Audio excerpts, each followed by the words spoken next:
School hated me, they labeled me with ADD, cause I wasn't interested in this whitewash history. Fuck Johnny Appleseed, that wasn't meant for me. I'm more like QEP, man, what a legacy. Fuck the clan, fuck the man, damn right, fuck your flag. This for Colin Kaepernick, and I ain't gotta say no pledge. After what this country did, you sit hurt on some other shit. My ancestors built this bitch, now y'all wanna hide it? Shh. What you know about Gary Webb, the Dark Alliance? Expose the government and then you getting silence. Flood the hood with drugs and guns and violence. Redline it, gentrify it, and then deny it. We came out on top though, yeah, and they still jocking on our flow. Yeah, and we still getting knocked down like dominoes. We think an illegitimate child is a child that don't know what their daddy is. America is an illegitimate child because she has no mother. This is what the problem is. If I work in a coal mine, in a steel mill, and I come here today and put on a suit but don't take a bath, you got stink sitting up here with you. And what has happened to America, we have never cleaned up the filth. How's everybody doing today? It's another one. It's another one. Let me first give shouts out to Lace 434. This is America Black Male, Lace 434. Go check them out on YouTube. This is the army. This is hot. This is what it is. What's good? What's good? Peace God. Peace God. This is a Black Light Revelation and a Reality Check Virtual Radio Collabo podcast. We in the house. Rob, what's up, brother? How you doing? Let everybody know what's up. Oh, my dude he's still doing whatever he's doing. What's up, man? He's on mute. He muting himself. I don't know what he's doing. Oh, I think maybe he might have froze up. I don't know. I'm gonna put my face up on. Ah, here he is. What up, bro? What's good? I was about to say, bro. Yeah, I had to come over there and share, you know what I'm saying? Make sure we got some people in there. Peace. Big Worm, what up, bro? Tony Danridge is in the house. What's good, bro? Stacy, Elevated. What's good, Stacy? That's what up, man? About. What up with it, everybody? Hey, real quick, one more shout out. Hey, I gotta give a shout out. That's America's Black Male, America Black Male that you heard at the beginning of this broadcast. Shouts out to Lace 434. Big ups. Go check them out on YouTube. Go check them out on Instagram. If you got any music that you need, you got anything that you need to get done with the music, go check out my boy. We got to make sure that we promoting, black music, Absolutely. Black owned, independent brothers is doing it real.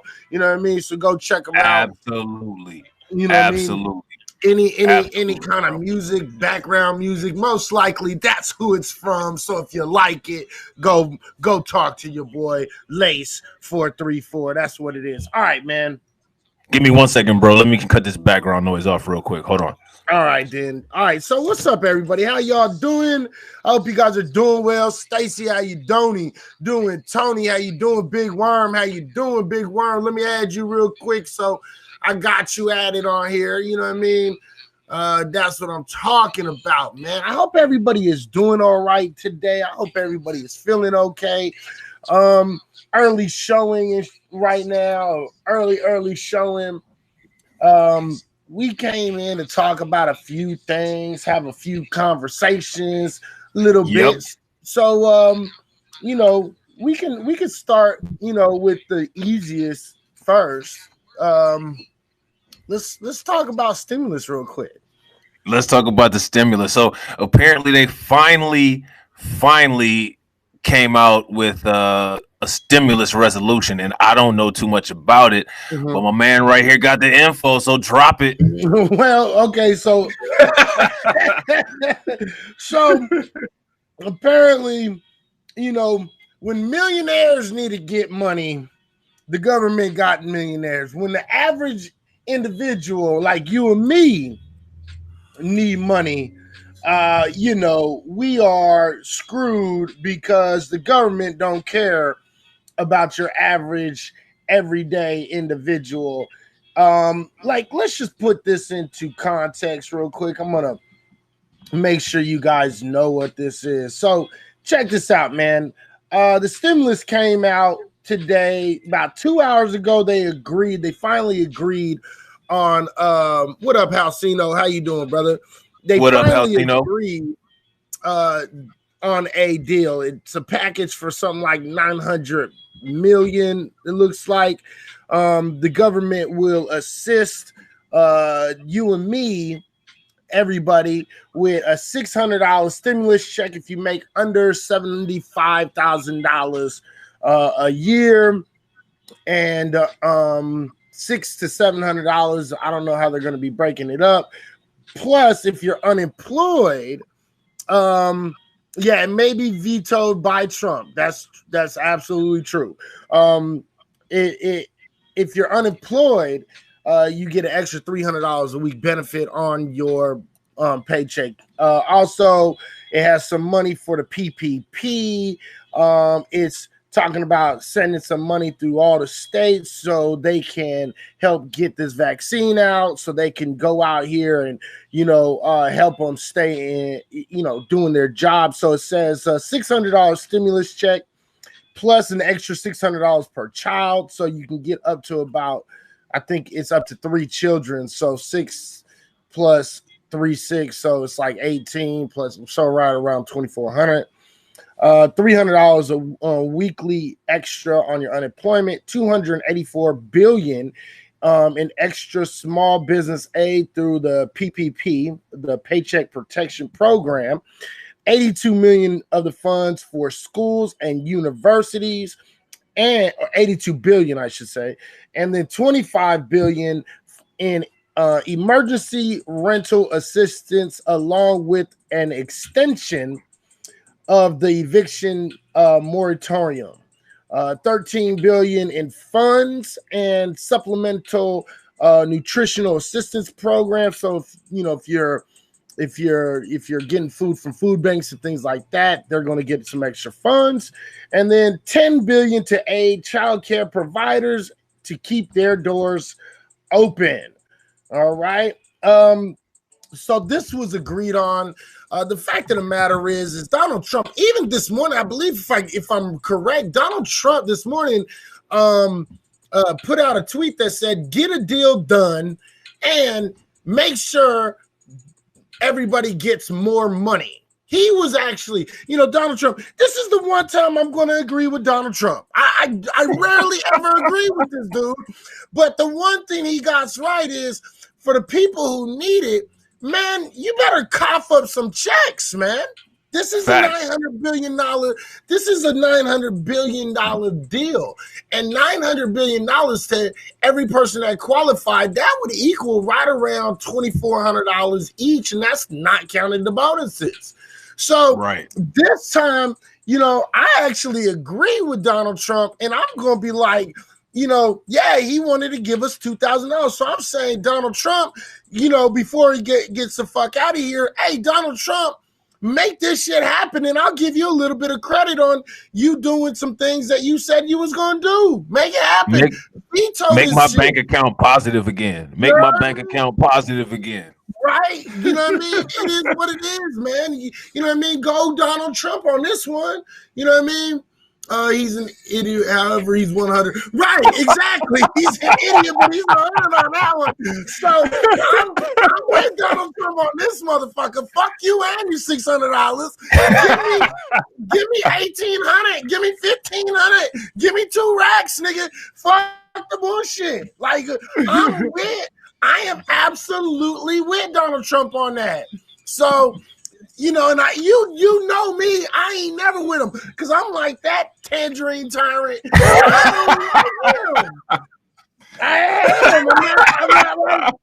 I'm not his biggest fan, if you didn't know already, right? So, oh shit, that's hilarious. That's funny as fuck. Tyrant, veto, and get more money.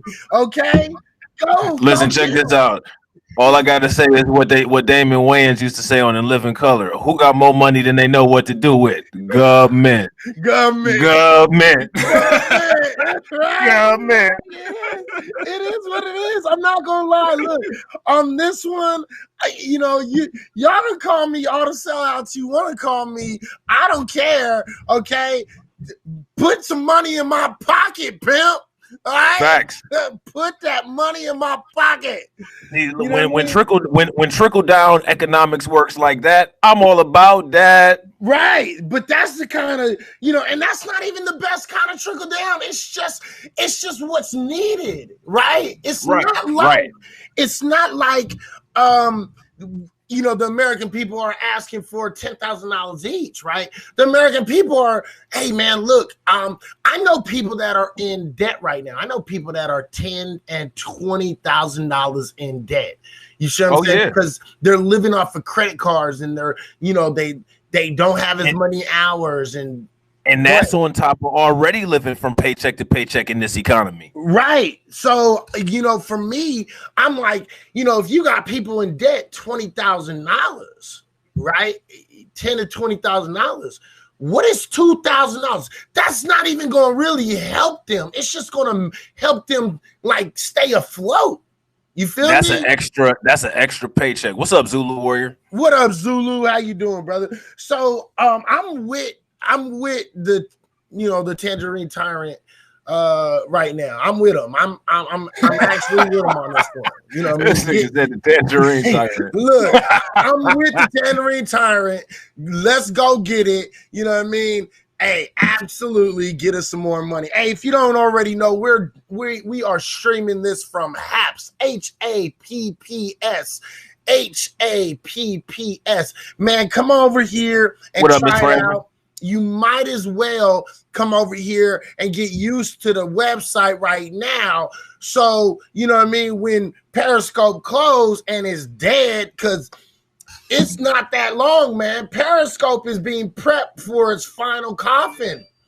Yeah, man, this is the nail in the casket, nail in the coffin right here. But even if you don't fuck with Haps, that's cool. Everybody got YouTube. Go over there right now and go follow Izzy, virtual reality check radio, right? Reality check virtual radio.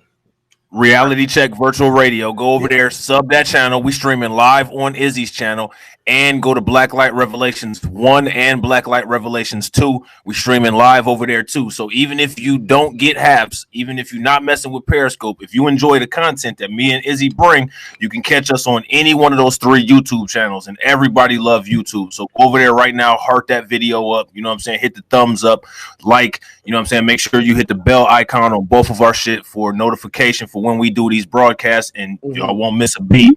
Absolutely. And yes, we can see you while you are over there. Yep. But y'all can tip us if you over here.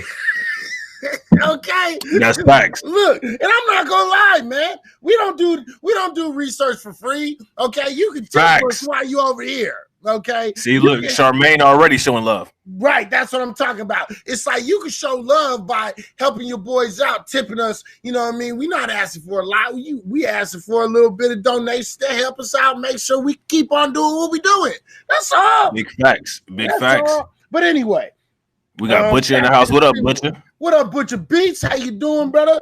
Like I said, you guys can be our stimulus. You see, Miss Premise, she said, I love Rob's back is turned on us. It's like we're just spying on him. Y'all spying on me. Get out of my house. So that is the stimulus package that they came to an agreement on. Again, forget Nancy Pelosi because she actually agreed with this crap. You know what I mean? I don't like Mitch McConnell. He can kiss my natural brown ass because he's just a cheap ass bastard anyway. You know what I mean? Yeah, no doubt. He is. I don't know why people keep on voting this man back into office and back into the Senate. You know what I mean? With him, honestly, I'm not gonna lie, man. I think there should be term limits. For the Senate and for the House. I think we need to get. I think people are living it up in the Senate and in the House, you know what I mean? And they are, because they can just keep on running. And that's just my personal opinion. And this is the reason why we have to deal with Mitch McConnell, who is out here quite literally saying, I don't care about the common people. I don't care about our citizens. I don't care what their financial situations is. Nancy Pelosi is sitting here just trying to get some extra money, but, you know, she's willing to bend too much. So she needs to get up out of there. You know what I mean? So at the end of the day, you know what I mean? He did cheat. He used Dominion, right? Absolutely, right. If everybody cheated because of Dominion, he cheated because he won by Dominion. So yeah, you know what I mean? Hey, Romello brings up an interesting point. He feels that there should be term limits on marriages. Term limits on marriages. That's interesting. Like actual man-wife marriages? Is it really? I think that's what he means. Actual man-wife marriage. I think that's what he means. Romello, what you mean, bro? Yeah, let's make sure we get like. But I think that's what he means, and I think that's an interesting. I think that's very interesting. I think that's interesting. What do y'all think about that? What do you think about that, bro? Look, term limits. I don't know if I'm. Well, I don't know. I don't know, bro. Look, Tony don't know what Tony don't know what either. He said, "What the fuck?" Then put the fire symbol up there. Then he put the confusion and laugh. Nigga, we know what that means, bro. I don't know. A woman must not be on. Right. That's exactly what I'm starting to think, Alcino. His old lady must not. His old lady. We got DT Chevy in the house. What up, DT? You know what I mean? So it is what it is, man. But hey, look, check this out. At the end of the day, should there be term limits on marriages? I don't know. Maybe at the 10-year mark, you should be able to get like a free 6 months to see if you want to continue on. And then after the 10-year mark and you agree, you know what I mean? Hey, yeah, let's continue with this. Then you solidify it with a permanent marriage certificate. Maybe, I don't know. Maybe. Well, I tell what about this? Yeah, and I was A-Town got me before I could even say anything. I was just about to say, well, with the divorce rate, what it is, would you say is kind of already term limits on marriage? Because it seems like motherfuckers is only staying in office per se for 5 years these days. Well, yeah, per se, right? And yeah, that's the average right now. The average for a marriage is right around 5 years, right? Yep. Because at the end of the day, y'all motherfuckers don't like each other. You know, like, because you know why? Because y'all be these dudes, men, here's the problem. Okay. Men go out here and they find a girl, right? She look good. She got that gorilla grip, right? Right. They fall in love with the gorilla grip and the brain, and then all of a sudden they get married to this chick. And they probably at best only lived with her for about 3 to 6 months, and then all of a sudden, baby, will you marry me? Right? But you got to understand, you don't know somebody until you've actually lived with them for a whole year. Like lived with them.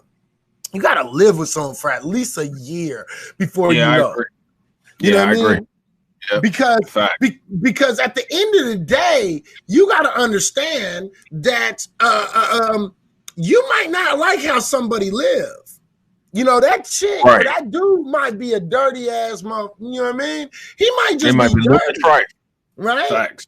He don't shower every day. He don't pick up his trash. She don't, throw her tampons away in the right places. And I gotta see that bloody ass crap in the trash all. You know what I mean?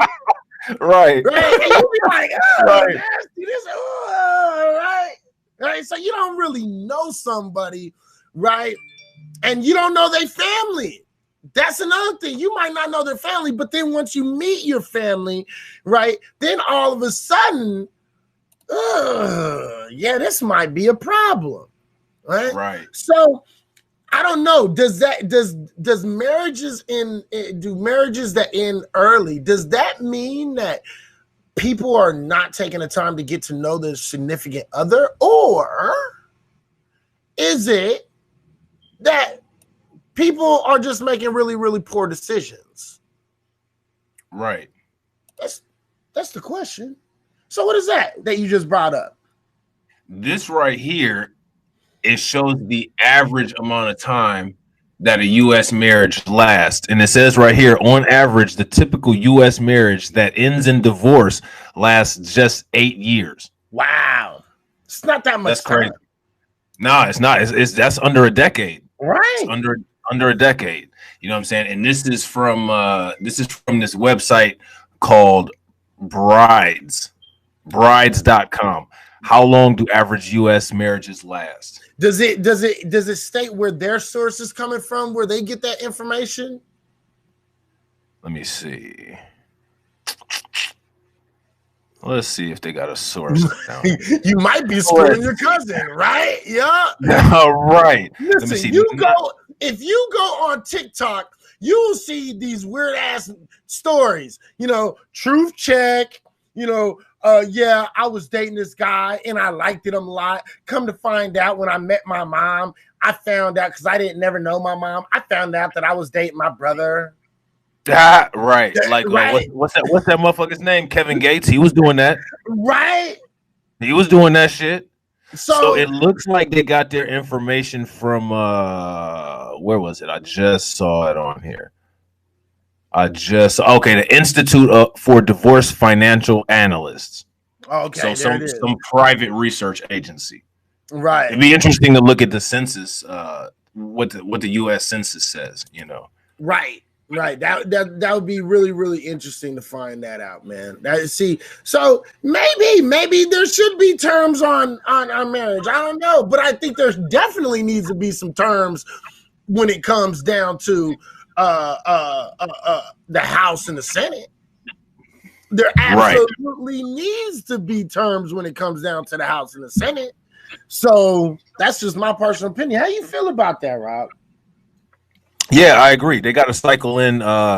They got to cycle in new talent. They got to cycle in new information, and a lot of times people end up getting stuck in their ways. So the world is always changing. So if the people that run the country that we live in, or people that make decisions and policies that influence the world, they need to be cycled through, just like the ideas cycle through. So it's nothing against any of those people per se, you know what I mean, but it's just a necessary evil. Lifelong tenure is never a good idea. For the most part, if you look back into history, most empires that had a lifelong dynasty of royalty or people who ran the country, it ends up falling. And I think that's one of the factors that causes the fall, because those people have those old school thought processes that don't allow for innovation or change. Absolutely. And we are talking about marriage. We're talking about marriage to the government, because we are automatically married to the government. We had no choice but to be married by to the government. So we might as well make sure we make the best pick and make sure that we not getting,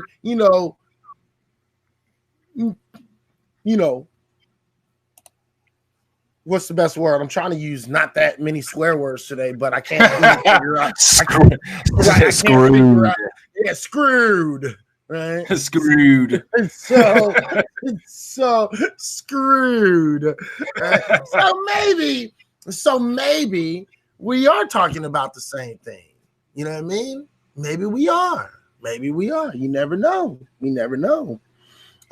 Okay, so slurps. Right? All right. So with that being said, let's make sure that we're making the right choices. And hey, man, maybe we might want to think about like lowering terms for the House and the Senate. You never know. Never know. So real quick, brief intermission. I just want to let y'all know, please download the HAPS app or go online and get on HAPS, HAPPS, HAPS. Man, this is where it's at. Free to use. And multicasting channels. We can multicast everywhere. Y'all can support your boy. Get on in here, man. Follow us. Follow both Black Light Revelations 1 and 2. Follow Izzy High. Follow me. Follow him. Make sure you follow us everywhere. And if you're using a browser, HAPS is just like your favorite car. It's better with Chrome. You know what I'm saying? So make sure you do that. Get on here, support your boys. Drop us some freaking awards. Okay? I need some awards, ladies and gentlemen. I need some awards. All right. So, and don't think just because I am not currently on Periscope that I'm not on Periscope. Because if you in my room and you talking trash, you can be muted. Okay, it is what it is. All right. That's hilarious. That's hilarious. Make sure y'all go over to YouTube and smash the like buttons up on Black Light Revelations 1 and Black Light Revelations 2. Move this podcast up in the algorithm and get that shit cracking. That's what I'm talking about. Or you could just hit me up on Cash App. You know, I ain't mad at Cash App. Look, $ reality check VR2, baby. Cash App, baby. You know what I mean? It is so what it is. We got a comment from YouTube. Atheist? Yes, I am an atheist. Absolutely. So you want to explain your atheism to Catholic traditionalists? If Catholic traditionalists would like to ask me about my opinions, he's more than welcome to ask me about it. I'm not going to volunteer it. I think atheism is pretty clear. Honestly, I'm not, it is what it is. Yeah, I'm an atheist. Absolutely, sir.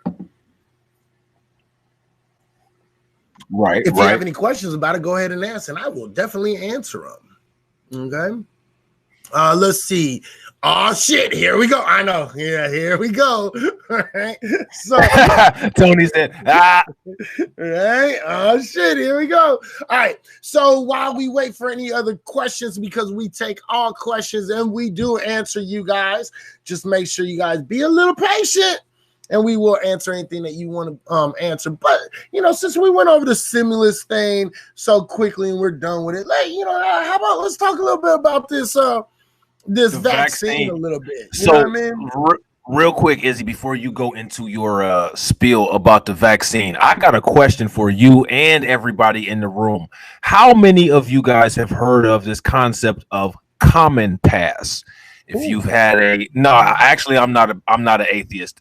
I'm not an atheist. I'm a believer. You know what I'm saying? But I understand I understand what the question that the atheists are asking of believers, and I think that conversations between believers and atheists need to be had, because I think ultimately the believer has a lot to gain from conversations with the atheist, because it helps them to strengthen their faith and to seek more knowledge and do as much as necessary to try to solidify their belief. You know what I'm saying? I don't think that those conversations should be confrontational. I think that they should be a building process for both parties, because the thing is atheists are not opposed to belief if they can be presented with actual tangible evidence. Right. What's up, Black Guru? How you doing? I'm sorry. What's up, Black Guru? No, you good. Would you agree with that assessment? Is absolutely. I agree with you 100% wholeheartedly. Absolutely. And I do think that there should be more conversations between believers and non-believers. I just think that I think there's a certain narcissism. Keyword. Everybody every time we say narcissism, everyone scream. Anybody that fucking is old enough that remembers Pee-wee Playhouse knows what I just did right there. Okay. So it shows a little bit of, I think believers need to do a little bit more of asking more questions rather than assuming about atheists and what they believe and what they stand for and everything else, because they, in a lot of cases, in most cases, believers have atheists completely wrong, and they don't. And just for the record, you know what I'm saying? Like me and Izzy, we talk all the time. You know what I'm saying? He's never tried to make me an atheist ever. You know what I'm saying? And I've never tried to impose my belief on him. As a matter of fact, we have 6-7 hour long conversations about history, religion. You know what I mean? And it's never a disrespect. Like, I respect his atheism. You know what I'm saying? And he respects the fact that I'm a believer. You know what I'm saying? Yeah, so respect my atheism. All right? Put some respect on my atheism. All right, all three of y'all. Put some respect on my atheism. All right. Hey, real quick, I just want to say, Black Guru, if you're still in here, man, hey, man, make sure you check this out, man. This is a great platform, bro. I know you out here doing your thing. You really with this entertainment, and your Chiefs barely got through the Saints today, but you know, you lucky, but still you should get on this app, man. It does a lot of things. I think it's really beneficial to people who are actually bringing content. And you know me, I love the content that you bring out there. So, Facts. you know, you Black might want Guru, to one check of the this most out. one of the most underrated, underappreciated people on Periscope. Most Absolutely. definitely needs to come to Haps. You know what I'm saying? Absolutely, absolutely underrated, and I think he'll be well received over here. You know what I mean? Oh, absolutely, absolutely. Black Guru brings the content. He got the technical skills. You know what I'm saying? I mean, this could be, you know, the mainstream introduction to the Black Guru with sage knowledge for everyone. right. That's real shit.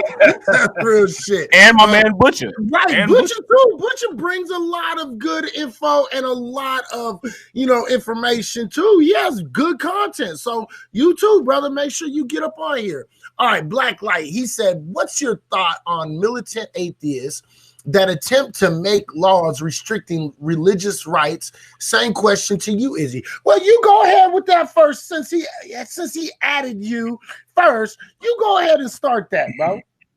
Well, my thing is, when it comes to militant, you know what I'm saying? Any type of militant movement, you know what? should. I don't care what you have to say. No, I'm just joking.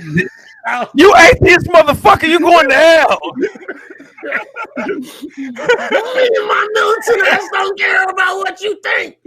Okay, go ahead. Keep on going. I'm about to pull up right now. Fuck this shit. Fuck this internet shit. Keep on going. My bad. Go ahead. Nah, you good, bro. You good. Now, well, my thing is, you know, when it comes to atheists, right? When it comes to your thoughts on militant atheists, the part where it says atheist isn't the problem. It's militant.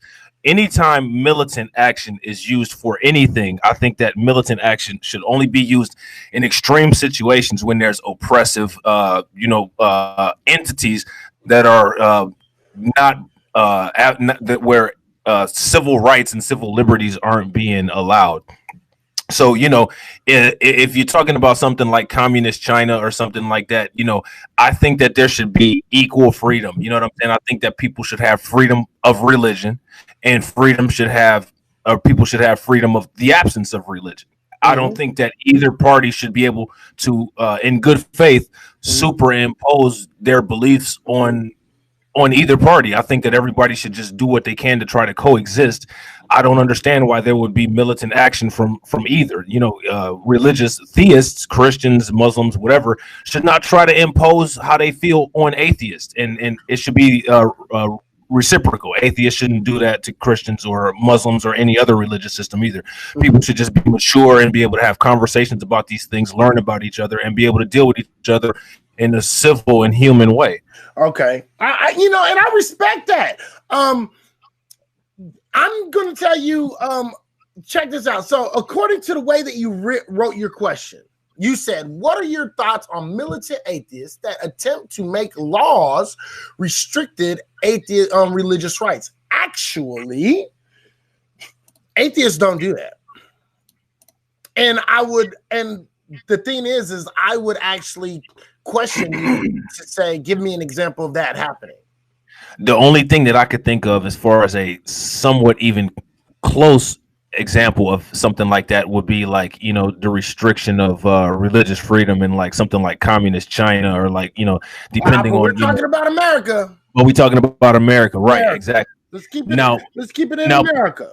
But my thing is, what I was going to go on to say is that by asking that question, you have to examine the religious persecution that has gone on all over the world. I mean, you got Crusades, then you got Manifest Dynasty, and all of those persecutions and all of those genocides were based in religious ideologies that was corrupted and warped by the people who practiced them. So, you know, I haven't really seen atheists have a militant movement where people are actually being legitimately suppressed or, put down in any way. If you look throughout history, it's been the theists who've done that. Right. It's been the theists. It's been militant theists who have gone out of their way to actually persecute non-believers. At the end of the day, man, atheists only want the law to be recognized. There's supposed to be a separation between church and state.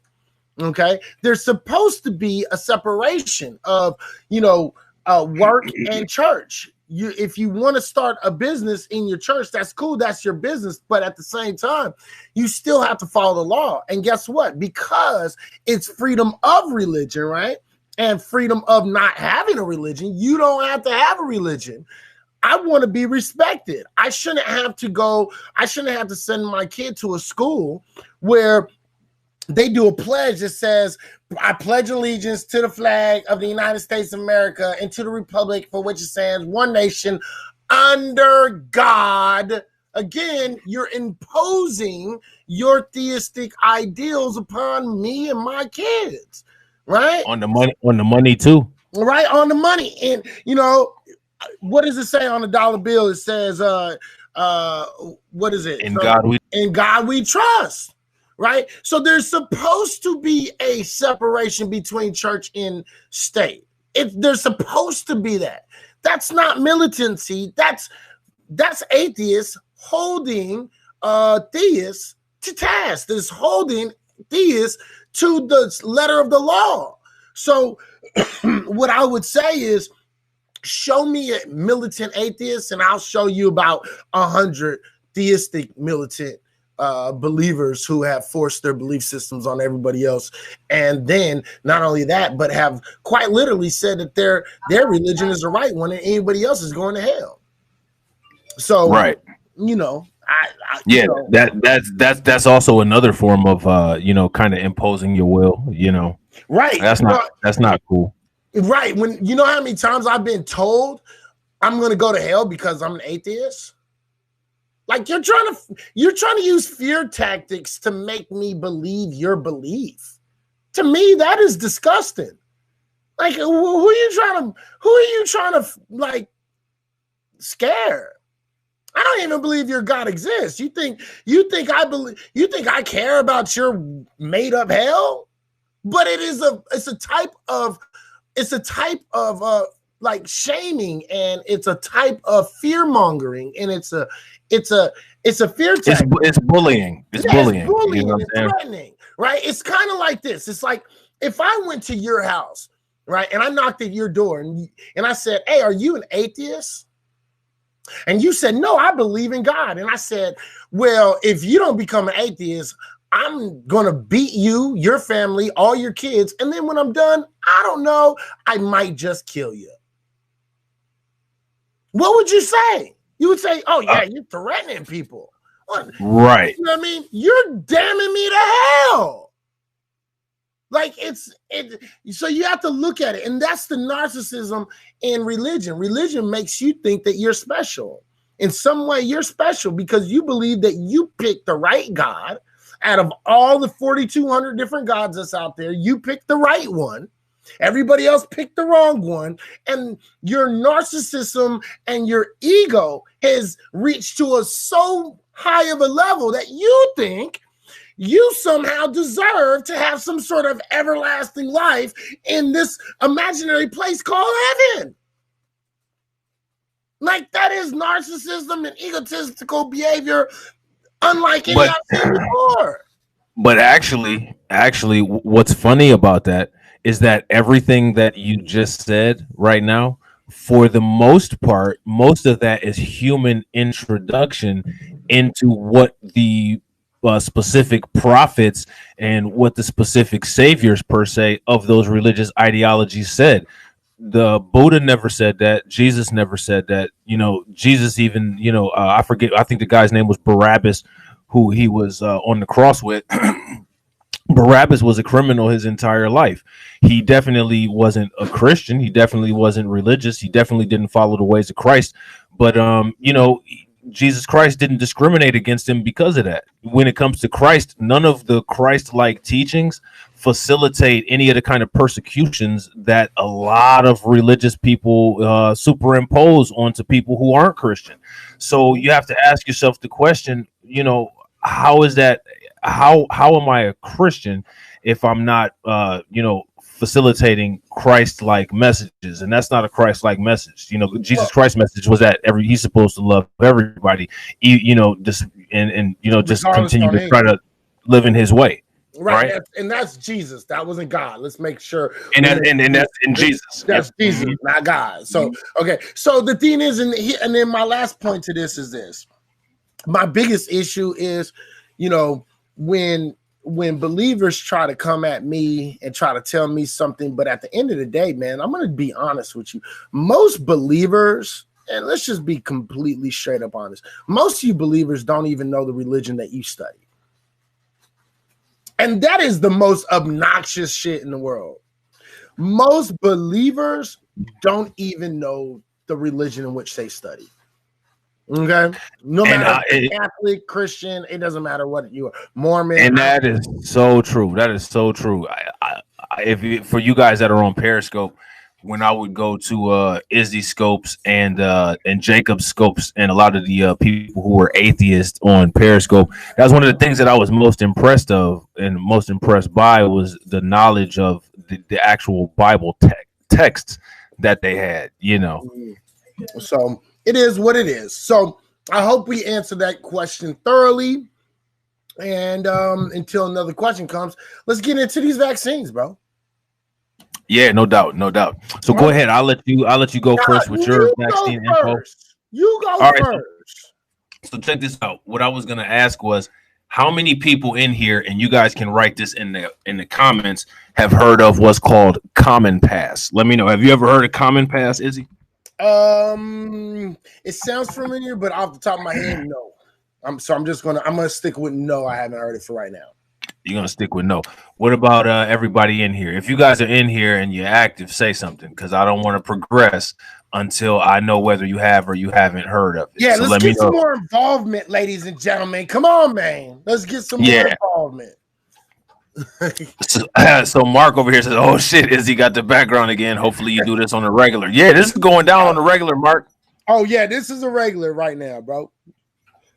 Mark, that's why you got to get over here onto HAPS, HAPPS, HAPS app, and online. We're gonna be doing this. Me and your boy Black Light Revelations. We're gonna be bringing you 2 different ideals, man. Thank you, sir. Tony D. Thank you for the 50 cent with a great interview award. Thank you, sir. I appreciate it. Go ahead, Tony. We appreciate you. I'm seeing lots of no's. So why don't you explain it real quick? All right. So what I'm gonna do is I'm gonna say yes, but I didn't want. I didn't hear what the question is.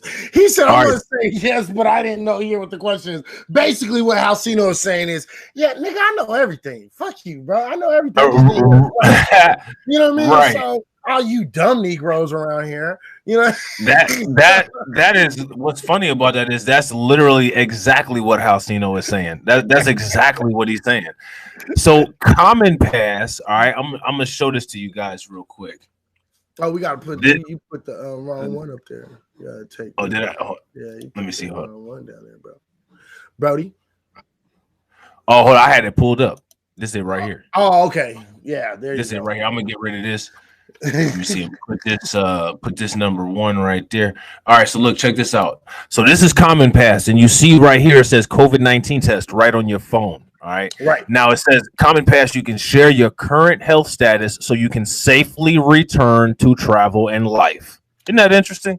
Safely return to travel and life with something that's in your phone. So the Common Pass project, and it's from the World Economic Forum. And I don't know if anybody follows the World Economic Forum, but they've been talking about this, quote, Great Reset.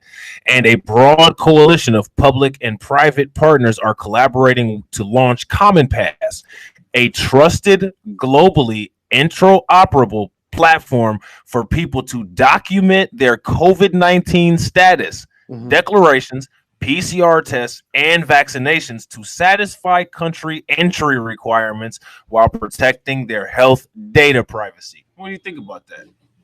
Oh, well, I mean, you can look at this in 2 different ways, to be completely honest, bro. I mean, in a sense, this could be a good thing. In another sense, right? It could be. Right? It could.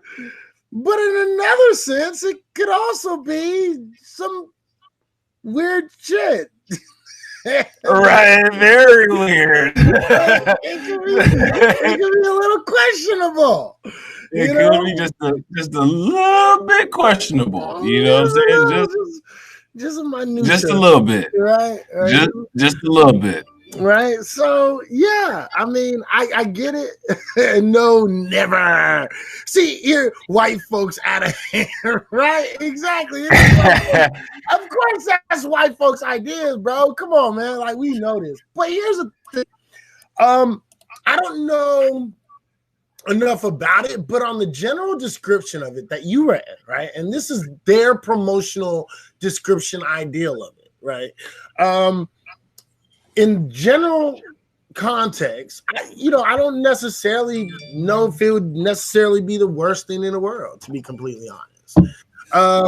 Just on the general, the way you explain it and the way you read it directly off of their website, okay? And that's what I want to make sure, because it can be used in other ways, right? And right. that are very questionable, right? So used in strictly the way that they're talking about right there, I guess I wouldn't necessarily have a problem with it, because I've been tested for COVID 3 times already, and I've been negative every single time, because y'all some dirty motherfuckers and y'all don't know how to wash your hands, but I do. Right. All right. So with that, so the thing is do I want to know? Like, yeah, but at the same time, if you're going to do it for COVID, is you going to do this for AIDS and syphilis, right, and gonorrhea, and all the other, What do you think? What do you think about it allowing it to restrict your travel? Because see, here's the thing: in some parts of Brazil, Sao Paulo, being specifically, the vaccination is mandatory for those citizens there. And if you know, now in the UK, they just discovered a couple days ago a brand new strain of COVID-19, and a lot of countries are blocking access from people from UK being able to travel back and forth to those countries. See, my concern is that this politicism of COVID-19 is now being weaponized to be able to restrict people's rights. And I think that's a concern that people need to monitor. Right. Now, that is what I'm talking about. That's where the problem is. Real quick, I want to go through some of these. Go right ahead. Halcino says, white folks out of hand. Shake my head. Randy said, no, never, which I get. Halcino also say he just said, that's the whole kill. The vaccine has given false HIV positive results. That's true. It has happened. Real quick, yep, Catholic says, there are several examples in the USA of atheist groups lobbying to restrict religious liberties. I'll give examples. Several atheist groups oppose conscious laws that allow medical practitioners to exempt themselves from activities that violate their religious beliefs, such as abortion or euthanasia. I haven't heard that. You would have to provide a source for that, Catholic. And because we're kind of like moving on, Catholic, here, I'm going to ask you this, because I do actually want to have a conversation with you. I'm actually really interested in your side of things, and I can actually verify the things if I hear you talk, and I can, ask you questions. If you could you do something like this? Download Haps, or go on Haps on your computer using Chrome, make an account, get on here, and then come up. Now, you don't have to show your face on camera, just have a mic that works, and we can have a conversation, okay? That would be the easiest way for us to communicate, because I have some questions about what you're saying right there, because I don't know of any atheist groups that are trying to say, I don't do this, and therefore like abortion, because you have abortion clinics, right? And people who work for abortion clinics, they do it for themselves. Euthanasia, I don't know about that one either. So you would have to give me examples that I could verify, and so I can read up on just a tad bit, and so I can get a better idea of what you're talking about. And that's just being honest, sir. Okay, because from what I know, people who don't want to do abortions don't have to. They're not forced to. And I don't know an atheist group that's trying to force people to do abortions when they don't want to. The forcing people to do abortions, like you talking about sterilizations, and I'll tell you what, the United States government has actually done that to individuals more so than like there's no possible way at this point that a quote group of atheists can suppress or constrain anyone or force them to do anything. I honestly don't think an atheist would be concerned with someone who's a theist, whether they did an abortion or not. Right. But what there is evidence of, and you can look into North Carolina, is the fact that the government did actually sterilize and take the ability to have children from a bunch of people in North Carolina, and that's a 100% fact. So the questions that you're asking, Catholic, like I get it, but the problem with those questions is that you're asking questions about a group of people who have never done and aren't capable of doing those things, when actually the group of people who have done those things is not being held accountable for it, and they actually happened in history. You know what I'm saying? Absolutely. So if you could do that, one of those two things, so we can be a little bit more, so we can have a more fluid conversation, because this takes long to type, and I understand that. So if you could do that, jump on apps real quick. We'll just let you up. We'll keep you off cam, and we'll just turn on your mic so everybody can hear the conversation. That would be much easier. But if you want to stay down there and keep on asking, you want to drop me some sources that I can look up and shit like that, that's cool. I'll check that out too. You know what I mean? But I don't know any atheist groups that are trying to force doctors to go against their personal beliefs and do certain things. Euthanasia. Go ahead. I was gonna say, and to be honest, like I'm in the medical field, euthanasia has been a debated topic for a very long time, and atheism has never come up in the debate when it comes to euthanasia. Usually, when it comes to euthanasia, the debate is the quality of life and ethical, moral issues surrounding that thought process and that practice. I've never heard anything as far as atheists being able to do it, because the thing is that one of the major arguments when it comes to euthanasia is that if you have a pet and your pet is visibly suffering and not able to live a functional life anymore, out of kindness, you put the pet down. It's the same thing as a soldier in the battlefield that is not able to be resuscitated, or that's not able to ever come back to a normal state of living. Sometimes the person will just say, just end it for me. And, they end it for them.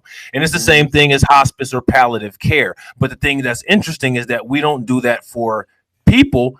And, I don't think that there's really anything in religion that would cause that to not be something that could be done. But religious justifications are always what the boundaries are for doing that, which is odd when the government is supposed to be separate of religion and state. Right. And the fact of the matter is, religion doesn't say anything that you can't perform euthanasia on yourself, and that's against the Bible also. So what's up, Queen? How you doing? So I laugh at people that try to say that suicide or abortion is wrong according to the Bible. Abortion is actually supported in the Bible, Catholic. I don't know if you know that, but abortion is actually supported in the Bible in certain cases. So what I would ask you to do is probably show me in the Bible where this is specifically said to not be done. Quite literally. Do not commit abortions, or do not kill the baby, or do not do this, do not do that. Show me specifically where it shows it, because that's not where it says. That's not what the Bible says. And the only verses that you'll be able to show me when it comes to this situation will be God loves all life. All life is precious. And those kind of statements. That's it. You won't be able to show me where God says do not commit abortion, because quite literally, I believe it's in Chronicles 13 and 5. I don't know. I might be wrong because I'm doing this off the top of my head, and I've had a couple of shots. And quite literally, it gives you the directions on when abortion is good and when abortion is bad. What's up, Rena? How you doing, beautiful? What You up, know what I mean? Rena? So I don't know exactly what exactly you're talking about, because the Bible quite literally says that it's okay. I'm just saying. You know what I mean? He's just saying. Just saying.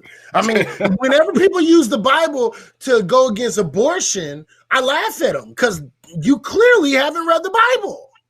You know what I mean? Right. You clearly haven't read the Bible. The Bible says it's okay to get an abortion if the woman cheated. The Bible we got a donation from Rena. That's what I'm talking about. Appreciate you, award. Thank you. Appreciate you. You know what I mean?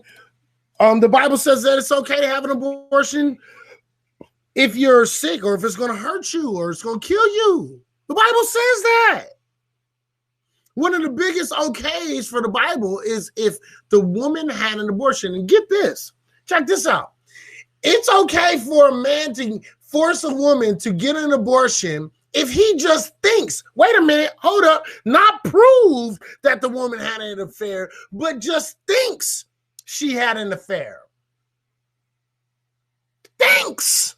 Which in nowadays society is 98% more than likely.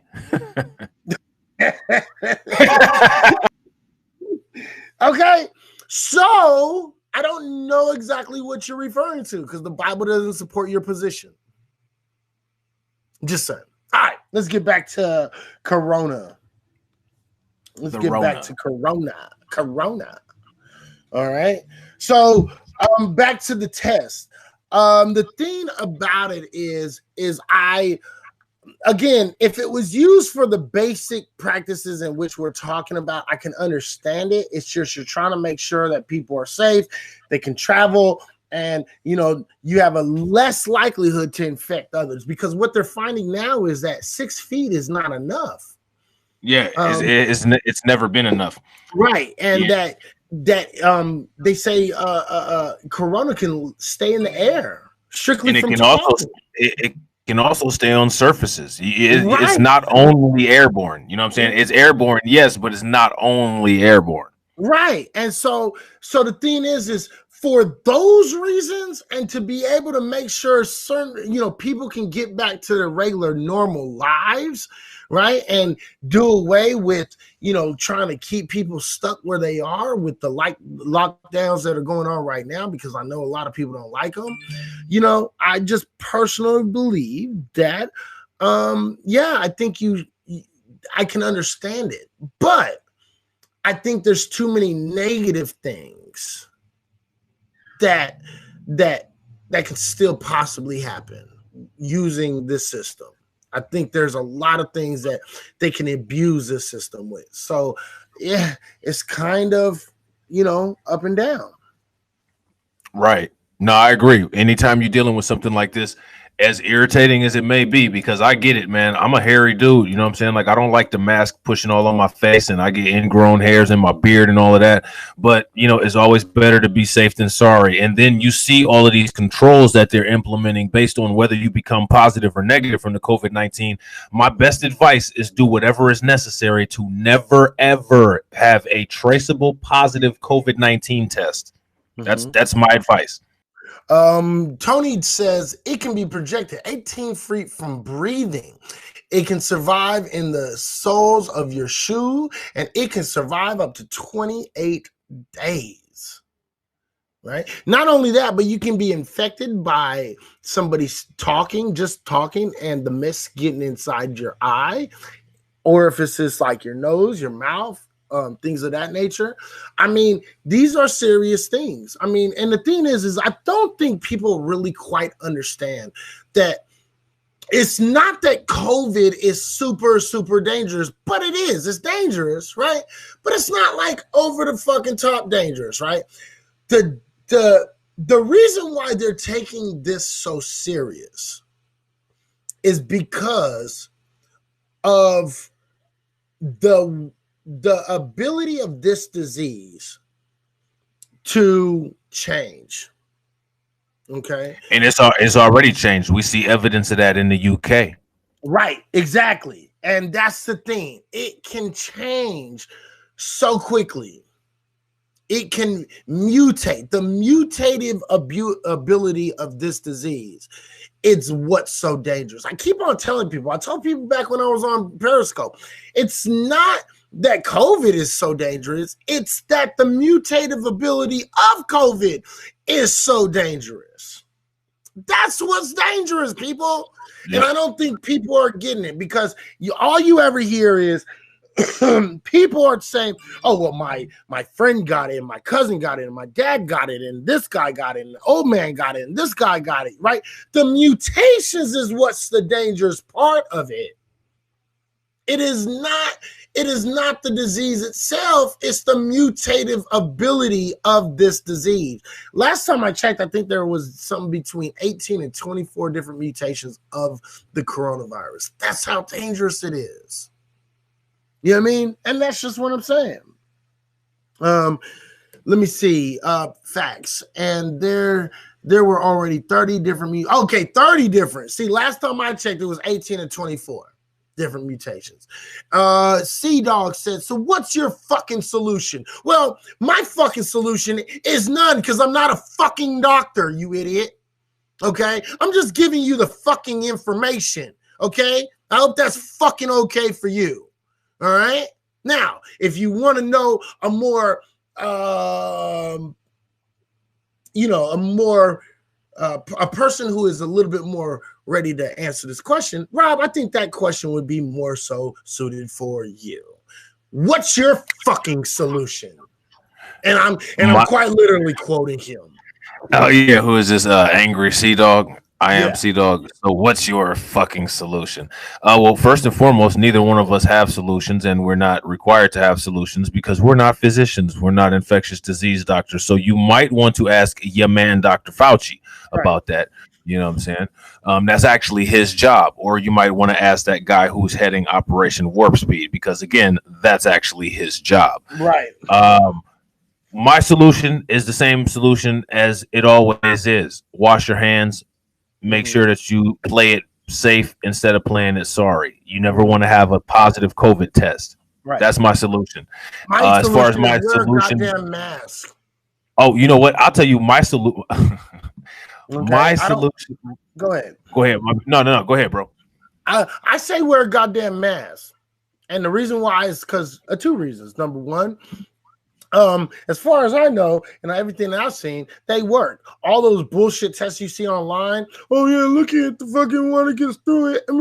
Yeah, if you pay attention, then the motherfuckers are off, literally false. Okay, they're fake, and you can, as a layman, you can see how they fucked up on those tests, right?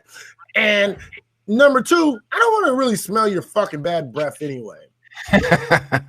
You smell your own bad breath because the masks, you know what I'm saying, it starts putting that back in your face, especially if you don't wash it every day. Yeah, but I got, look, check this out. I got the CDC recommends that the masks need to be washed every day or else they lose their effectiveness. Right, and I got these masks, right? These are the masks I got, right? But I got a whole bunch of them, and I wear a new one every single day. Yeah, if you got those if you got those disposable ones, yeah, definitely wear those. I wear these every single day. I throw them out. And then when I do have my reusable ones, when I run out of those, I wash it. I wash it all the time. You see what I'm saying? So the thing is wait, wearing a mask for 8 hours a day is not the solution. Look, bro, at the end of the day, bro, I'm not no doctor. I can't tell you what's good and what's bad. I just do what the fuck they tell me to do. And you know what? I ain't got motherfucking corona. If I would have got corona, I got corona way back in December when the fuck I was going out and, doing shit. You know what I mean? But guess what? Since we found out corona was here, and since we knew for a fact it was here, and since I've been wearing a mask, guess what? I ain't got the shit. You know why? Because I wash my face, I wash my hands, and I motherfucking wear the fucking mask. And guess what? So far, it's working for me. So if it don't work for you, I don't know what to tell you. Go talk to a doctor. So check this out. I got another solution, but this solution, may be only for a specific audience. But next time someone says go back to Africa, then do it, because Ghana is actually opening their borders. You know what I'm saying? But listen, check this out. I've already know about this. We've been talking about this for 4 years. Go ahead. Yeah. Tell everybody, and then I'm going to tell you the downfalls for that. Well, here's my thing. As it relates to COVID, okay. they only have 58,000 active cases, and they have 52,000 recovered cases. So they are one of the few countries that has almost a 1-to-1 ratio of cases and recoveries. Right. So if you're looking specifically to deal with COVID, then that might be something you might want to look into. And Africa. Yeah, exactly. Yeah, but I'm not going there. Me neither. Yeah, that's not in the fucking answers. But I just want to let you know. I do want to let you know. In order to become a citizen in Africa and get dual citizenship in Ghana and Africa, it's going to take a long time. It's going to take up to 2 years, maybe even more. So make sure you pay attention. It's not as easy as they make it sound to be. Yo, can I ask, did you grow up in the church so far? Enjoying the convo? Yes, actually I did. I actually still quite literally own the church that my daddy fucking bought and started. Yeah. I don't preach. I don't do the Bible. I know the Bible. I've been studying the Bible for over 35 years. I know all Abrahamic belief systems, Islam, Christian, and Judaism. So I have a very long understanding of the Bible. I understand the Bible, the tenements, the rules, the statutes, the laws, the commandments, everything. I have a very good understanding of the Bible. Very, very, very good understanding of the Bible. Yeah. I've been an atheist for what, like 21 years? Something like that. So yeah. Yeah. To answer your question. All right. Do we still want to stay on let's stay on vaccines for a second until he comes up with his next question. Okay. Yeah, we can do that. That. So if you're over there on YouTube, do us a favor. Please smash the like button on this video. Hit that bell icon for notification. Everybody that's watching from Twitter, Periscope, please retweet, share this out to your groups. Make sure you post it to your social media. Send it to your messenger groups, everything, so we can get this conversation popping. Anybody who's interested in calling in and joining the discussion, feel free by downloading the apps. Look for either Izzy or I. Come right in here and comment. We'll pull you in. Mm-hmm. That's what it is. Again, HAPS, HAPPS. All right, keep on spelling out because I don't want people to be like HAPS. I can't find it, man. I can't find it. You know what I mean? So it's real easy. All they got to do is where it says promotion up at the top, just pay attention to those messages that scroll across the top and do what we say. That's what I'm talking about. Follow the subliminal messaging. Please do. All right.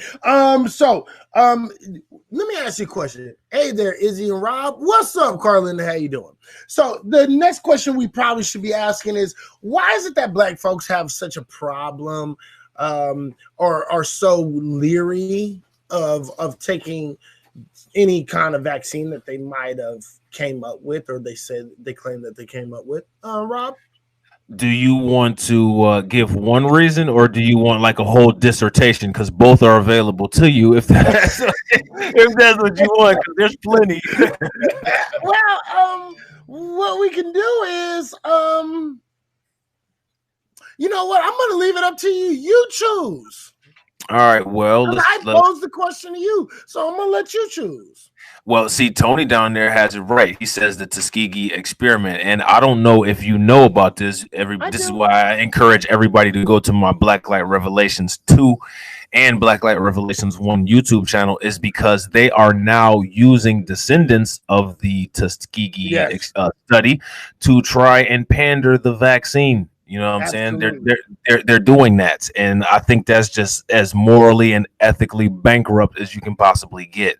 But that's one of the reasons. And then if you look into North Carolina, there was a research study that was done and said that there was an attempted genocide in North Carolina, and this was done through the North Carolina Board of Eugenics, where 76, I think, 7,600 women and people were stripped of their abilities to have children. They were sterilized through inappropriate pharmaceutical delivery, into their systems by being lied to, and they weren't told about it. And another thing is they never got any restitution from it. None of these people ever got any financial payout from these disgusting practices that the government did against us.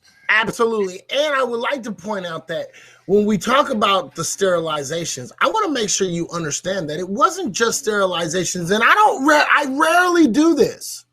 Okay. So I want this marked down as an occasion where I recognize, because I know a lot of people like to call me racist, and I know a lot of people like to say that I'm biased and things like that. But the fact of the matter is they did this to white folks. Yeah, that first woman, I forget what her name was. What was her name? I can't remember the broad's name. Yeah, but I think, yeah, you're right. And it was done on white folks. It was done on black folks. It was done on Latino folks. It was done on Asian folks. And I want y'all to know that. So, but we're going to concentrate a little bit more on black folks. And the reason why is because it was done the most to black folks. And then, of course, there's that whole little part of we're black. So right, I'm black. So like, before we get started in the conversation, I want y'all to know and understand that this happened to all groups. Yeah, all groups it happened to. The government did this. It's real shit. Right. So okay, racist, you prejudice, not racist. Yeah, I'm probably. I might be a little prejudiced. I might be. Might be. I'm not afraid to say, yeah, maybe. Do I prejudge white people? Yes. But here's the thing, and I'm going to justify this. And I probably shouldn't be trying to justify this shit, but I am going to justify it, okay? Because guess what? We justify prejudice every single day. And let me give you an example. How many people have ever went to take a job and had to get a background check? Put a one in the room if you've had to go get a job, and I'm not talking to the entrepreneurs in here, Halcino, okay? I'm not, okay? But how many people in here have had to go get a job and had to get a background check? Okay? Guess what that's called, ladies and gentlemen? That's called prejudging, right? Facts. I hate to break your fucking balls on this, but guess what? When you have to get when you have to go and you have to fucking get a background check, that is prejudgment, right? I had to check for a job and school. Right, there it is. So the thing is you're being judged on your past actions. And me, I'm okay with being called prejudiced. You know why? Because I judge people and groups based on their past actions. And unfortunately, white people, your past isn't very good. You've never been very good on identifying racist and racist behavior and racism in a whole. White people have done some pretty shitty shit. And guess what? You're getting judged because of that. I understand it's in the past on an individual basis, one-on-one. Now, and you know what's funny about that? But as a group and as a collective, I do judge. Go ahead. You know what's funny about that? What you're saying about that kind of judgment, that, you know what I mean? That's literally similar to the logic that woman used about why it would be okay, supposedly, for her son to be pulled over by the police. But if you do it, there's a problem. But if you do it, there's a problem. She does it. It's just okay. Right. You know what I'm saying? Right. And the thing is when we're talking about, and if we're talking about that, see, and here's the thing: that woman she was dog whistling the whole. And she was a complete idiot. There's that. Right, because she didn't understand what she was studying. If you don't know what we're talking about, it's the very last stream that we did. The very last stream that we did, we actually showed it. It's in the middle, so you probably have to fast forward right around to the middle. We listened to her whole little spew, and we broke it down. The fact that real well. So if you don't understand what we're talking about, we talked about it in the last stream. Go ahead and go check that out. But the fact of the matter is guess what? Everybody is judged. And as a collective, yes, I judge white people. As a collective, I judge black people. As a collective, I judge Mexicans and I judge Asians. I don't care. I judge Native Indigenous. I judge everybody. You know why? Because there's a history that I can go with, that I can walk down the line with, and I can see the collective action of your people. The collective action, not the individual action, the collective action. So I don't judge people individually. I don't prejudge you individually, but I do prejudge you collectively, just like you prejudge me and other black folks. So it looks like we got a question for you about the atheism. Okay, go ahead. What's the question? It's from FTKEPDTK over on YouTube. The question is, question on manifestation. Have you ever witnessed a divine intervention? Would this make one believe in a higher power to witness this event? No. How would you respond to that question? So the thing is first and foremost, we perceive things as divine intervention. Number one, that's how we perceive things. Number one. Number two, I would not see that as excuse me, as evidence for anything outside of somebody putting it into their mind. They put forward the work, and then they actually achieved what they actually did. So the thing is, there can be multiple explanations for it. When we're talking about miracles and things like that, it's the same thing. Same thing goes for miracles. Even if you were able to show me something that I could not explain, it would simply be either this. A miracle happened, and based on that logical evidence that miracles happen, but there's still a major leap to get from a miracle happen and accepting that miracles do happen to a God or one specific God that made that miracle happen. That's a terribly long leap. Same with when you're talking about divine intervention. Can you manifest something by using your mind and projecting that for yourself? And then things like, I don't necessarily believe in them, but could it happen? Yeah, possibly. But does that mean that a God divinely intervened into your daily life every single day in order for that to happen? That's very unlikely. That's the leap that you're taking. You're taking a very big leap when you're assuming that your God has some sort of divine intervention. And let me give you an example.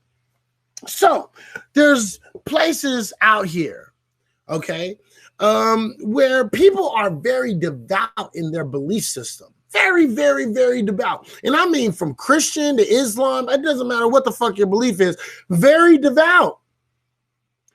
And they're starving. They're being killed for no reason. What happened to those people? They're hungry. They can't eat. They don't have a home. What, did your God magically see fit that you were more special than all these people? When there's a very good possibility that there's a large amount of those people who are a lot more devout than you ever would be.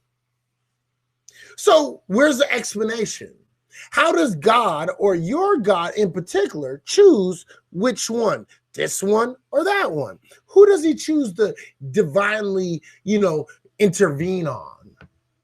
Right? So the question you have to ask yourself is, why do you think that you're so healthy?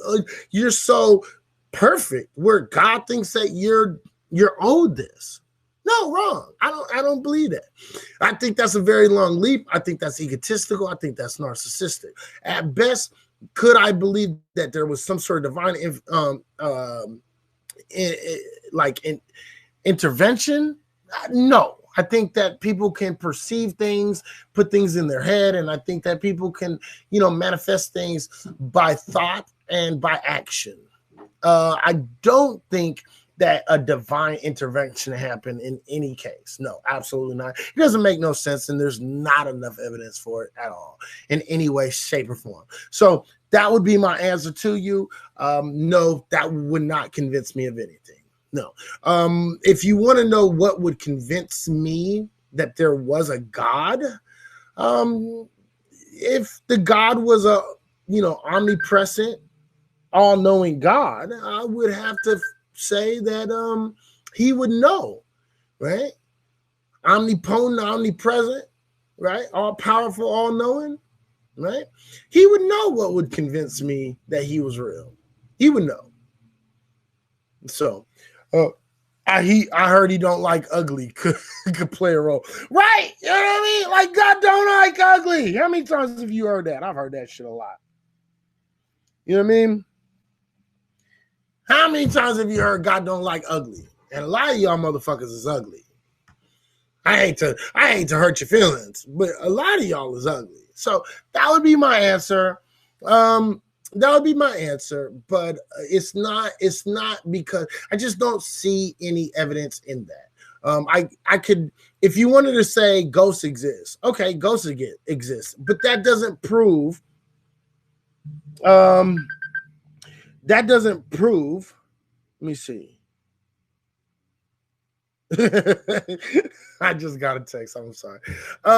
If you wanted to say ghosts exist, okay, maybe ghosts do exist, but does that mean that there's a God? No, that's a leap. That's the leap. The leap is that it was a God that did it. It's not necessarily of ghosts or miracles. You know what I mean? Those things, possibly, I guess, maybe. I don't believe in them. But that hotline bling, absolutely, I question, right? That's what I question. So that's just what it is. I don't know what happened to my boy. My boy just got up and left. You know what I mean? You're a force, just trying to understand your world. Okay, and I get you. And here's the thing. Let me give you a better understanding of who I am. And let me make sure you understand this thing. The one thing that all atheists have in common is one thing, that we don't feel that there's enough evidence to support or back up the ideal of a God or gods. That's it. There's a lack of evidence. That's it. That's what most atheists will tell you. What's up? How you doing? How you doing, Nikki? How you doing? How you doing? Anything past that is personal agenda. Some atheists believe in spirituality. Some atheists don't. Some atheists believe in aliens. Some of them don't. Some of them believe in this. Some of them believe in that. You see what I'm saying? The only thing that we all have in common, Brooklyn, Maine, what's up? Thank you for the 10 cents. Thank you for the high five. High five back to you, my brother. You know what I mean?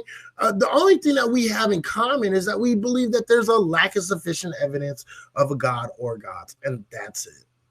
That's it. That's the only thing that we agree on. Outside of that, there's people who believe that there's atheists out there that believe that there was a dude by the name of Jesus that lived. You know what I mean? I don't personally. I believe that this guy by the name of Jesus or Isos or Jesus or, Yawasha, however you want to say it, I don't believe he ever existed. I don't think there's any evidence for him to exist. But there's atheists that do, that say, yeah, we'll give it to you. Right?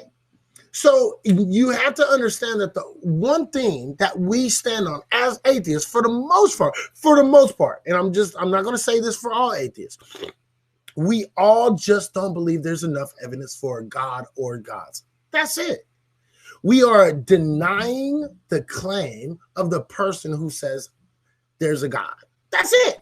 That's all we're doing. Outside of that, atheists are going to tell you many different things. Different atheists, and this is why it's so important for atheists to, this is why it's so important for people who believe to ask atheists, what they believe, how do they believe, what they believe, what about this, what about that, what about this. You have to ask every single individual atheist because we're all different. We don't have a book that we all subscribe to. We don't have rules and regulations. We don't have all that shit. You see what I'm saying? So that would be my best question, and I do appreciate the fact that you asked the question. So thank you for asking the question of me personally, but always remember you're going to have to ask that same question for each and every atheist that you meet, because the only thing that we all agree on is we deny the claim of a god or gods. That's it. That's it. That's it. All right. Let me see.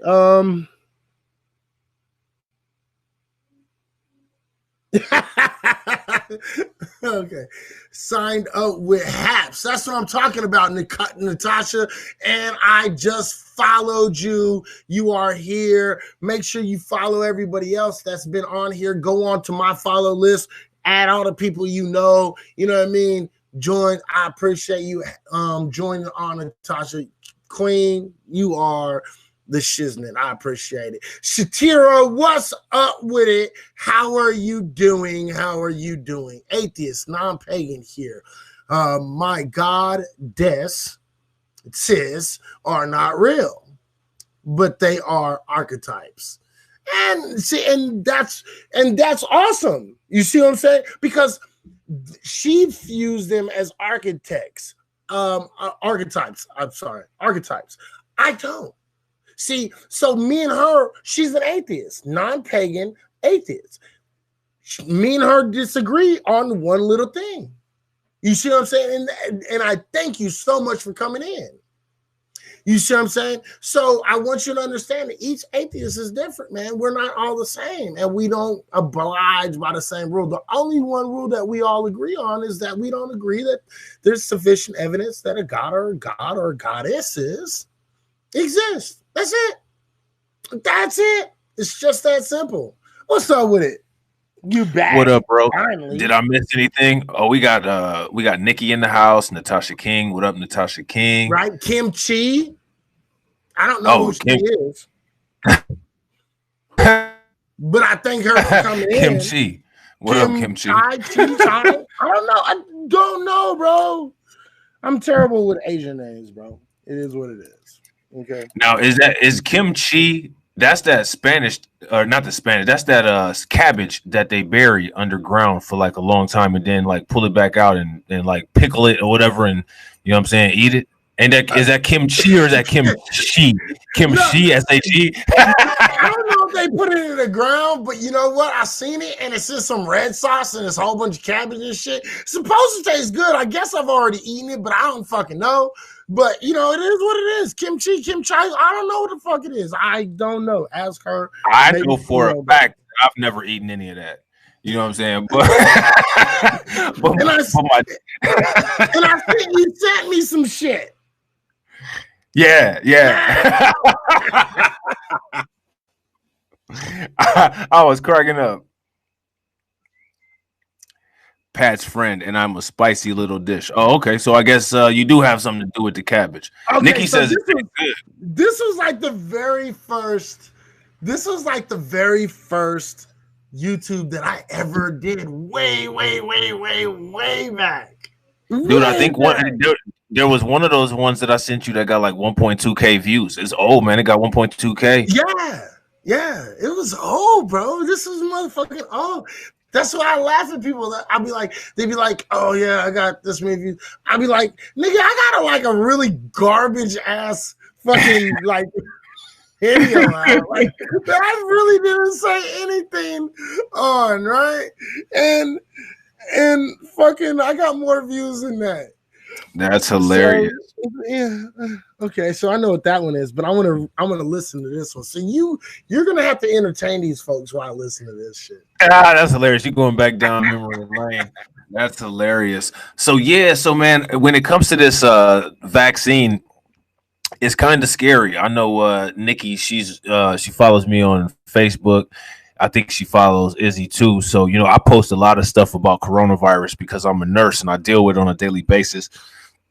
But I think that the vaccine status, the quarantine proof, and a positive or negative test is going to actually be implemented into the real ID. Look, bro, I was dying. I was like, man, this thing was like 12 in this video. I was like, that's hilarious. But like, I think that's something that we need to look to in the future happening. So again, there was somebody in here earlier who said, "What is the solution?" My thing, hey, what's up, Rob? Makes sense. How you doing? Good to see you. My thing is, I think that everybody needs to make sure that they do everything necessary to never have a positive COVID test. And that includes reducing the amount of tests that you take. Only take them when necessary, because the more tests that you take, you increase the chance of you getting a false positive. And even if you don't actually have it, even if the test is a false positive, that's still a positive test. You don't want to ever test positive ever.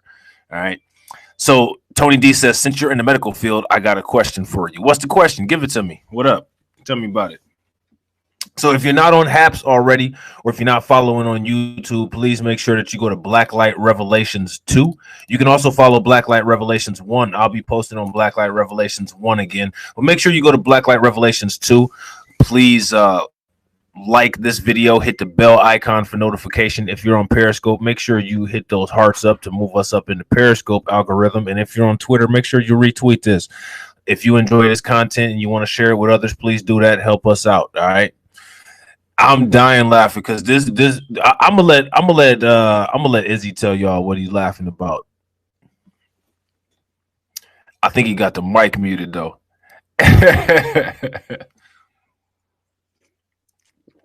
Man, I was crying laughing when I seen them videos, bro. I was crying laughing.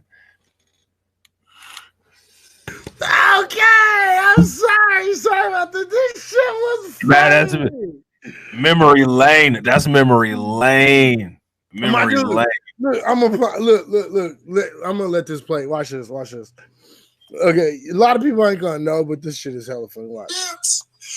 Round of a motherfucking applause for you, motherfucker. Round of a motherfucking applause. You know what I mean? Shit owns me. No, he barely fucking owns himself. He doesn't own shit with me.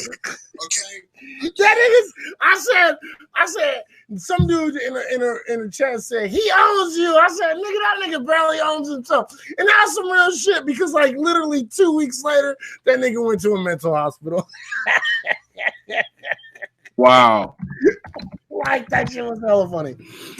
Was that you and Shipped? You was talking about that Shipped? was when me and Ship was going back and forth, bro. That's hilarious. That's hilarious. Yeah, that was me and Ship, bro. All right. Where are the outbreaks of the newest, more contagious mutations of COVID? France said CT. So I'm thinking that's Connecticut. Go ahead. I'm sorry. No, you go. There's evidence of new and more virulent strains of COVID-19 in Nevada, and these actually happened a long time ago. You know what I'm saying? They just didn't really say too much about it in the mainstream media, but there's definitely evidence of these stronger strains of COVID-19 here in the United States.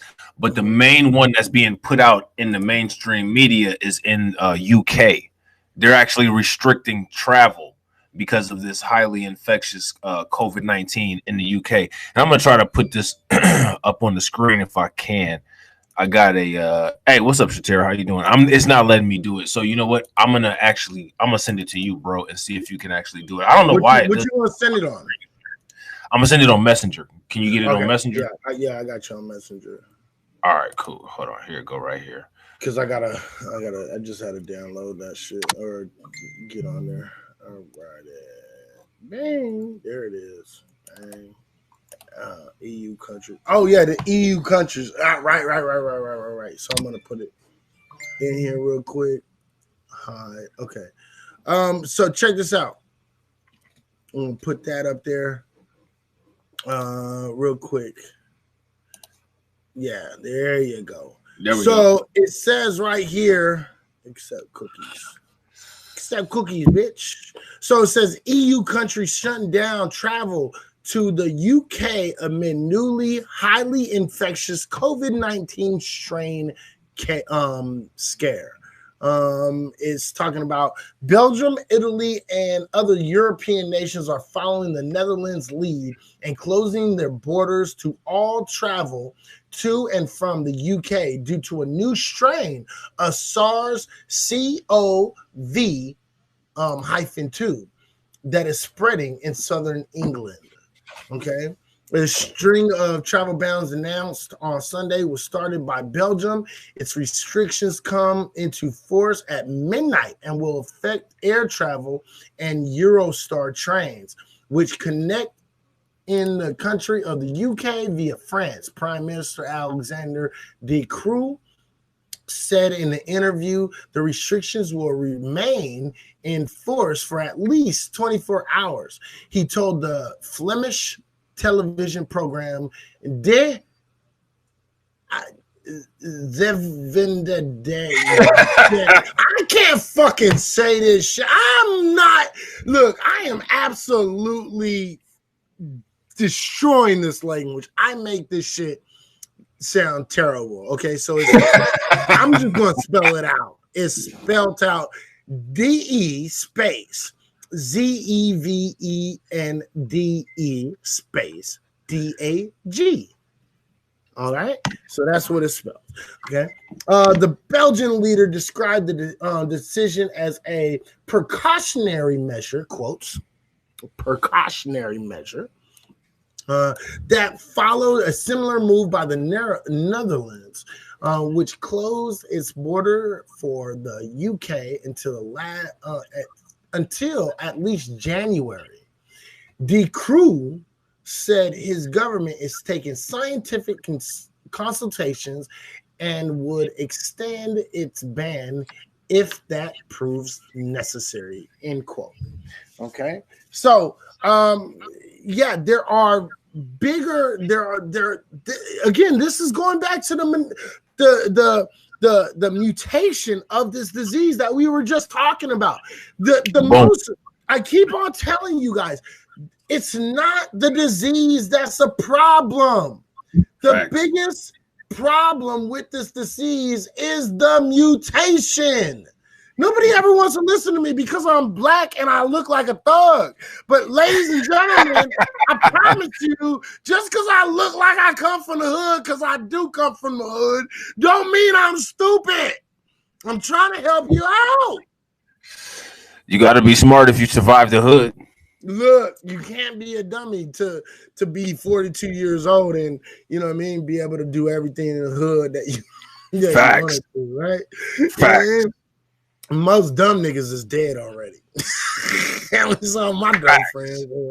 You know, them niggas either 6 feet deep or in the pen. And I ain't laughing at them niggas because my heart go out to them. You know what I mean? Facts. But at the end of the day, look. That's how it is. You had to know how to make moves correctly in the hood to live. Facts. Yeah. Right? This is why, listen, this is why in a pandemic, I'm worried about black folks. Yes. I'm worried about black folks because of the implication or because of what the government is able and capable of doing. But as far as me being worried with black folks, especially black folks from the hood and black folks that come from a life like I've had, I'm not worried about them. You know why? Because black folks know how to survive. We've always known how to survive. That's why the fuck we are still here. This is why we push cultures. This is why we push fashion and the way of talk and the way of walk and swag. This is the reason why that people love us. It's not just because black folks got big dingalangs. Like, let's not play, okay? We got swag. We got understanding how to live. We do this, okay? There's a reason why I don't, I want black folks to understand we know how to deal with this type shit because we deal with it already. Black folks take 2-3 showers in a day, you know what I mean, on a normal basis. You know, black folks use wash rags. White folks, yeah, you know, it's kind of hit and miss. You know what I mean? Look, check that article that I just sent you. White folks is hit and miss. You know what I mean? White folks, y'all kind of hit and miss on the whole, you know what I mean? On the whole, you know, hey, let's, you know, let's use a wash rag. Like, y'all share the soap. You know what I mean? Like, let's just not lie about this shit. Y'all share the soap. All right. But the thing is at the end of the day, black folks have been doing this where we try to stay as clean as possible, even though we have the least as anybody else. So we understand what it means to, you know, cleanliness is, you know, we live by this credo. Black folks, if there was a black person in this room that didn't live by this credo, you let me know. Okay. You let me know right the fuck now. Cleanliness is next to godliness, right? This is why your ass had to take a shower before you went to school. This is why you had to take a shower fucking after you got home from school, because mama didn't want to smell your dirty ass at dinner. And then you had to take a shower right before you went to bed because you was running around the fucking house like a goddamn animal and then playing goddamn Atari, Sega Genesis, Nintendo, or whatever the fuck you was playing, and you was acting like a goddamn monkey. Okay? That's a fact. Don't act like I don't know what the fuck I'm talking about. And if you didn't do that, you some dirty motherfuckers. Okay?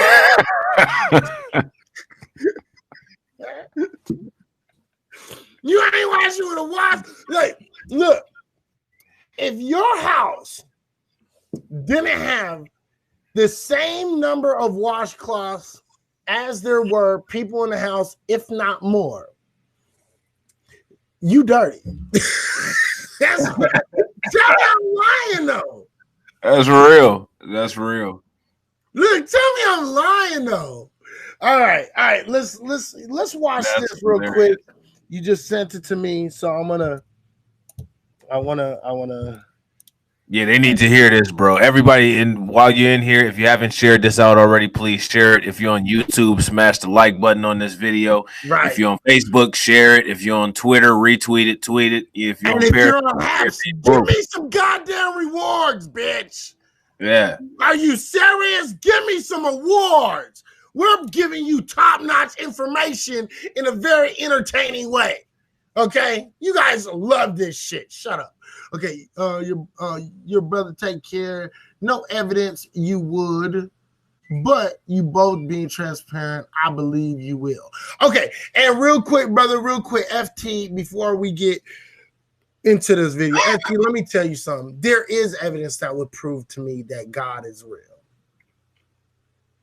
The problem is I don't know exactly what it is, and you don't know exactly what it is. But if your God is omnipotent and omnipresent, as you say, then your God will know exactly what it is. And if he chooses not to give me that information, that evidence, then that's on your God. That's not on me, sir.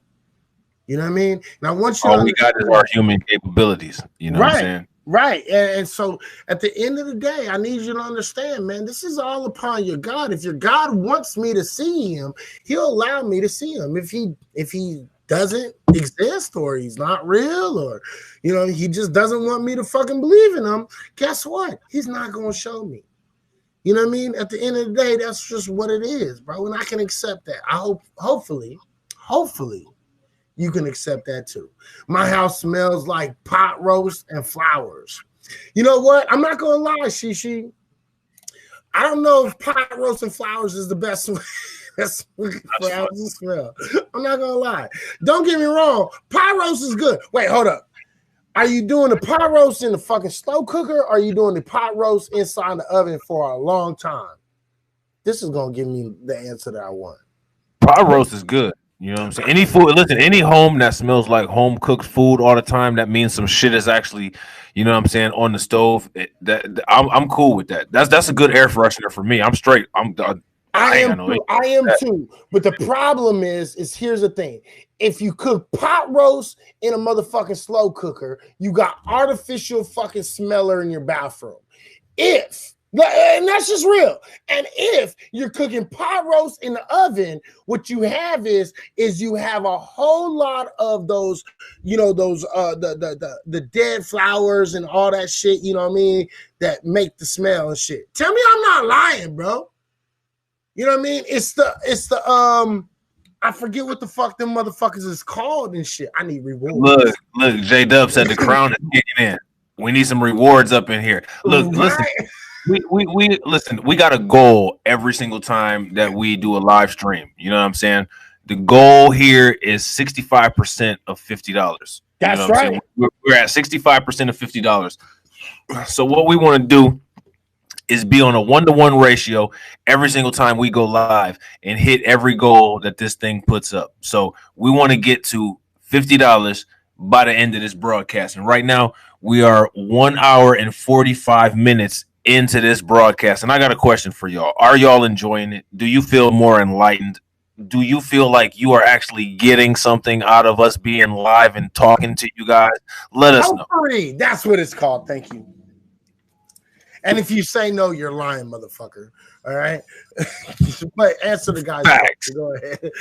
Yeah. Answer my question. We need that. Answer the question. If you don't think you're not getting more out of this shit and you're not being entertained at the same time, I dare you to say no. I dare you. I double dog dare you. Tony says absolutely. Facts, Tony. Facts. Tony has done it again. Right? We old as shit, bro. You know that? Beth, right? We are way old as shit. Okay, check this out. You know what? I just remembered. I have to do this a different way. So I have to stop sharing it for a quick second. Are you good, bro? Real quick. I gotta just for a quick second. Let me start this shit the fuck up real quick. Bang. Oh, there it is, right there. There it is, right there. There it is, right there. I had Haps. I don't like it, but the info is great. Hey, man, you see, you don't like Haps because we wasn't on here, but we on here now. We on here now. So you gonna love this shit. So get the fuck back on Haps, bro. Right? And on top of it, you got to follow us all over. My man Izzy got a YouTube channel. Follow me on YouTube, Blacklight Revelations 1 and 2. You know what I'm saying? Blacklight Revelations on Facebook. You'll get it. You know what I'm saying? Y'all will never miss a notification. Just follow us both everywhere, and we got you. That's right. That's right. And I just want to let you know that everybody that's not watching this because Tables, Ladders, and Chairs is on WWE, I'm watching this shit too. And so far, every single pick thus far, I've been right on. And I just want to let y'all know that shit. And Randy Orton and Bray Wyatt is on right now. And I've been right on everything. But Randy Orton is going to fucking win. Okay. We got Ali in the house. What up, Ali? What's good, bro? Ali, oxen, free. If you don't come out, UOUT. See, look, I'm showing my age. All right, let's play this video real quick. All right, you ready? All right, yes, sir. Let's play this video. As she reflects on the trauma of her family's past, while leaning on faith in the future. Things have changed. Silence and solitude. Lily Tyson Head needs a bit of both right now. As she reflects on the trauma of her family's past, while leaning on faith in the future. Things have changed. Things have gotten better, but still needs to get a whole lot better. All week, celebrations across the country hitting a fever pitch as the new COVID-19 vaccine begins to arrive. This long-awaited moment providing hope for so many amidst the pandemic. A study by the Kaiser Family Foundation found 71% of Americans say they definitely or probably will get the COVID-19 vaccine. But Black Americans are far more hesitant. 35% say they probably or definitely will not get the vaccine. So I want to know how much of the people who are doing the trials of the vaccine are African American. I'm still on the fence about the actual vaccine. In the African American community, we never really received anything that's going to be beneficial for us in the beginning. That distrust is well earned. Lily's father was an unwitting player in one of the darkest chapters of our nation's history. My father was Freddie Lee Tyson. My father is our hero. A sharecropper in Alabama in 1932, Freddie Lee Tyson was one of 623 black men recruited into a medical study. We now know it as the infamous syphilis study at Tuskegee. Freddie thought it was a program to provide free health care. He had no idea that the doctor's only interest was to study the infection he had been born with. They did not tell them they had syphilis. And the only thing they told them they had bad blood, and they were treating the bad blood. But they were not. They were lying to the people. The study was run by the U.S. Public Health Service, white doctors hoping to chart the natural progression of syphilis in black men. What did your father think he was participating in? I would say that they were looking to better their health and to better their conditions. He did not know that he was in a study. He did not know. The government went to extremes to keep it that way. Even when penicillin became a safe and reliable cure, the study doctors actively prevented the men from getting it, circulating secret lists asking health providers not to treat them. When some of the men were drafted into World War II, the researchers had them rejected from the Army, so their syphilis would not be treated. Talk to me about the misinformation surrounding the study. Some people, believe it or not, still think the men were injected with the virus. They were not. The truth about the study didn't surface until 4 decades later in 1972, when a whistleblower outed the experiment. When the CDC first called him, he was quite upset. He was angry. And I also saw some shame. Shame? Say more. Shame because he had been deceived. Now, you have to understand, my father was a proud man, and he was honest. And our government treated him like a lab animal. Right. These men deserved better. Their dignity was taken away from them. The basic human needs of a person was stripped of them.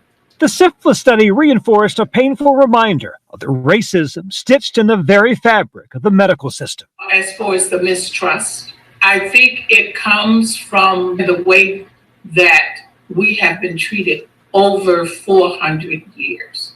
The disparities, the criminal injustices, the social injustices, the economic injustices, the educational injustices. Lily's daughter, Carmen Head Thornton, went into healthcare to change the system. This river of mistrust with healthcare workers being on one side and those who are needing care and needing vaccines on the other. We need more people on the healthcare worker side.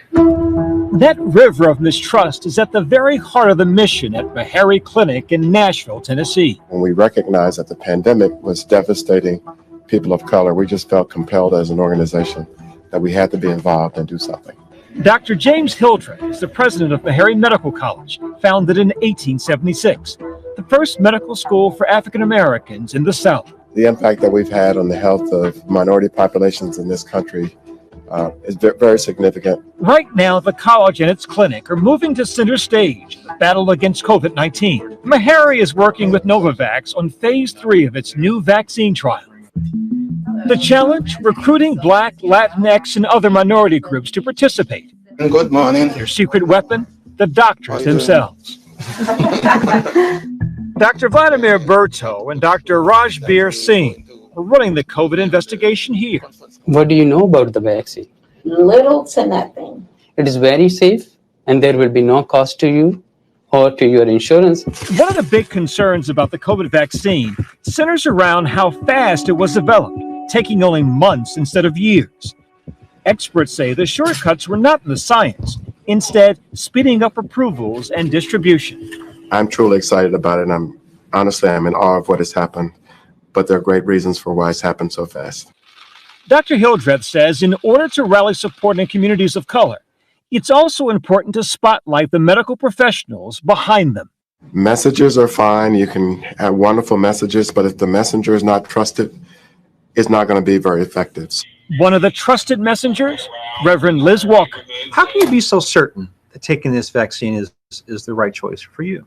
From what I've seen of COVID-19, the greater risk is to get sick. So for me, there's no hesitation. Walker is an icon in Boston. And I'm Liz Walker. I just joined this team, and I'm so glad to be here. She was the first Black woman to anchor the evening news in the city. Thank you all for being here. Walker is now the senior pastor at Roxbury Presbyterian Church, a neighborhood she likens to the biblical story of the Good Samaritan. I call the neighborhood the Jericho Road because you never know who's going to stop by or who's in need right outside our front door. So we are a community church. Social justice is our foundation. In order to get the good word to her flock, Reverend Walker threw up a Hail Mary, emailing Dr. Anthony Fauci, not expecting the nation's leading infectious disease doctor to actually respond. But he did. We are so just blessed to have you, Dr. Fauci. You had Dr. Fauci come to your church via Zoom. You know, Faith, this was a God thing. I had no idea that he would, but I knew I wanted to get as much information as I could to my congregation and the community at large. Walker realizes in some cases she's fighting an uphill battle with her congregation. I was frankly surprised at how many people were resistant. They talk about going to the doctor and having the doctor ignore them, or going to the doctor and having the doctor dismiss their complaints. The problem's not with us. It's not my community that's the trouble. The problem is with the system. And the thing about the vaccine that I want my congregation to know, this is an act of love. It's an act of survival. Very much so, but it's also an act of love. Love and faith, two guiding principles so many can relate to, like Lily Tyson Head, who believes her father's story should not sow doubt, it should build faith. As they say, if you don't know your history, you're bound to repeat it. Based on your family's history, would you take the vaccine? Without any hesitation. As soon as the vaccine is available for me, I'm taking it. And all of my siblings that are still living all say they will take the vaccine. There's real reason why you and your family might be suspicious of this kind of program, but no hesitation at all. No, we have to step forward and not be afraid to make our lives better. Freddie Lee Tyson died in 1988. None of the doctors were ever held accountable in court.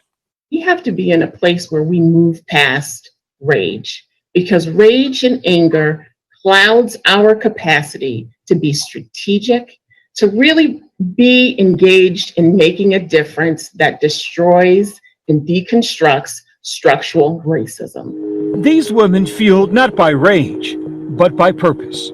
Their foundation, Voices for Our Father's Legacy, providing scholarships and financial support for other descendants, changing the story from victim to victor, from tragedy to triumph. I'd imagine Deacon Freddie Lee Tyson's awfully proud of you. Well, I hope he approves of how I'm doing. I pray every day that my voice is not my voice, but the voice of those men, because they were forgotten and they're unsung heroes. And at this time, during this season, I think it's important that we lend their voices to the conversation of today. This is a DM for the self.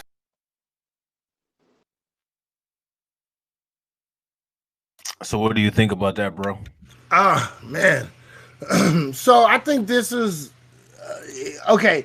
So it's supposed to invoke some sort of I trust you, right? Yeah, to me, it doesn't. What it invokes is this is really pandering really hard, and I don't trust you even more now. Right. Like, why are you trying so hard to get the Black community to do this? Because look, here, check this out. Look, at the end of the day, this is how I look at it. What's up, Stira? Welcome to the broadcast. Excuse me. Welcome to the broadcast. What it tells me is if this vaccine works, why don't you give Black folks the time to see that nobody's having adverse reactions to this, because they will do it eventually. Like, I don't think I've heard any black person that hasn't said, give it some time, I want to see what happens. Right. You feel me? Like, even Tariq Nasheed has said it. He said, am I going to take it immediately? No. Which he shouldn't. Right. But am I going to take it eventually? If it shows itself to be true, I am. And so that's the thing that I'm talking about.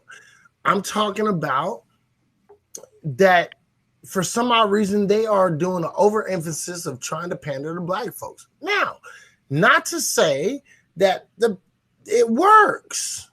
I think that it could work. You know what I mean? I have faith in science. I'm a science-based guy. But just because I'm science-based doesn't mean that I'm not cautionary at the same time. You understand what I mean? Also logical. Right, absolutely. And also, basing things on past experience and past history, Absolutely. So for me, it's strictly a thing where I just want to make sure that it's working properly, and there's no real true adverse effects. I don't want to see more black folks dying. I don't want to see some sort of something that happens. Let me know, Shatira, when you're ready to go. Write it in the room, under the pink, red, mauve, whatever the fuck you want to put on it. You're more than welcome to come up. What up with it? Michael Jackson's in the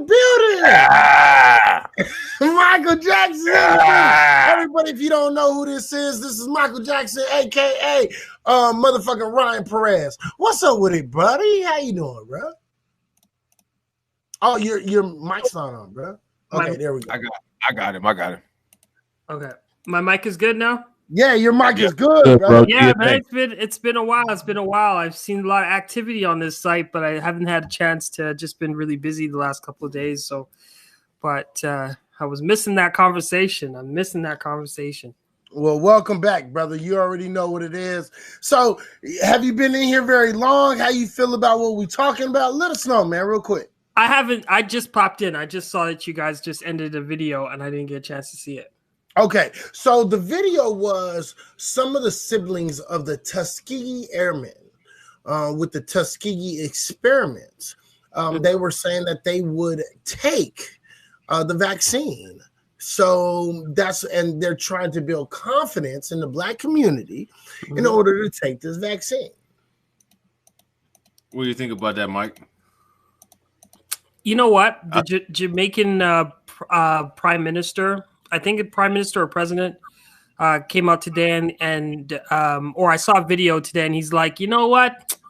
Let's let Canada and let US and all the big countries try out them vaccines, and let's see how it for work. Right. You know what I mean? And once because we don't know what's in it, we don't know how it's gonna work, so we'll give them time to go and fix it up. And you know what? That is my philosophy. I'm not opposed to people taking the vaccines, but at the same time, I'm not gonna take it. He said, "I'm not gonna take that shit." Because first and foremost, I fucks with Dr. Sebi, so I make my own herbs and stuff like that, and that's good enough for me. Haven't been sick for 3.5 years, no flu. My son hasn't been sick. We straight up with dealing with like nature's remedies, but absolutely not like baby fetus and like. But I'm not opposed to the vaccine because people are not like me. You know what I mean? They don't have the same diet. They don't have really good hygiene. And some people should take it. But, I think that people should wait as long as they can before they take it, because you don't know what side effects, because, we know throughout the history of vaccinations how much kids have grown up with autism and all kinds of stuff because of these concoctions that are being pumped in their bloods. And, you know, and no one's, and like, what's so funny is that no one's taking accountability over their personal health and their diet. Because tell me what animal, and I'm not a conspiracy theorist, y'all. I'm just saying, like, tell me what animal out there in the wild has to go to the vet. Right. None. And Shatira, if you have a problem, let us know so we can help you get on here for sure. So we can definitely see you or at least hear you. You don't have to be on cam. You already know you don't have to be on cam if you don't want to be on cam. But Shatira, if you're having some problems, just write it in the room under the red or the pink. I apologize. To the pink thing, and we will see it. And then that way we can get you up here as soon as possible and make sure we hear what you got to say as a Black woman. We trying to hear that shit. All right. No, and I get it. I get it. Because to me, I'm saying, look, at the end of the day, I want to make sure that everything that we doing, right, is the right thing. I want to make sure that we are getting the help that we need. I want to make sure that we are all safe, and I want to make sure that we all can benefit from it. So all we're saying as a Black community and as a larger portion of the Black community, well, try on them other guys first. Right? Try on them because and look. Stop using us for the crash test. Stop using us for the crash test dummies. Look, use it for them right now because if you feel it's safe, if you feel it's totally safe, then hey, just try it on them first. Yeah, straight up. Right. I don't mind that idea. I'd do that. Right. There natural selection. And you know what? Like, you know, like there's certain, like, you know how the pig, or not the pig, but the chicken and the beef and the dairy cow, they're all hybrids, right? They're made for, I'm not going to insinuate anything, but they're made for a certain type of people.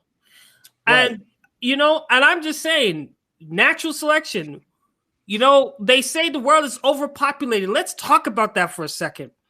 What do you mean the world is overpopulated? That means there's an excess of humans. So it must be a certain type of human that deserves that vaccine. And, you know, go ahead. I wouldn't put that on that, but okay, go ahead. You really skipped the line on that one, but so let me jump. So what I want to do is I want to try to jump. Shatira, jump on in. We're talking now, so you're more than welcome to jump on in. Hold on real quick. Rob, I don't know where you went, but get her the fuck in. I don't know what the fuck you did, bro. I have no idea what you did, bro. How do I get her in? I don't know. Rob is my tech guy, bro. Everybody, if you don't know, Rob is my tech guy. So Rob has been tinkering with everything. He's been making sure everything works. And I want to make sure that she gets into this conversation because this is my girl. She has a lot of really good ideas, insight on different things. So I want to make sure that she gets into this conversation. Oh, there we go. All right, cool. All right. So Shatira, can you say something real quick so we can make sure we hear you? Oh, wait, hold on. Let me unmute you because okay, go ahead. Tell me if talk to me real quick. I don't know why.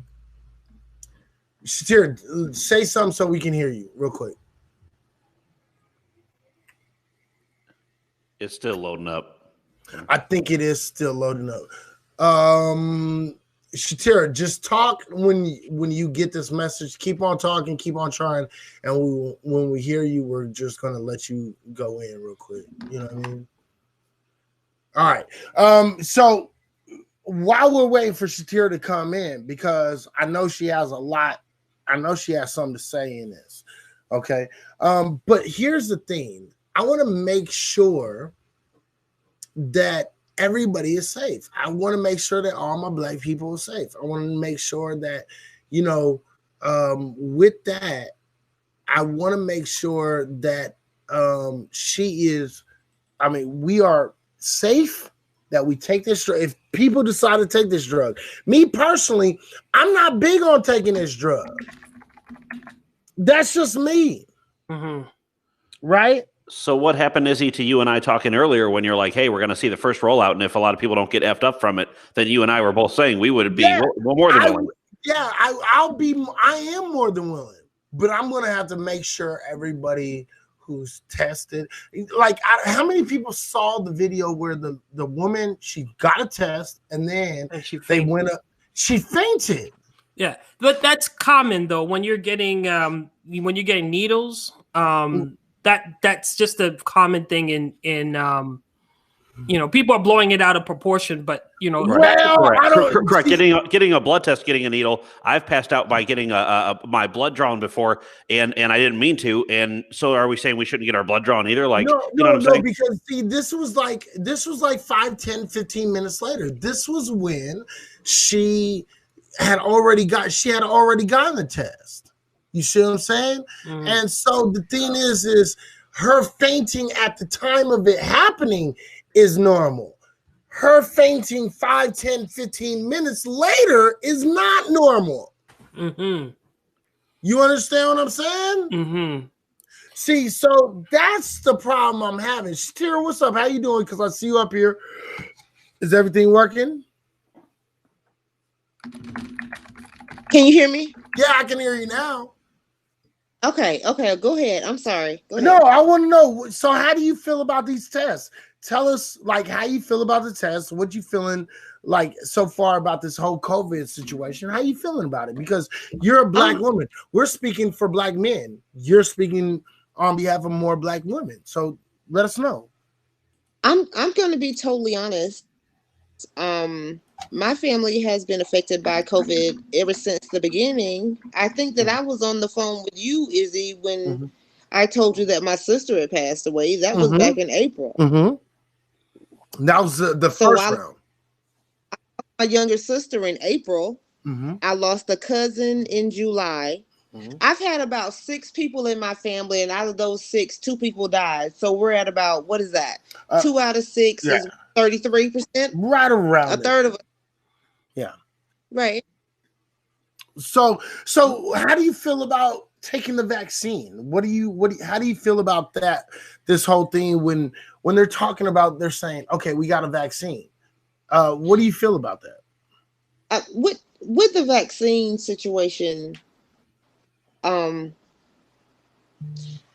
I've always said that I'm going to have to watch the vaccine for at least about 5 years. I got to watch it for about 5 years before I even put it in my body. Right. Right. No, and I get it, because actually, I've never had a flu shot. Oh no, I've had one flu shot. Right, since flu shots started. Right, I've had one flu shot, and I've gotten one pneumonia shot because I caught pneumonia 3 times in 1 year. I got walking pneumonia 3 times in 1 year. No, was 3 times in 3 years. Say that again. Was that this last year? I got pneumonia last year, and I got pneumonia the year before that, and then I got pneumonia the year before that. I remember you getting sick last year. I was trying to remember. Yeah, and so it wasn't until the 3rd year of getting pneumonia where I actually got the pneumonia vaccine. It wasn't until the 3rd time. You see what I'm saying? Right. Till I got it. Because I was like, you know what? I don't, because I don't like taking vaccines. My personal opinion is that, if your body can fight it, let your body do it. Right? Eat good, and let your body do what it does. You feel me? But you know what? You know what though? Tell me. That sounds great. And I have a cousin that did that same thing. I had, like I said, I had my younger sister, my My younger sister caught it back in April and she passed away. And then I had a cousin that got it like in July, August. I think it was like around July, August, and he passed away. Okay. So the thing that I'm saying is there's something, I don't know like what happens with Black people as far as this disease is concerned, but there's something, either you're going to live or you're going to die. Like my aunt tested positive last week and she feels fine. Her husband, however, is like a few years older than her, but he has like diabetes and his cancer is in remission. So they looked at him, and then my cousin, her daughter, got it too. So it's kind of like, are we going to lose a couple of them? We don't know what's going to happen. I don't think that we're taking it seriously enough as Black people. Are we taking it seriously? And you know what? That's a great question. Mike, go ahead and give your response to that. Yeah, do you think Black people are taking this seriously enough? Can I go after Mike? Yeah, I don't think that I don't think that Black people. I lost my grandpa due to COVID, and and I've lost friends. I've seen just devastating things on my personal timeline. However, we're not also addressing the elephant in the room, and that's like we just heard the word diabetes, heart disease. These are the number one killers in the Black community before gunshots and and police brutality. We have illness and sickness. And we're not even talking about what are we being genetically predisposed to when we're eating certain foods. There's certain foods that just don't work in our system, like cheese and milk. Black people don't have the enzymes to break down the lactose, to break down lactose. So, we are compromising our immune systems every single day. And then we're like, what about a vaccine? Do you know how many times that people drink alcohol every day, and alcohol gets filtered through the liver? You're right. The liver, and I'm not judging nobody, but the liver itself. I'm not judging. I'm just bringing facts. The liver creates facts, brother. Yeah, the liver creates protein. The liver creates protein. The liver creates vitamins and all kinds of things that are designed to repair our cells. So when that liver shuts down, what is your recourse? How are you going to survive? So people are not only dying from COVID, but they're dying in addition, when they're exposed to this, they're dying of other illnesses as well. So, we have to just take our health seriously. We can't eat like the fried chicken and the collard greens and the mac and cheese all the time. And expect that we're going to live. But that doesn't always do it, though. I mean, just eating healthy doesn't always do it for everyone, as we know. Yeah, that's true. And I'm not trying to say that, eating healthy is going to stop you from getting a disease. What I'm saying is that we are picking and choosing what we decide that we don't want to put in our body. We're picking the poisons, and if you're talking to, let's be consistent, keep the same energy. If you don't want a vaccine in your body, then you shouldn't want all the other stuff like the Coca-Colas and whatnot in your body too. Absolutely. Can I speak on top of what Mike was saying? Yeah, please go ahead, Pat. Let's do it. So this is something people are obviously going to disagree with me, just possibly because of the question you're asking. You say, is the Black community taking it seriously? And of course, now I'm about to talk on that, and I won't be taken seriously when And you don't have no right to talk about it because you're white. Right. So now that you got that out of your system and out of the way, now I can go ahead. I got it out. Don't do it. So my wife and I keep talking, and we're talking about like her family, her extended cousins, and people that in her family don't take it very seriously. Now she and I do, because she understands the severity of even the fact that she has underlying health conditions, and she knows that if she gets COVID again, because by the way, she got it before and was still eating healthy, but has underlying health conditions, and it fucked her up. So the fact that if she gets it again, it'll probably fuck her up and kill her. So she understands that. She's talking to her family who eat like her, or who ate like greasy foods a lot and everything else. She's trying to help them as well. But she and I are both on the same train of watching the first rollouts of the vaccine, and a few months down the road taking it because we don't care. See, here's the difference. Here's where we differentiate. I don't care how healthy my diet is. If I get it, but it doesn't affect me, who am I giving it to? That's what I give a shit about. Who am I giving it to? I don't care if I'm the healthiest person in the world and I'm immune from getting it or dying from it. I'm still probably going to give it to someone, my father, my mother, my mother's husband, my daughter, possibly my wife. If I give it to any of them, they're all high risk enough that they could get sick and die from it. And so for me, that is the main reason I'm going to take the vaccine eventually, because my question in my head is not if the Black community is taking it seriously. I think are human beings as a whole taking it seriously enough in order to say, do I want other people to possibly die? Is this a possibility that I could kill other people by me not taking this virus serious enough? That's right. No, and the thing is I want to make sure you understand that you're absolutely right. And the thing is I think Black folks have taken people. Oh, say that again, Shatira? I was just talking to Black people. That's who I was talking to. Yeah. Of course. And that's the thing. In a lot of cases, we have a situation in which Black folks, we talk about diabetes, we talk about, like hypertension, we talk about fucking, all these different diseases that afflict us.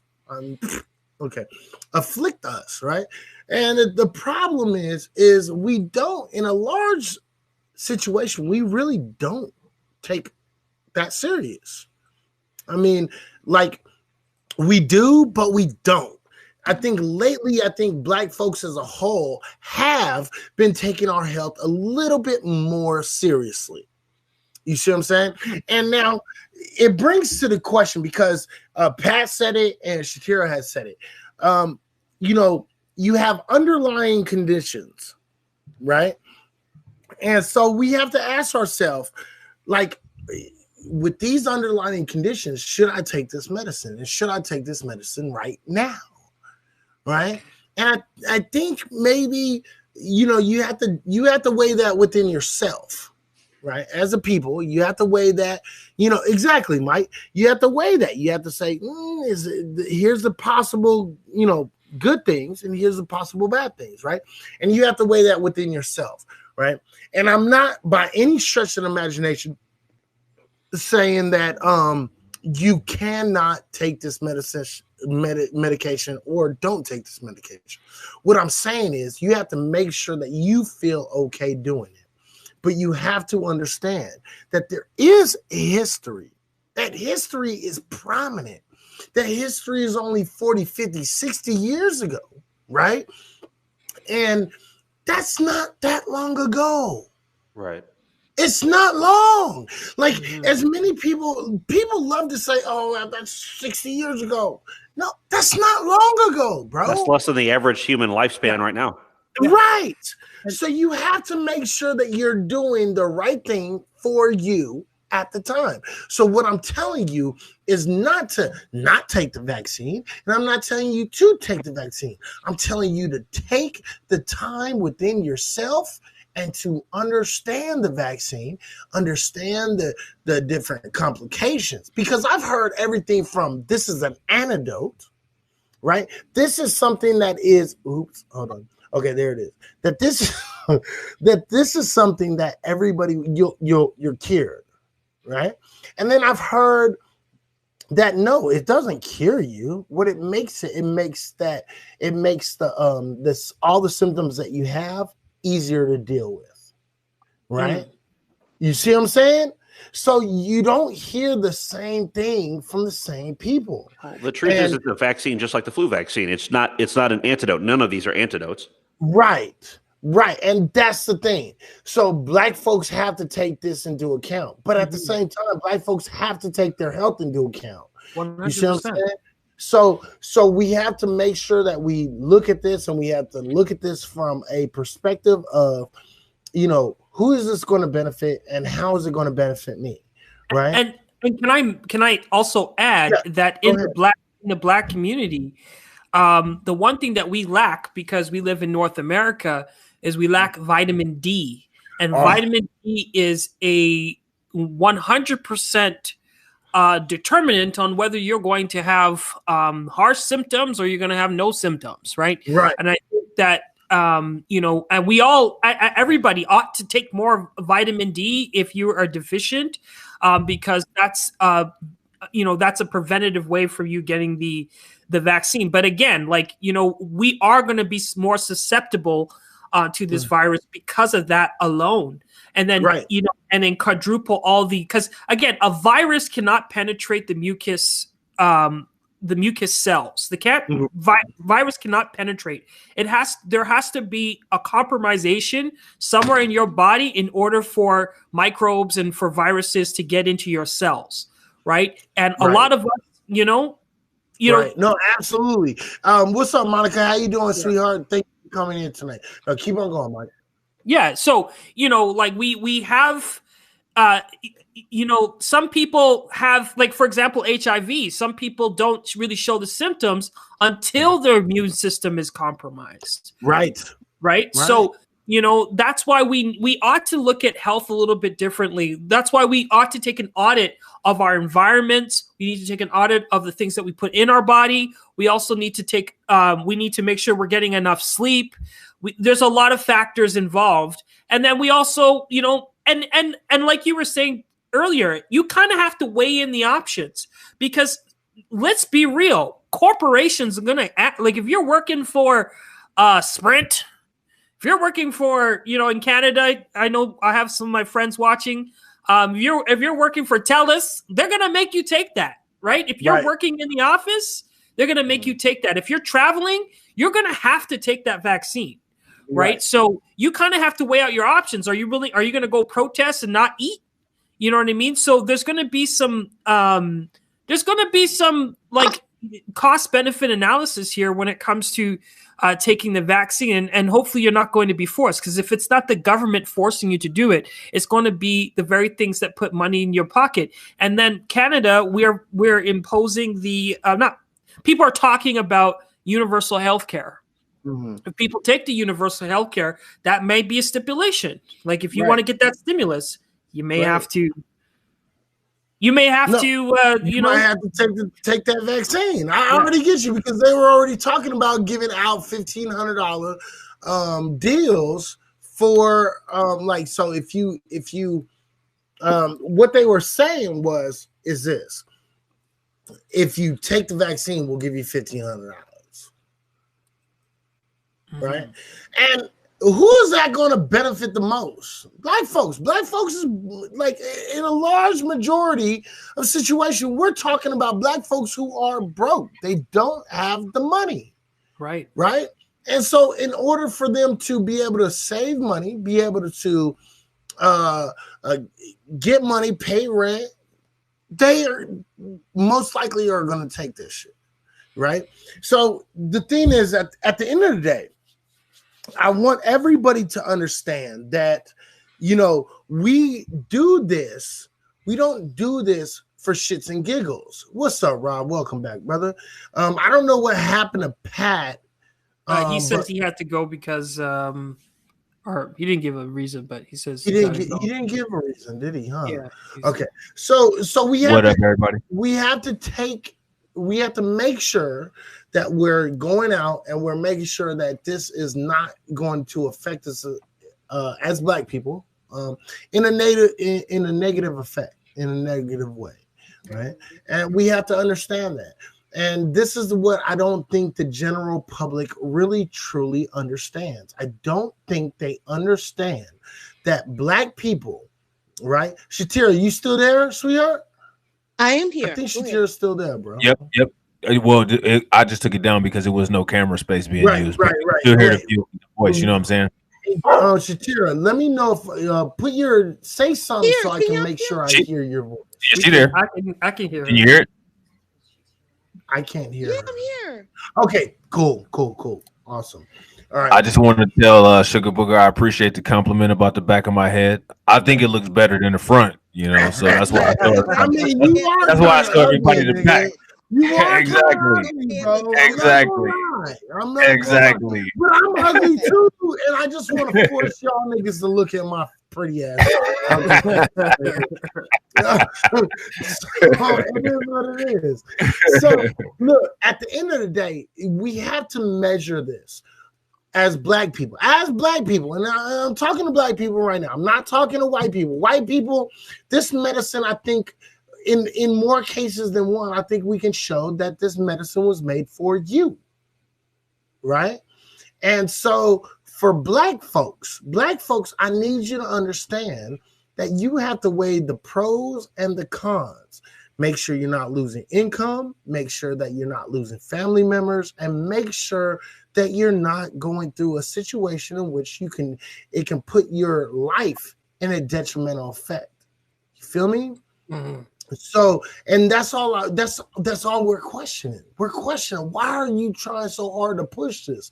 Now, if you're solely on this idea of, hey man, we're just trying to make sure black folks get this vaccine, we're trying to make sure as many black folks live as possible, that is fucking awesome. That's great. That's a good thing. Mm-hmm. But is that all you're doing? Yeah. And black folks, we do legitimately have an argument on why that is not exactly what you're doing, because in the history of America, you have not done this, and I'm sorry to say that. So, Michael, go ahead. I know you had something to say. My bad, Mike. Go ahead. Oh, sorry. I don't mean to interrupt anybody, but I was going to say that not all black folks are equal, though, and you know, because wait, what you mean by that? Because not all black. What you mean? All black folks ain't equal. They're not all of them are equal, because in Africa, they're doing pretty well with the way that they're handling the virus because of the Ebola outbreak.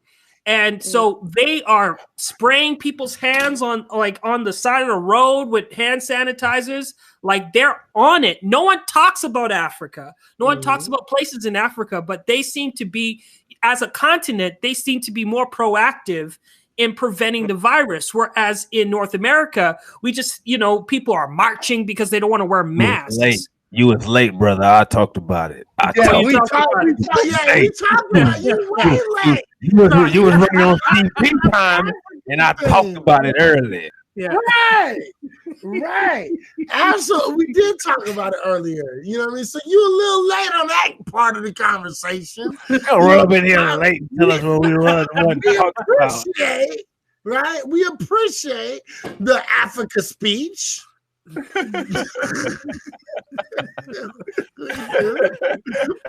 do. But you late, nigga. I'm outside.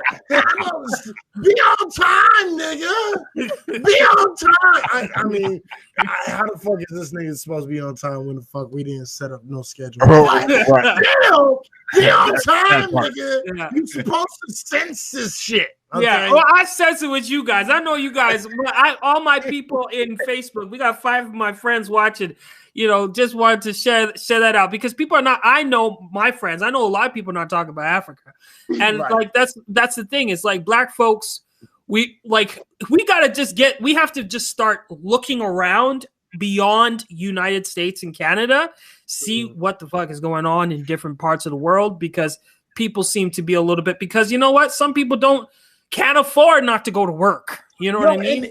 And I agree with you, right? We have to look at the greater perspective, but at the same time, I think, honestly, and I'm gonna sound like a dick right now. I really am. We have to worry about primarily, number one, first and foremost, foundational Black Americans who have been here, that have been through the struggle that we built this country. And so we're talking about foundational Black Americans. And then second, we're talking about, Canada, North American African Americans. And then we're talking about immigrants to Africa, because from everything I hear, Africa has got this shit on lock. They have been taking care of this. You know what I mean? And don't get me wrong, I love my brothers and sisters out there, way out there in Africa, man. If there's any brothers and sisters out here from Africa, man, fucking love you to death. But We have to worry about us as foundational Black Americans first and foremost. Shatira, I want to let you jump in here if you have anything to say, and I'm going to jump out real quick. So give me a second. But Shatira, do you have anything to say on all this? Because you've been quiet for a minute. I want to make sure the woman in this group, the Black woman in this group, got something to say about this. Yeah, I mean, I agree with you on that. I think that it's okay to sit up there and say, okay, well, we can be on the diaspora. Keep on going. We can be on the diaspora talk. We can be on that. But I think that at this point, us as, like Izzy said, foundational Black Americans, we need to be on something else. And I think that there's a code.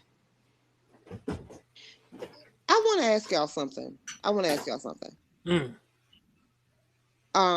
As for Rob and who's the other, Michael, do you agree that there's a code? Is there a Black code? Is there a code for Black people in the United States? When you say, is there a code? Tell me specifically what you mean. Like, do you mean like you talking about the Black codes that used to be around back in the day, like the laws, or are you talking about like a general secondhand where like we communicate, we're on the same page with things, everybody working? No, I wish there was more of a code, but I don't think there's a uniform code right now, and I think that that's one of the huge problems that we deal with. I think what it is it seems like everybody pulling each other off of a hill in order to get to the top of the mountain with nobody getting to the top of the mountain. That's what I see. But okay, I get that. But what I'm asking you is, do you feel that there is a general conduct of behavior that Black people are supposed to have, and we're supposed to know that? No, because we believe that because Black people are not a monolith. Okay. Look, and we can have that monolith conversation. But what I'm asking you is, do you don't believe that you don't believe that there's any sort of code that we're supposed to have? I think there should be one. Yeah, I think there definitely should be one. I'm asking Michael. I'm asking. Oh, okay. My bad. Do you think we should be operating at a specific code, like operating in a uniform way? That's correct, sir. Well, I think that, I think that to have some sort of organization, to, being organized, I think, and being in communication with each other, I think that is a utopian ideal. And I think we should all strive for that. But I think because we're so different in our communities, some people come from different parts of the world. Some people have different educational backgrounds, etc. There's just so much dynamics to who we are as a people. We're probably the most dynamic people on planet Earth, just based on when you look at the diaspora, you look at everywhere, and you look at us, we're different. All of us are different. So I don't know. And everybody has an idea of what the Black community needs. So I don't know if I think I think I would hope and wish that there was a code of conduct, but I just feel like in this day and age with all the social constructs that there are, I think it'd be very hard for us to have that code. I think it's real easy. All you got to do is read Powernomics by Dr. Claude Anderson. But go ahead, Shatira. I want to ask Michael a question. Okay. And this goes for everybody. I'm sorry, not just Michael. This goes for everybody. So would you agree that there is a certain conduct that we need to have that ensures our survival? Yes. Okay. So then that goes against your argument. Well, it doesn't go like you're asking me two different things. No, I'm not. Yes, you are. If you want to talk about logic, go back and ask me the first question, then ask me the second question. They're not equally bound. Should there be a written code as to how we as Black people are supposed to act? Because see, to me, the code is inherent. It is our survival. So you can't sit up there and say, oh, we're so different. That doesn't matter. We should be all about our survival. Okay. And our survival. No, it's not okay. Our survival says that we are going to do this. This is what we're going to do for our people. And I mean, I think that individualism is fine. If that's what people want to be on, that is fine. But what I'm saying is this: there has to be something that says, okay, this is what we're going to do to ensure that we as Black people, phenotypically Black people, are here. If you're not willing to do that, then you might not be for Black people. Well, I never said that. With all due respect, my sister, you asked me if I believe that there should be a code. Yeah. And I said, yes, there should be one. But I also said that's a utopian ideal. But when we're talking about reality, I guess what I'm asking you is, why do you believe that the code should be utopian? The code is inherent.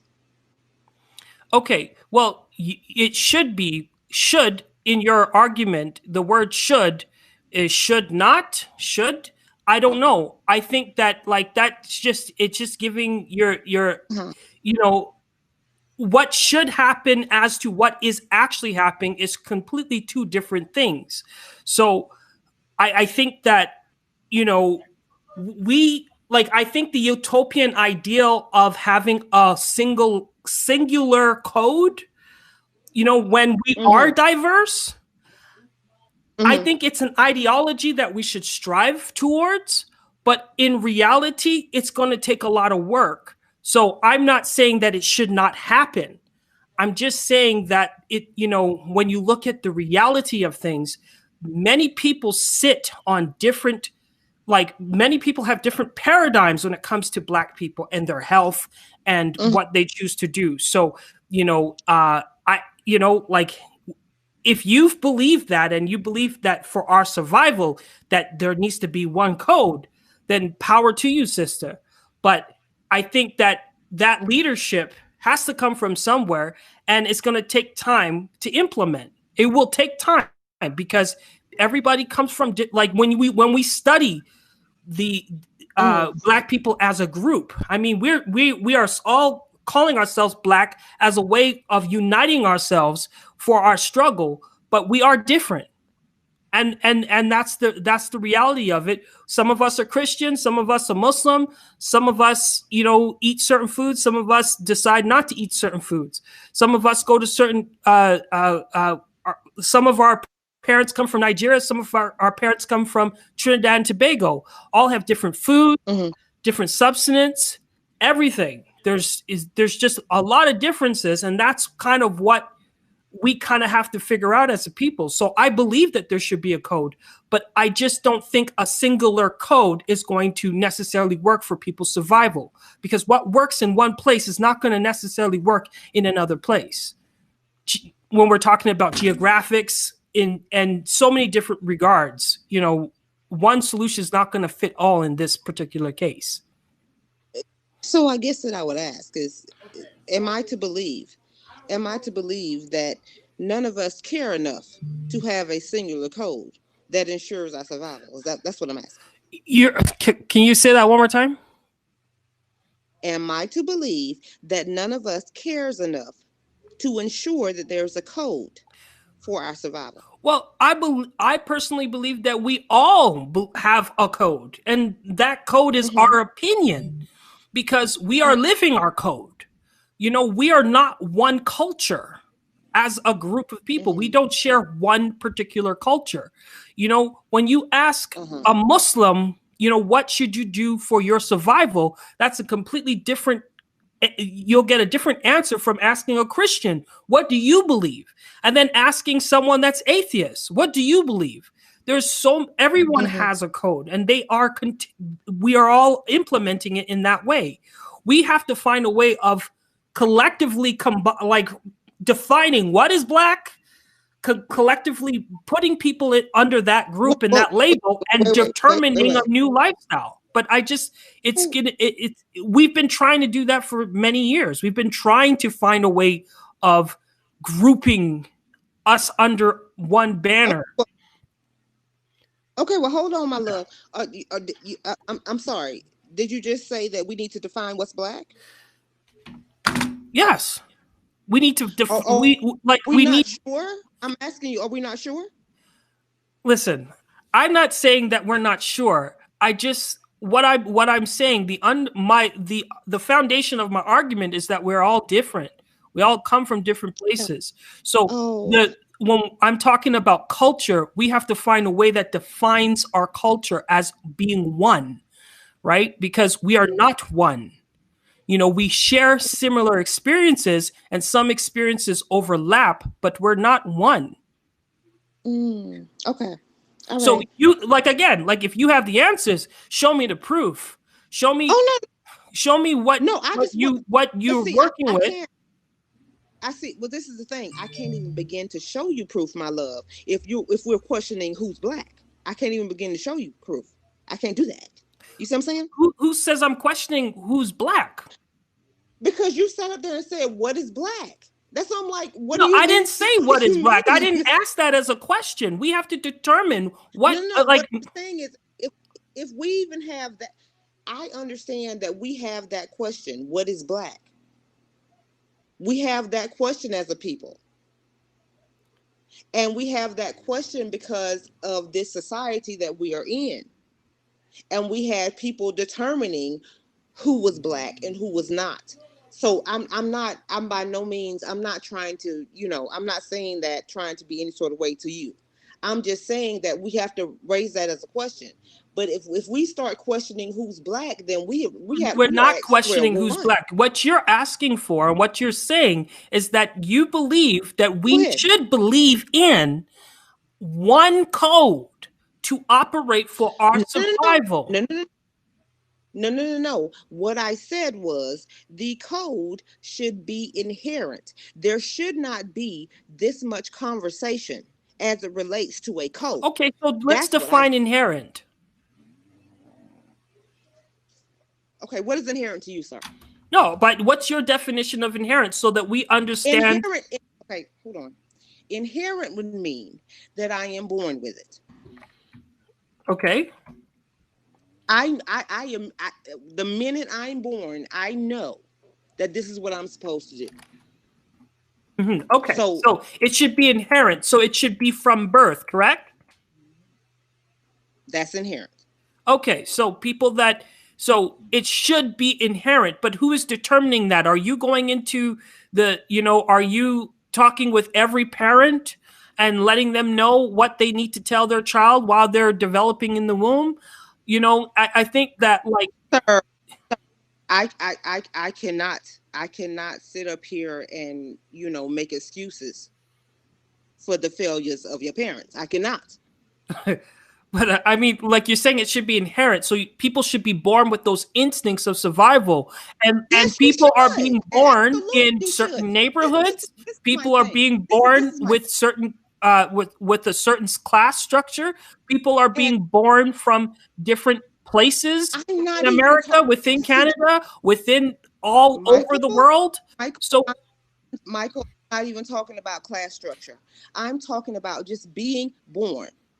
As Black people, we should understand our survival. That's what I'm saying. But that survival instincts are, I understand. You're not going to tell me that survival instincts are subjective. You're not going to do that to me today. You're not going to do that. Well, they're subjective to the person that you're talking to. Because like I just said, you said we're not talking about classism. We are talking about classism in specifically, because if someone's born in a certain class structure, if someone is born in $1 billion home, their survival is completely different. It's subjective to their life and their lifestyle and their culture. Okay, so let's be very clear. So you're telling me that whether you're born, you're saying that whether you're born in a household that has $1 million or a household that has $10,000, are you going to think the same way? No, right? Sorry, say that again.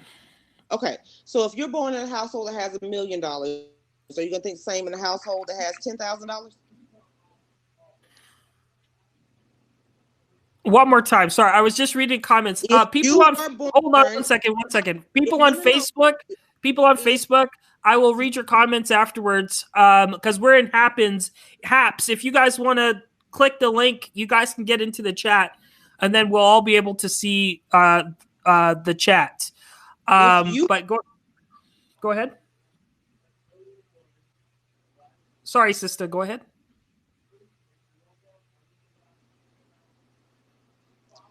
Are you thinking in the same way if you're born in a household that has $1 million as opposed to $10,000? Yes, there's completely different life. It's a completely survival is subjective to the person and their experience. This is the problem. I'm telling you this. I'm telling you that what we have done as Black people is sat up here and had the people that were sitting up here and came from $1 million households were making decisions for us. They were making decisions for us, and they had no idea what was going on in our households. I'm not necessarily saying that I come from a $10,000 household, but what I'm saying to you is that I understand that I'm Black, whether I'm $10,000 or $1 million. That's what I'm saying to you. It's the same Black shit. It's the same Black, whether it's 10,000 or 1 million. It's the same Black. That's what I'm saying to you. And I've already addressed that earlier in the comments. I did address that. I said that we collectively share experiences. Some experiences overlap, but they're not all mutually exclusive, right? So I think that like we can agree that, you know what, if I walk outside in a neighborhood that maybe people may frown upon me because of the color of my skin, that's something that's commonly shared within the Black community amongst Black men. However, not all Black men are going to experience that. Not all Black men are going to be brought up in that particular way. So survival instincts, and when we're making decisions politically, economically, even spiritually for our survival, it's going to depend on where you're born, how much money you have, what your culture is, what your language is. There are a lot of barriers to this. I did not create this social construct. The system of slavery and colonization did. I didn't create this social construct. So I have to live within that social construct, and I have to survive within that construct. And our experience, and they purposely removed our history from us, and no one knows who they are. So nothing isn't there's no survival instinct that's going to be innate enough for us to all be able to vibe on one level. And why do you feel that way? Why because do you feel that survival is learned. Survival is a learned. When you're talking about something that is inherent, you're talking about a child being born. A child has to learn those things, and you learn through culture. You learn through language. So before you can determine those survival things, sorry, do we or do we not have culture? Culture. I don't know if I can have this conversation because we all have culture. We all share different types of culture. We have a mainstream culture. There's many types of culture, right? Go ahead. So I just, Will said, Ryan did not say that he wasn't sure. Not constructive to infer that he did. What he means is that we need to come to a general agreement to what is Black. If that even matters. Hold on one second here. Okay. Will says ad hitting shaming, guilt need to be right.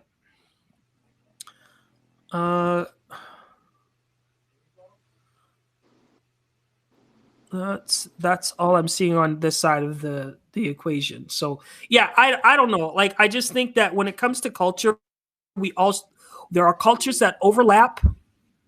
But there are cultures that we don't share. In my household, my parents are Trinidadian. when I go to my friend's house that are Jamaican, you know, there are some things that overlap, but there are some fundamental differences and perspectives on certain things. And again, to be able to come up with one code to do that correctly, we would have to solve that puzzle piece of social constructs and try to find a overall agreement, but it's not going to be something that's going to be innate. Because if we're talking about changing a philosophy over time, it's going to take years to reprogram a group of people that is already broken up in several groups. Yeah, so yeah. I mean, it is what it is. I was just trying to understand. So, I mean, clearly we're not going to see eye to eye on this. So, foundational Black people, we have our own code.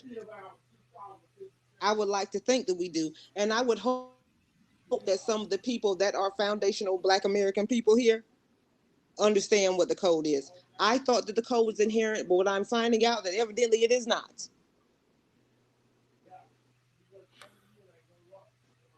So, I mean, it is what it is. Yeah, Carlos says it's like Latinos and Hispanics. It's not one thing. They don't identify with each other. And that is the very issue. That's the reason why we're having all these issues. It's because we are broken up. It's because of what slavery did to us. You know, we have been stripped away from our families. Our ancestors have been stripped away from their families. You know, we've been broken up, our language removed. We don't know who we are. So foundational Black people, Sorry? I know exactly who I am. I know exactly who my family is. So don't say that. I know exactly who I am. Well, you're making this conversation general, so you know, why not lump you in that group? Because if it's general, then it applies to everybody, right?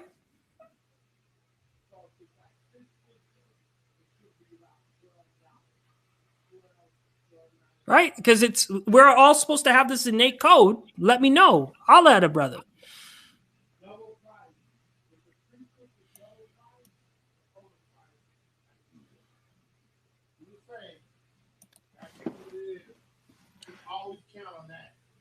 I think we lost her. I don't know if she's still in the. It's showing on the thing that she dropped. So, oh wait, no, it's showing that she's still here. It's showing that she's still here. I'm sorry. Yeah. It looked like it dropped. I'm telling this. Sometimes this Haps app, it kind of glitches a little bit. But what I wanted to ask is so I think that was some interesting points that she was bringing up. If there was like, you know, what would you assume should be like what the uniform code would be? You asking me or her? Either one of you guys. Either one. I'm just throwing a question out there. Yeah. Ideas. You know what I'm saying? Facilitating conversation. Facilitate the exchange of ideas. You know what I'm saying? Someone, Carlos was asking, what the hell is foundational? I don't know if anybody wants to. That's a long story. That's actually a whole nother podcast. You know what I'm saying? That's a whole nother podcast. Yeah. But I think go ahead. I'm sorry. Oh, go ahead. The uniform code. Well, you know, I think that I can only speak from my experience, right? And when I went and I changed my diet from just eating meat and stuff like that and going on to the Sabian diet, I felt that was pretty like it felt like it connected me back to my ancestors. Because when you're eating just, you know, foods that are organic and are not hybrid, and you're taking herbs, the same herbs that our ancestors used to take for thousands of years, you know, that really simplifies a lot of things for a lot of people. And when we're talking about health, you know, changing our diet would have such an impact on the Black community because our diet is the one of the number one things that are killing us. And I think that starting there just trying to control our health, coming up with a code that just gets everyone eating right. But again, you're not going to tell a woman to stop drinking milk or tell a man to stop eating cheese. These are just hard conversations to have. But I say that one of the codes or universal codes that we should have should be, we should not let our diets control us, because our diets do. We spend a lot of money eating out. We don't grow our own vegetables. There are communities around the states where they are growing their own community vegetables where people can go and pick from. And I think like those sort of things that, those sort of things that you could do in your community so that you're not depending on the government and you're not depending on corporations to care about your well-being. I think that's a great place to start, because like, just think about it. If you could grow your own vegetables, how much do you really need to be on like for some people that are low income, do they really need to be on food stamps? Because when they're on food stamps, they're going and buying like pop. Some of them can only afford to buy certain things. But if a community, if every community had their own hydroponic center, or or if there's no snow, then a garden where they can make their fruits and vegetables, then why not, right? Right. I apologize. What up, bro? I apologize, man. Welcome back. Welcome back. Took me a minute to do this shit. Okay. Carlos. What's up, Carlos Phoenix? How you doing? I don't know who the hell you are, but thank you for coming into the stream, because you know what? Every person that comes into the stream is a positive thing. What are we talking about, brother? You talking to me? I'm talking to anybody that can tell me what the hell we're talking to right now. No, we're talking about. I was like, when you left, I forget the sister's name. Was it Shatira? Shatira was asking if we should have an innate code, and I said, as a utopian idea, I think we should all have we should have a universal code that we all operate for our survival. But I don't. I think the word innate is very subjective, because some people are born into poverty, some people are born into into wealth, people are born into different cultures. So it's really hard, because we're probably the most diverse groups of people in the world. And it's really hard to have that code. And if it was that easy, we would have it already, because I don't believe that, but keep on going. Yeah, we would have had it already, because you know what? A lot of the things that we're talking about now is not new. Stokely Carmichael and all these brothers that came before us, a lot of them have been talking about this from for the last 30 years. Okay, so on that note, I totally understand, right? Because Carmichael, X, King, all of them, they've all been talking about this shit, right? Right. Hampton, all these brothers, they've been talking about this shit. So I'm not going to argue with that shit. But what I am going to say is that it's not that we should have already have done this, because the fact of the matter is we've had a lot of black men, black women that started some things, and we have been crushed by the system in which we are dealing with right now. So I don't truly believe that we should have already had it. I don't believe that, because they've done everything in their power to make sure that we don't keep no system. Now, with that being said, I think that we should have what we would call a code book, a code. You know what I mean? I absolutely do think that we should have a code. I just don't think that we can agree with it, because there's so many different sects of black folks. So we have the Hoteps, and then we have the RBGs, and then we have the, the Israelites, and then we have the, we have a lot of groups. So because of this problem, we have so many different groups. But they did that for a reason, because if they can keep you know, the Hoteps and the RBGs against each other, and they can keep the Israelites away from the NOIs against each other, right? You know what I mean? This is a way for them to make sure that we do not stay sane. It is quite literally the Willie Lynch syndrome, and but the keynote is Willie Lynch was a fake letter. We know Willie Lynch was a fake letter. So Right. because we know that, we still haven't learned from it. So I would actually have to say that yes, as Black people, we do need to come with a code. It might just be a very, very, very basic code, but I do believe Black folks should come up with a code. Absolutely, yeah. I do. What do you guys' ideas of it? I wanted to ask Shatera, you know, what her idea would be. I would like to hear from all you guys, from you, Izzy, from you, Mike. What do you all think that should be? What are the bare minimum? Because see, the thing is that here's the problem. Like, we are indeed different. We have subcultures. You know what I'm saying? And there's a lot of things that are different. But at the same time, there's some things that need to be the same. And the way that I look at it is kind of a mathematical model where you have a big circle, right?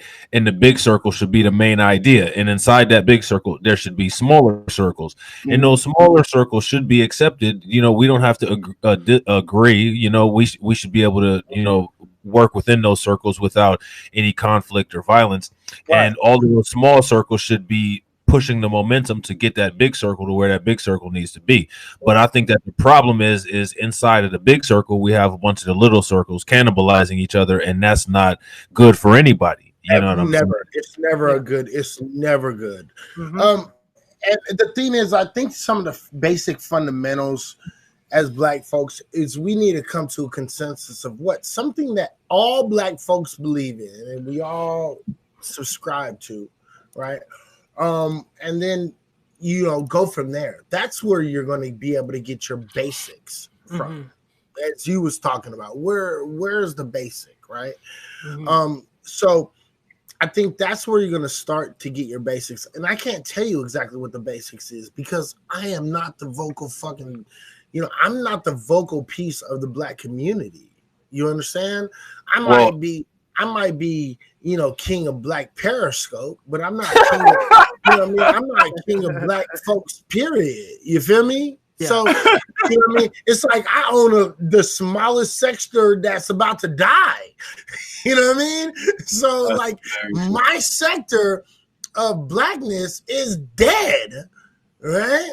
Yeah. That's it. So I can't answer that question. All I can say is I think it should be things that we all agree on, fundamentally agree on. Yeah, as people. I think we like going back to my comment before you came in is that we should start with food because food is universal, and food. When you think about where we were when we were living in Africa, we had access to rainforest, we had access to fresh vegetables and whatnot. A lot of our diet as Black folks is a lot of hybridized foods that were brought in by the Europeans. I think that if we start by feeding ourselves because, you know, Dr. Sebi's, I'm going to bring him up. I'm not saying that I'm a full-fledged follower of his. I'm just going to say some things that he said. You know, he said like a polar bear, you can't bring a polar bear and bring him into a different, you know, region, into Brazil. You know, he wouldn't survive. But you can. But here's the problem. And that's the problem with Dr. Sebi. Sebi was a great man. Very, very smart dude. Okay. But let's be smart. We can bring a polar bear into different continents. We can bring a polar bear into South Africa or South America or America, even Alaska, deep North America, i.e. Canada. We can bring them into these areas. The problem is it's going to take him a little while to adjust. Once he adjusts and once his the children that, you know, his offspring adjust, then you'll be able to call him. He'll be something else. He won't quite be polar bear because polar bear signifies something that has already ran out. But it will be very close to polar bear. Why? Because he'll have the physical attributes of a polar bear, but he will act different because of the location in which he's in. Because of the adaptations and the evolution. that he has to deal with in order to survive. You know what I'm saying? Right. So he'll still be a polar bear in essence. Right? Yeah, I would agree with Carlos. Carlos says that a polar bear won't adjust in time to survive in the wild, and I don't agree with that. I just don't agree. But go ahead, keep on going. I'm going to make it known right now. I do believe a polar bear will. I think a polar bear will adaptate quick enough. Here's the thing: when it comes to adaptation and when it comes to evolving, whether we like to feel that we agree or disagree with the capabilities or possibilities of us doing that, if you look at the animals in the animal kingdom, starting phylum and going to genus species, it's been proven based on the differences, the genetic differences in species, as well as how they live and adapt to their climate and have climate specific and location specific attributes to them, that these things already happen. As inhabitants of this planet, as we move around in different environments, we change. That's one of the things about DNA. If we live in a climate, where there are certain animals, we develop abilities to be able to hunt those animals with precision. It's just like the mongoose and the cobra. You know what I'm saying? It's just like a scorpion and a tarantula. You know what I'm saying? So, to say that a polar bear at some point would not be able to deal with or adapt to a specific environment. I mean, we can even see this in humans. We're talking about black people. We can bring this conversation to black people when we talk about sickle cell here in the United States. Yeah, sickle cell is a disease. It's something that causes inflammation.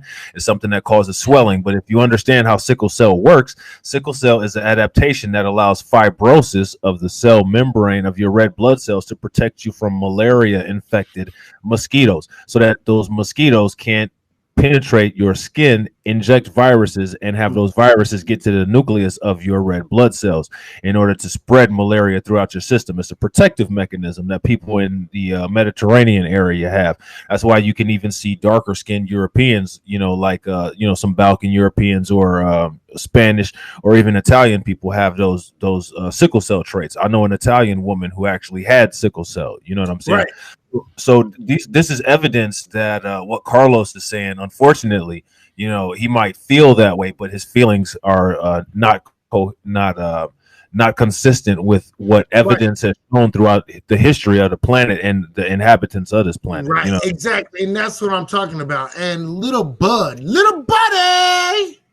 I want to let you know, your little Chucky suit don't scare me, motherfucker. And guess what? I'm not high. But you know what you are? Stupid. But that's okay, because we'll educate you here. Don't trip. Don't worry about it. Just keep on coming back, and we'll make sure your stupid turns into smart. All right? That's what we'll do. Okay. But here's the thing. At the end of the day, there are going to be subtle changes when you talk about polar bear going to a different land and being able to continue its species, right? It's going to change. We know this, right? Mm-hmm. And so it's not going to be an exact polar bear, right? But what it's going to be is going to be a new species of this, probably a bear, most likely it's going to be a bear grizzly hybrid. Most likely. That's what it's most likely going to be. Here's a counter argument. You used polar bear and new species in the same sentence. Those are two not equal subjects. So absolutely. So we can't say that. We can't say a polar bear will survive. But Mike, what we're doing right now, okay, and I think the thing is, I think that you and Izzy actually are on the same page. Yeah, but I think what we have right now is a little bit of a difference of semantics. I agree with Izzy that a polar bear will survive, but I do agree with you that in a survival form, it won't be a polar bear. Right. You know what I'm saying? It'll be an evolved form. The polar bear will be the descendant, and what the new evolved form is what will be the current, survival in the environment. You know what I'm saying? Right. But again, we're still dealing with A and B. We're dealing with apples and oranges. A polar bear. Let's just be real. A polar bear will not be able to survive if it changes its environments as it is at this moment.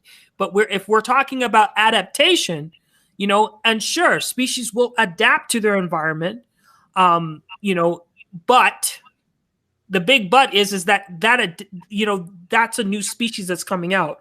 And all I'm saying is that, you know, we as Black people, you know, like the biggest thing is the lactose intolerance. We still haven't been able to, you know, we still have high rates of lactose intolerance in the world.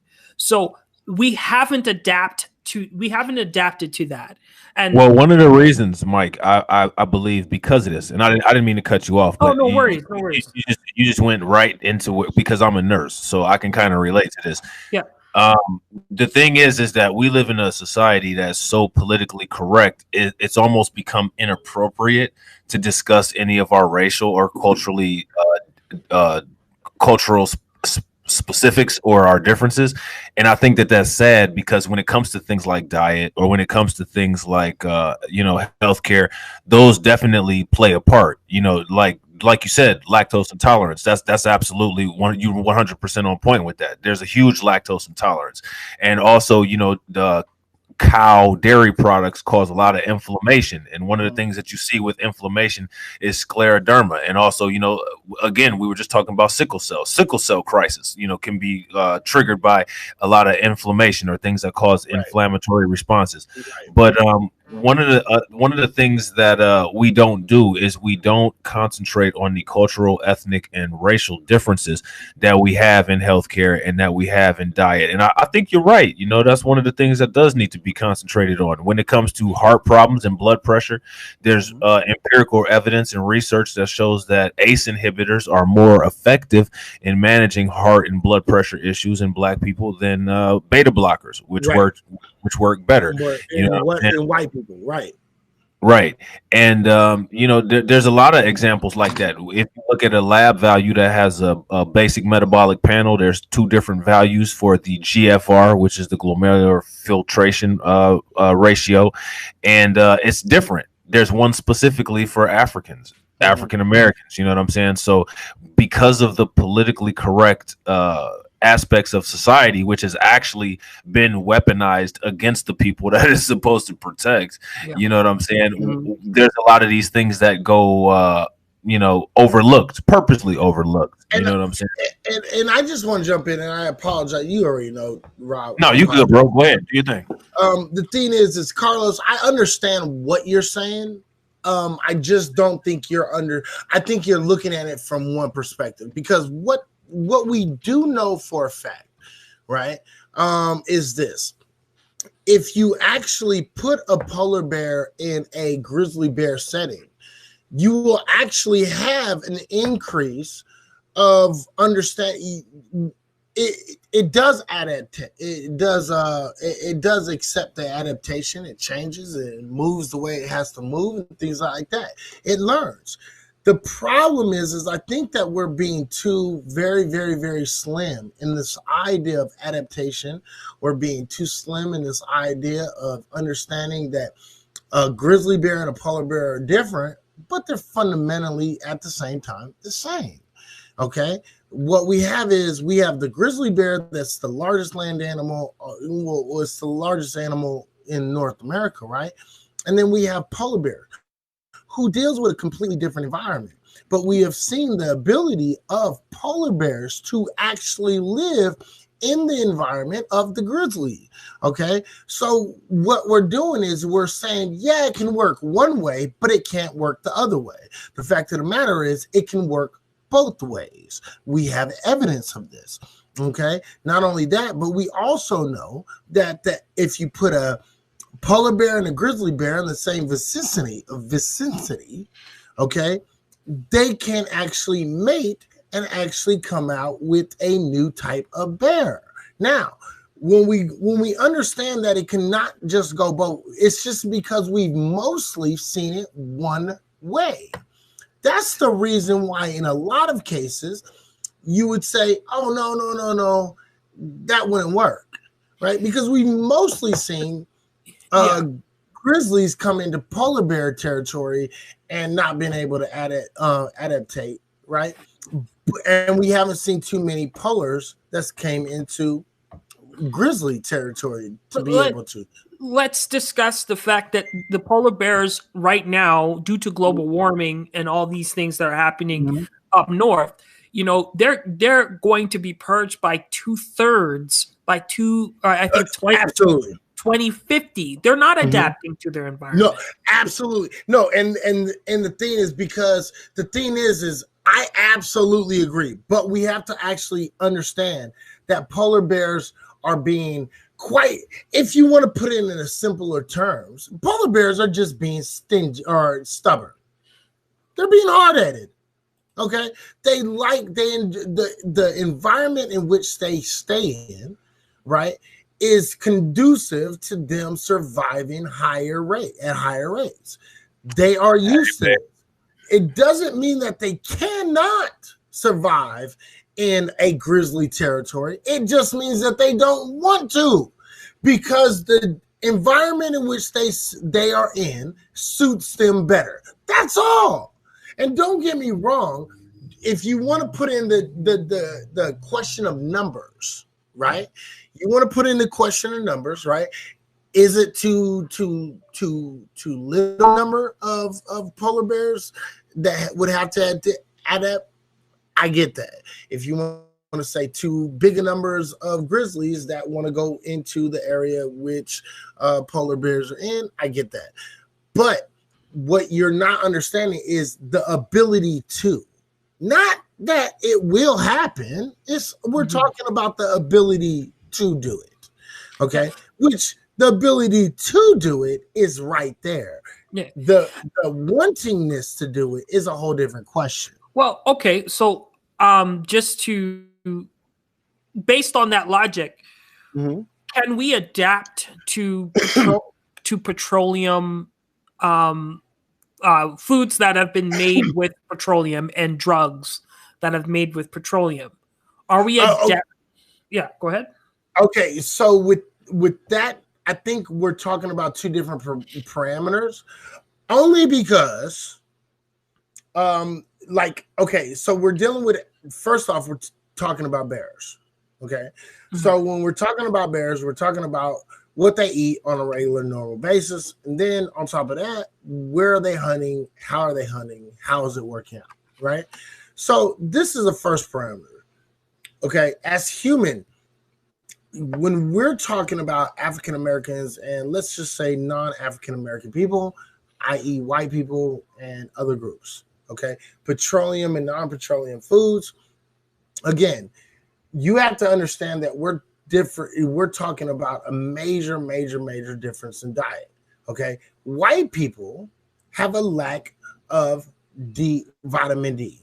Black people are getting a lack of vitamin D, but at the same time, do not get it twisted. We can step right the fuck outside and we can quite literally feed off of the sun, which gives off a UV ray, which also is a very high amount of vitamin D particles, right? And we can feed off of that, right? When we're talking about the bear cannot do these type of things, right? So when you look at a bear and you shave a polar bear, right? If you shave a polar bear, when you see the polar bear, it's all white.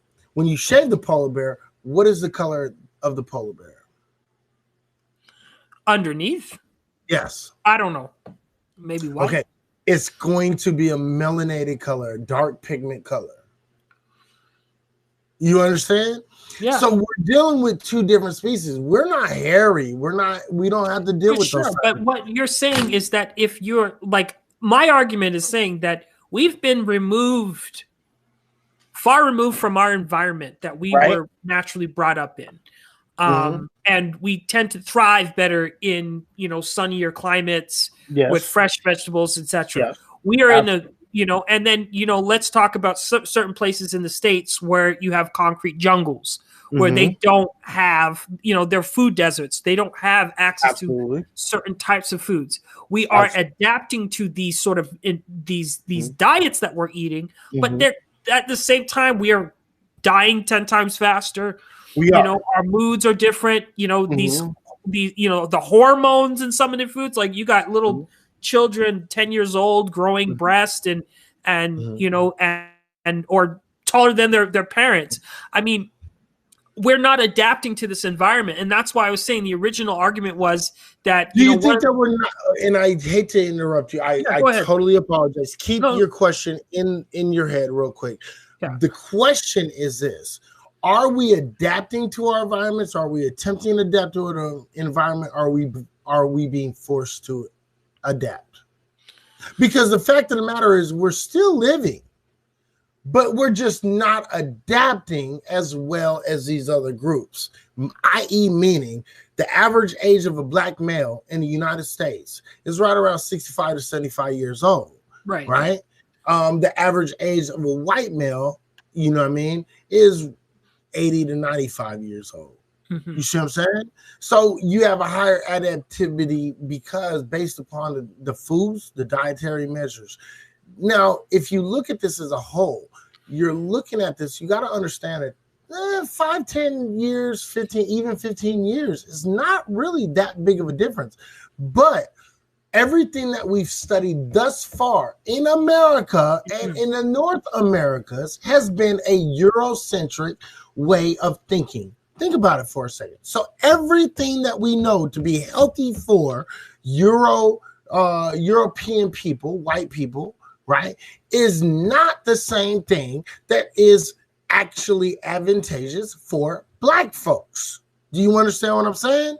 And black folks have been under this idea of a Eurocentric way of eating for the last 400 years. So we're not adapting, right? But when we change our diets as black people, when we change our diets, we are getting back to normal. Yes, because here's the thing. We're adapting to the vegetables and the fruits in which we are given on this land. We are not adapting to the amount of mucus that is in our bodies. Do you understand the difference? There's a very clear difference right there. I can see you, Will. Yeah, no, yes, I agree with you. You know, we're not adapting to the effects of how certain things react within our body and that response, because when we talk about healthy, we always bring up mortality rate, but mortality rate is not just one factor. Some people are living in illness, which is preventing them from working, which is preventing them from thriving. Some kids are not adapting in schools just due to being not having sufficient enough nutrition for their body to fully operate. And I feel that when you and I can only attest to this, and again, I'm a little bit biased, y'all, because because of my particular lifestyle, I noticed a complete change when I started removing meat from my diet, when I started removing cheese and milk and whatnot from my diet. And, stop taking the pharmaceutical drugs and then start using the herbs. It has had a profound effect on me. And even feeling like my pineal gland has decalcified because you just feel different.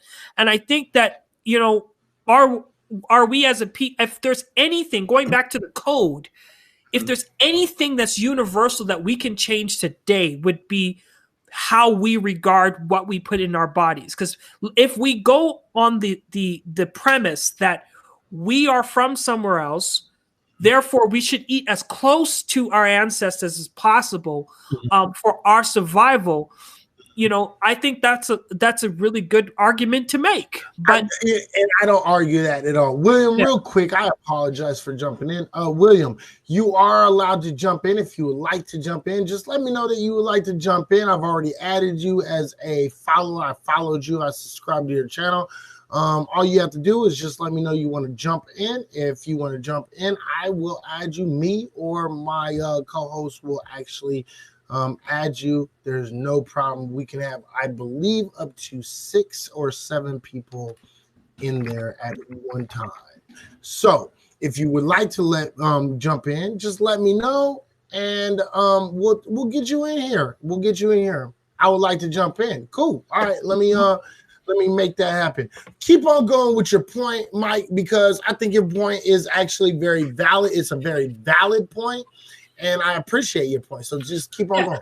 I think, I think there's one conversation that is missing in the Black community as a whole. Is that the only way for us to really unite or to find a way to connect is by connecting with our past and trying to piece together who we are and what we've been exposed to and work our way backwards or work our way forwards.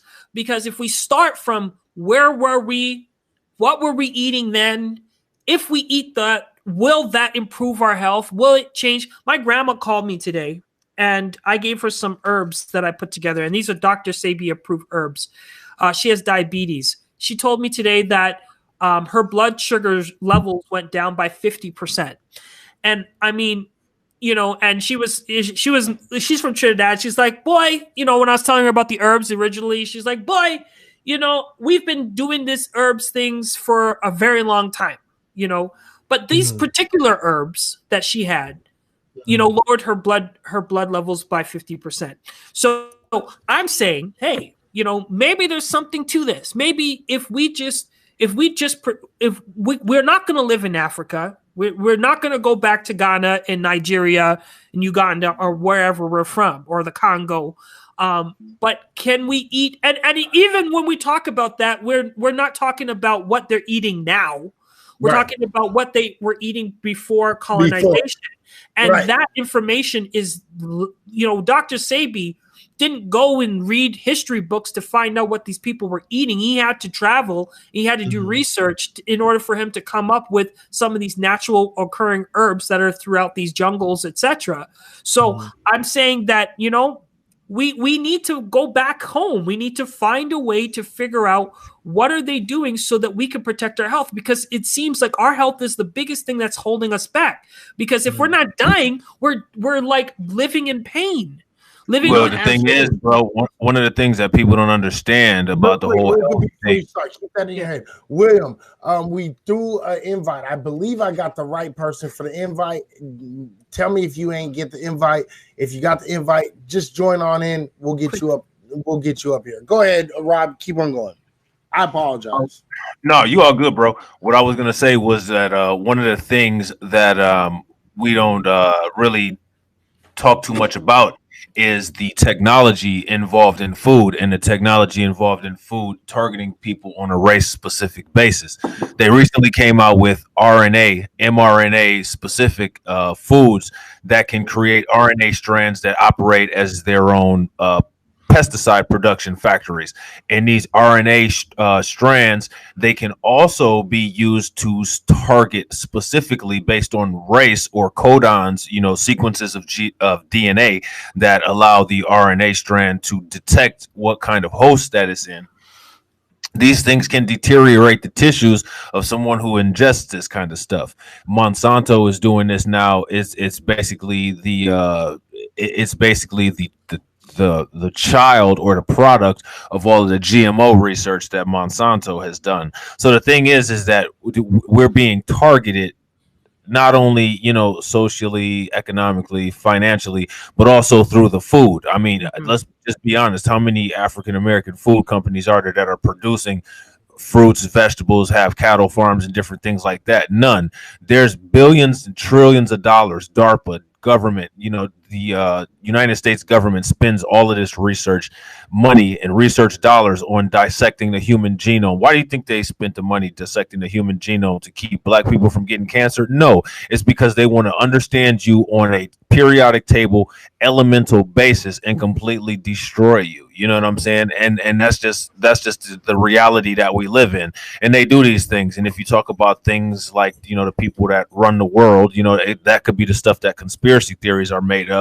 But the bottom line is that we know that there's an agenda to try to decrease the world population in order to decrease carbon emissions that come in the air. We could talk about depopulation. We could talk about Thanos did nothing wrong. But the facts of the matter is that there is an Agenda 21 and that there is an Agenda 2030. And all of those things have to do with sustainable living environments. And in those sustainable living environments, the ideal is to get the carbon emissions down to zero. They don't want us to have carbon emissions because it'll cause global warming and different things like that.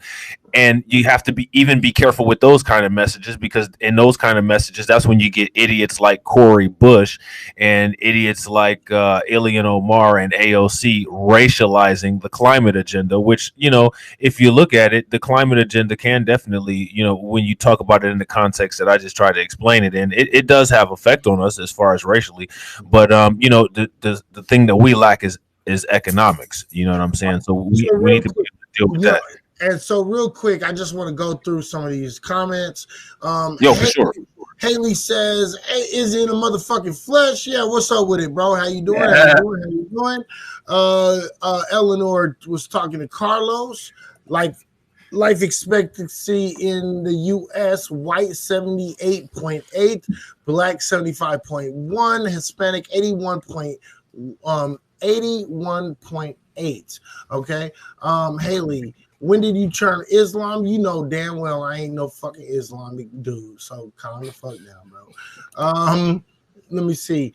And then Carlos says, depending on our economic status, I would actually agree with you, Carlos, when you said that, depending on our economic standing.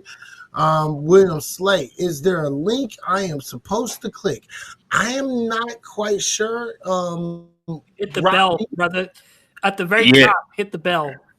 Yeah, the bell. Okay, there you go. So you might want anybody who doesn't know what I'm talking about or thinks that what I'm saying is conspiracy theory.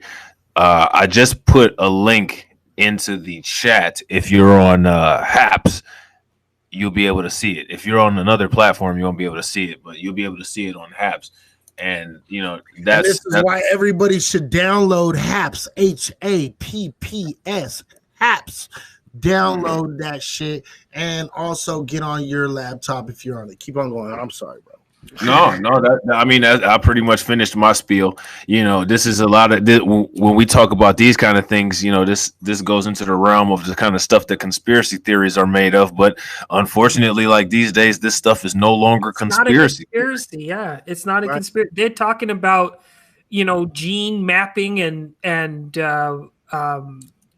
like people want to become superheroes now. They want to alter their own DNA. So I mean, like, shit is real. Share the link, please. Okay, so the worker welder, the link has been shared. We actually shared 2 links inside the room. This is why the best thing you guys should always do is download the Haps app, HAPPS. Download this app. Get the fuck on here. Add your boy. Add Rob. Add Michael Jackson. Add Shatira. Add everybody that's been on here, man. Get the fuck on here so we can drop you down the links, because the links are right here. Right here. Why gene editing is the next food revolution. The next link that's been dropped. Lipid nanoparticles for the delivery of therapeutic RNA. I don't know what the fuck that goddamn last word is. What the fuck is that shit, bro? Rob. Oligon knuckleized tide. You absolutely shattered that shit. What is it? What is it? Oh, olignucleotides. There you go. There you go. That's what you want right there. Olignucleotides. So the welder, the woke welder, try to jump in this thing and we'll drop it in when you can download this app again. Please jump in here real quick. We'll drop it and then the link will be right in the room. I cannot do it in Periscope right now because I don't have the link on my phone. So I can't drop it in the Periscope links. You know what I mean? So I do apologize. Please try to do that shit. Check Messenger, bro. You can throw it up on the screen. I'll get rid of this logo right here. We'll keep it on there. Let's see. Let's see if I can do this. Oh, wait a minute. Oops. There we go. That's what I was trying to do. Copy. And then I'm going to put it on right here. Woke welder. I think this is it for you. I think this would be it for you. I think I just dropped the link inside the room. Okay, share link, please. That's what I just did. I won't be using Haps much. We'll try to use hats as much as possible if you want to join in, because we love everybody to come in and give their opinions, and love for people to come in and give their personal 2 cents, man. You know what I mean? Everybody's 2 cents is wanted and needed, and you know what I mean? We have to have full understanding in order to, you know, make the best decision we can. Go ahead. Yep, and we multi-stream, so you don't have to use Haps much if you want to hear the information that we have. We're on Facebook, we're on Twitch, we're on D Live, you know, YouTube. Right now we're on Periscope, so also Periscope. Periscope until the end of March. Till the end of March, we're on Periscope. Okay, I can do it for you. Okay, well, I just did it, but thank you, I appreciate it, Eleanor. Let me see, and that's all of the messages that I can see for right now.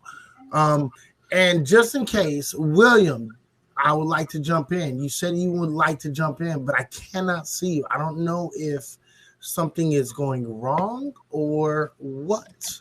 So, William, we still are waiting for you. Your invite is still available. Please do not feel like you're not being invited. Please, you are always welcome, and your invite is still in the room.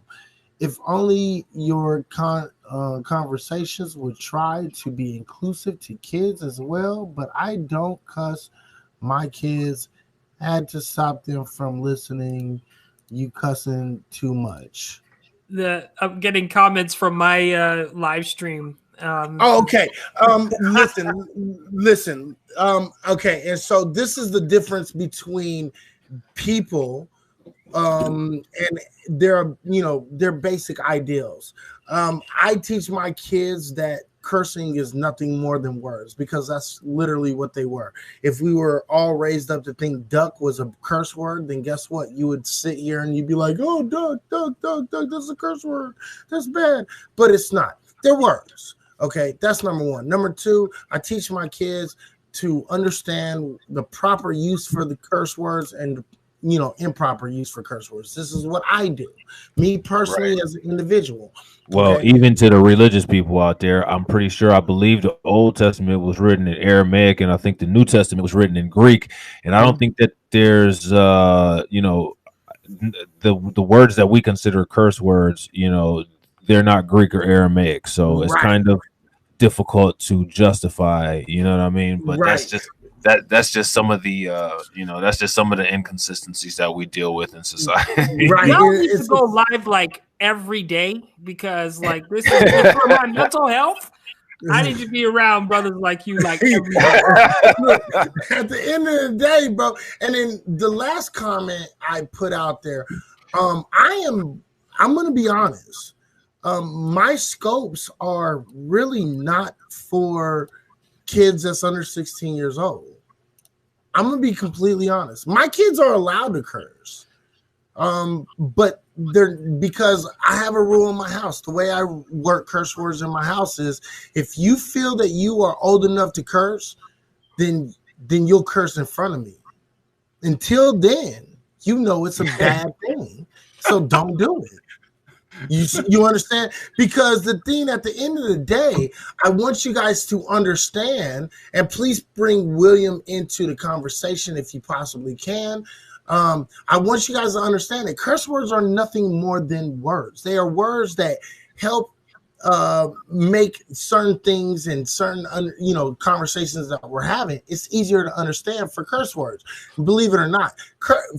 And I'm going to say this, and I'm going to say this one time and one time. Well, I'm going to try to say this one time and one time only. Fuck is the best goddamn word that was ever made in the English diction, period. No ifs, no ands, no buts about it. Fuck is the best word in the English diction, period. Because it can be a noun, it can be a verb, it can be an adverb, it can be a pronoun, it can be anything. And it helps people understand. And you have to understand that sometimes when we're talking about certain things, such as nucleotides and things like that, what you have to understand is that we're having a conversation about things that a lot of people don't really understand.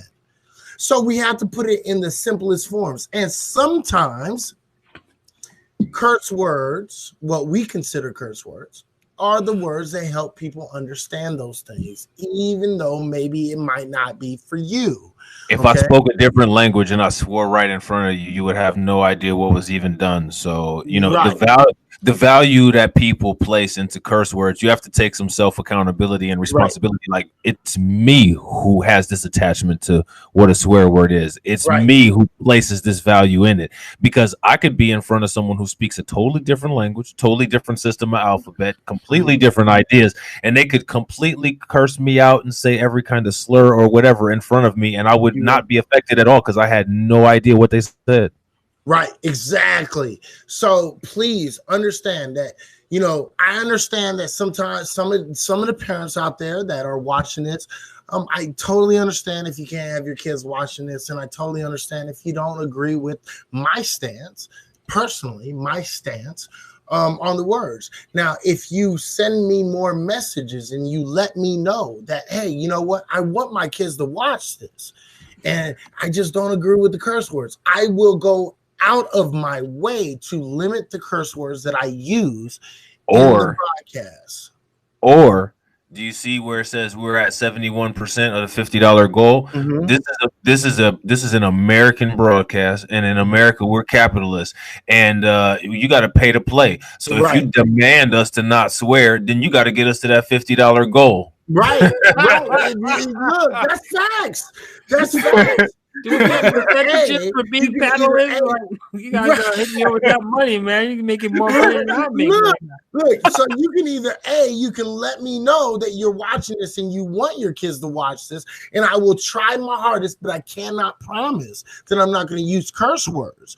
Or you can pay, and I will have more incentive to not use curse words. Absolutely. But I'm not using curse words to disrespect you in any way.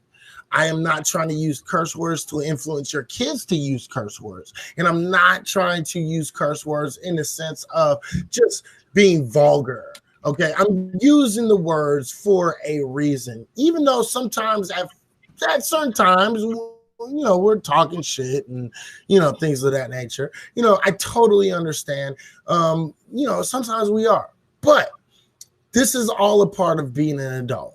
I agree. And we have to understand that sometimes there are words that we don't use, that we don't agree with. And if we want to talk about this whole quote system thing, who is it that told us that these words were curse words? Because none of these words are, native or natural to us. So, I mean, if you want to take that spin on it, we can do that too. Right, absolutely. So I'm not doing this to have your kids curse in front of you, and I'm not doing this to, influence youngsters. I'm going to be honest. My shows tend to be for 16 and up, because 16 and up, whether you want to agree to it or whether you don't want to agree with it, 16 and up, you at least understand what curse words are about. At the very least, you understand curse words and you understand what they're trying to say. You just don't use them, and you have a choice to not use them. And I totally understand it, and I respect it 100%. So with that being said, just let me know. I will try to limit it. But at the same time, please make sure you understand we're all adults in here. We're not children. And we're not sitting here saying, "Yeah, let's play with him. Look at him." Right. And so just check this out though. So Carlos, he says perhaps, but also as an adult, I can use the English language without cursing. Well, Carlos, as an adult, I can run the mile in under 5 minutes. Mm-hmm. What does that mean?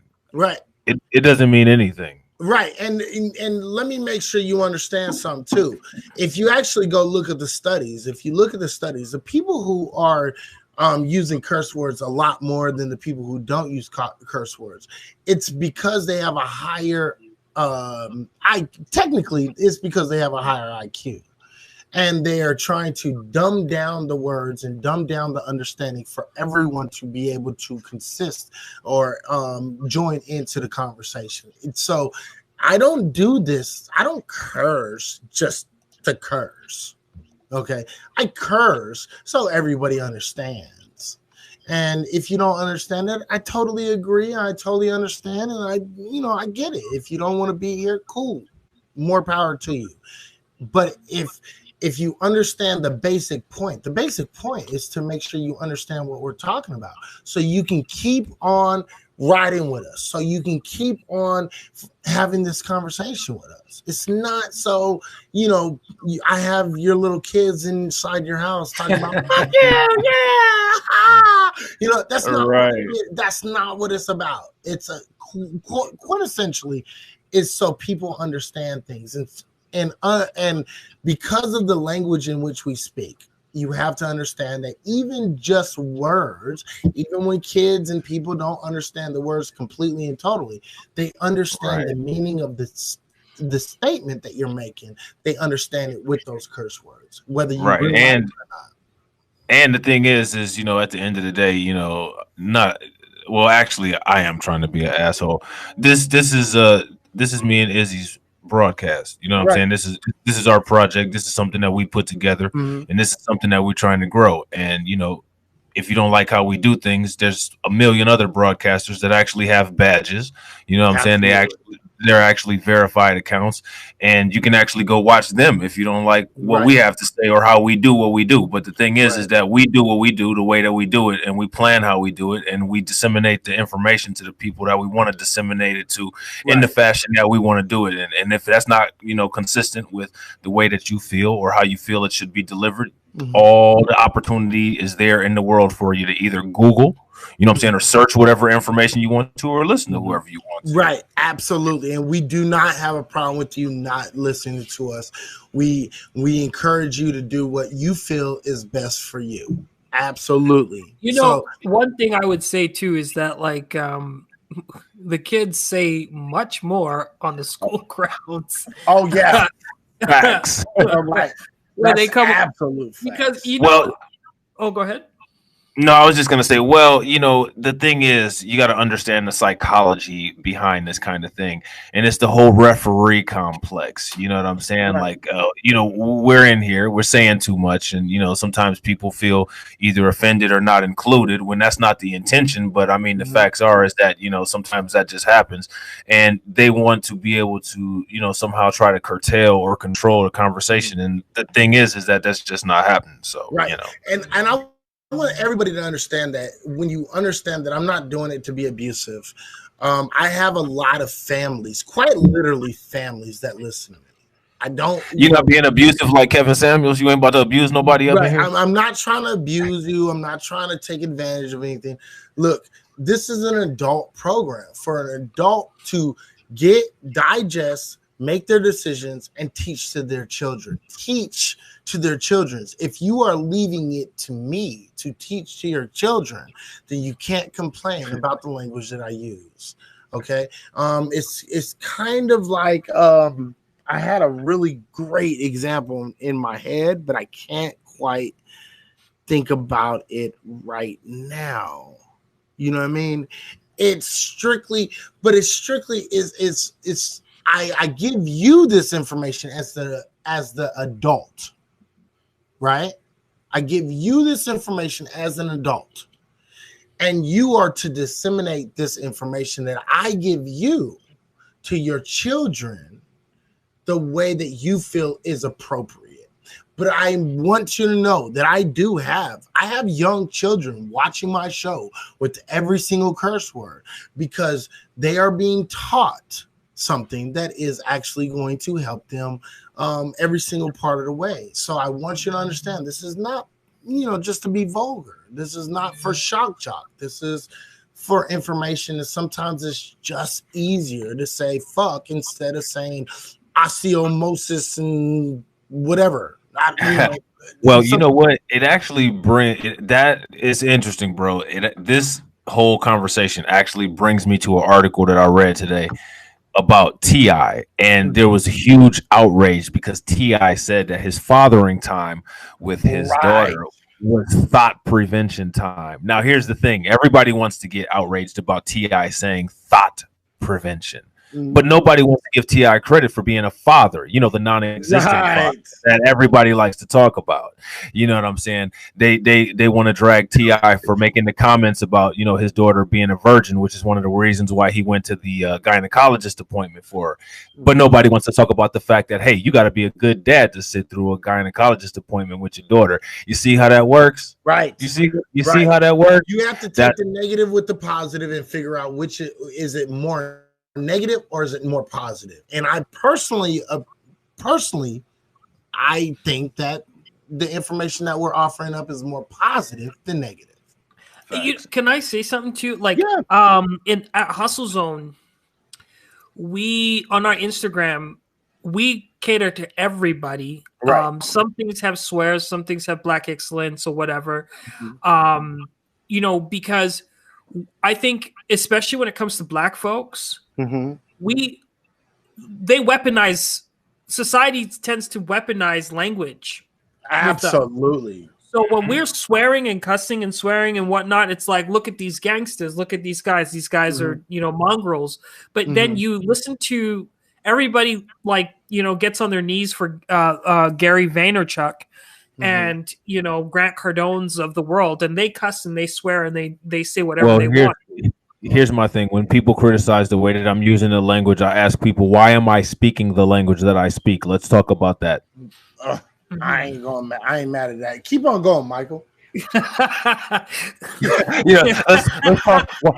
Why am I speaking why am I speaking the language that I speak? Let's talk about that. Yeah. And I mean, so like, I just think that we have to stop weaponizing a lot of things, because when it comes down to it, I just posted these videos on my, I don't know if I discussed this last time I was here, but I was talking to, or no, I was posting some videos of a brother that was saying, hey, like, there's people may think that Ebonics is not intelligent language or not intelligent way to express.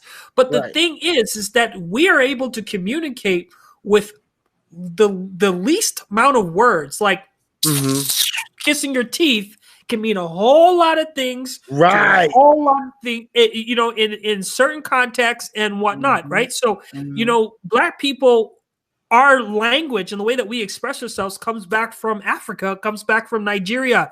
A lot of the way that they construct their words are missing some of these additional words that they add to the English lexicon.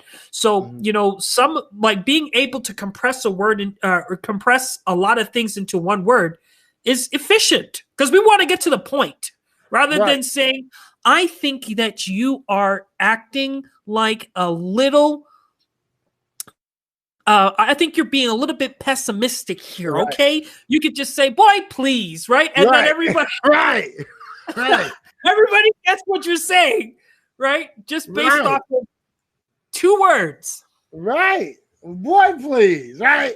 Absolutely. No, and I'm 100% with you. So with that being said, again, ladies and gentlemen, I do not swear to be a dirty sailor and telling dirty jokes. You haven't heard me tell a single dirty joke since I've been here.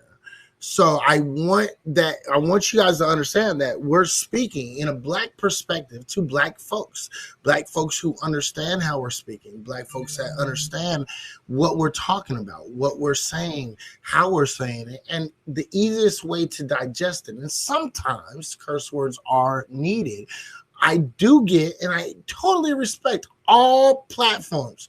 Okay. And if there's a platform out there that does not use curse words whatsoever, totally understand and I respect that. Totally. But this is more of an adult conversation that I would hope that you would listen to it, dissect it, understand, and then pass on the information that we give you to your child the way that you would like that information to be decimated to your child. Me personally, my kids are allowed to curse, and I have older children again, so I'm allowed to, use, what would be called offensive language a little bit more freely. because my children are old enough and they understand what it is. They understand what it is. All my kids are straight A students. All my kids curse, but also none of my kids have disciplinary problems with their teachers or with the people that are teaching them or things of that nature. So I would hope that you, as an adult that's watching this, is able to understand this just as much as my children are able to understand this. That's all. Let me see. Let's read some of these comments real quick. I've noticed if everybody is going in the same direction, it's best to go the opposite. In certain cases, I would agree with that. In certain cases. Hats team, Brett Walker. How you doing, Brett? How you doing? I hope you're doing well this evening. Thank you for joining into our broadcast. Yeah, sorry about that. We don't have official support for the tables right now, but we haven't had the time to do performance improvements, but we will get there. I believe you guys, because you guys have already offered so much on this website right now. And so I do trust that you guys are going to make sure that the performance and everything else is going to be right on par. So I do appreciate the update just as much as Munchie, Manchester, and my brother Black Like Revelations, Rob, and I'm sure Michael Jackson believes the same thing. So too many children raising children. I'm not going to argue with that, but I do not know in which context you are talking about that about. So in general, I will agree with the statement, but I'm sure there is some sort of connotation that you are, deriving with that. And so with that, well, I don't know. I can't speak on that. Brett, how does the verification process work? Brett, how does the verification process work? Me and Rob were told on our very first night on, we were actually told to email somebody, and we had the email, and I believe it is still on our first broadcast. If you get everybody that's writing, I believe it's on there that you can get verified. But if Brett has the email on here right now, we would more than graciously love to have that information put inside the notifications so everybody can do that. Let me see. Brett, thanks for the update. Yes, also I will second and jump on that. How do we call in? If you would like to call in, Nikki, just let me know and I will bring you in. And I'm assuming that you want to come in. So what I will do is I will, William Selassie, you are more than welcome to come in. Let me see. Let's see who's all in here real quick. Michael Jackson got some free in. Let's go, Nikki. Let's go, Nikki. Yeah, Will said he was in here, but I didn't see him in here. I saw him in I saw him in here, but I don't know what happened. Nikki, it's my time. Let me look at your @ real quick. Nikki, it's my @ Nikki is my time. Michael, that's a good question. One I don't have an answer for offhand. I am one of the developers, but Peter, our community manager, would like to be able to help you. Okay, cool. That's awesome. Thank you. Let's see if we can go. Nikki, there you go. All right, so I have added you, Nikki. So I believe it should be in your notifications. So all you have to do is press the bell, correct? I think. Is that how you do it? You press the little bell thing, and I think you can jump on. And I think we've been on here for already. We've already done this. This has been for 4 hours. We've already been going on here for 4 hours already. This is crazy. I get on here. I don't remember being here for 4 hours, and I'm ashamed of myself because I have work to do. Listen, bro, I don't really realize it. I mean, I did a regular streaming show, and my streaming show, quite literally, I would go right around 4 hours for my streaming show. Yeah. So this is normal for me. You see what I'm saying? But the thing that was so funny is that me and Rob, Black Light Revelations, me and Rob actually tried to, we were like, oh, we're going to do this for 2 hours and then we're done. You see what I'm saying? Let me see. Sports for the blind, exit out and then hit the broadcast, select your broadcast. There it is. Thank you, Sports for the Blind, for that information. And it looks like you from Spokane, Washington. Brother, I am from Spokane, Washington. Well, I'm not from Spokane, Washington, but I went to school out there in Spokane. I want to let you know I went to Lewis and Clark High School in Spokane, Washington. Also, my sister went to North Central for 1 year. I went to LC for all 3 years. So yeah, what's up, sports? I just added you because you're from Spokane. So yeah, absolutely. I still got family over there. They live on the east side. So hell yeah, bro. Absolutely. Wanted to say, every time I drop in on one of y'all's broadcasts, you are having interesting discussion. Loving your show. Keep it up. Hey, you know what, Brett? I want to say thank you very much. I know that some of my the conversations that we have here are a little bit questionable, and I know they, nudge people a certain way. But I do really, really, really appreciate that you appreciate the subject matter in which we're bringing. I do appreciate that you're appreciating, in which the way that we're doing it. So thank you very much, Brett, for that compliment. Coming from one of the HAPS teams, that's a really big endorsement. And I really want to say thank you very much. I'm sure my guy Rob would agree with me.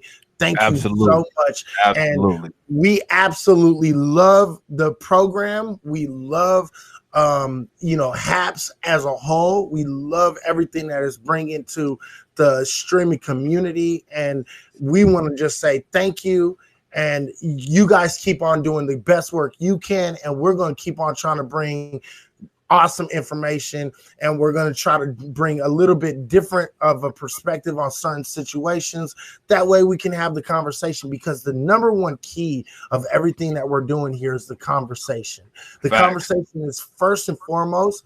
And when we can have conversation, what we also get from that conversation is we can get to look at different people's perspectives, and we get to, have this big, long talk, and we can see where the flaws in our own perspectives are, but also we can look at other people's flaws, and then we can come in, and then that's the best way to get the best outcome every single day of the week, right? Big fact.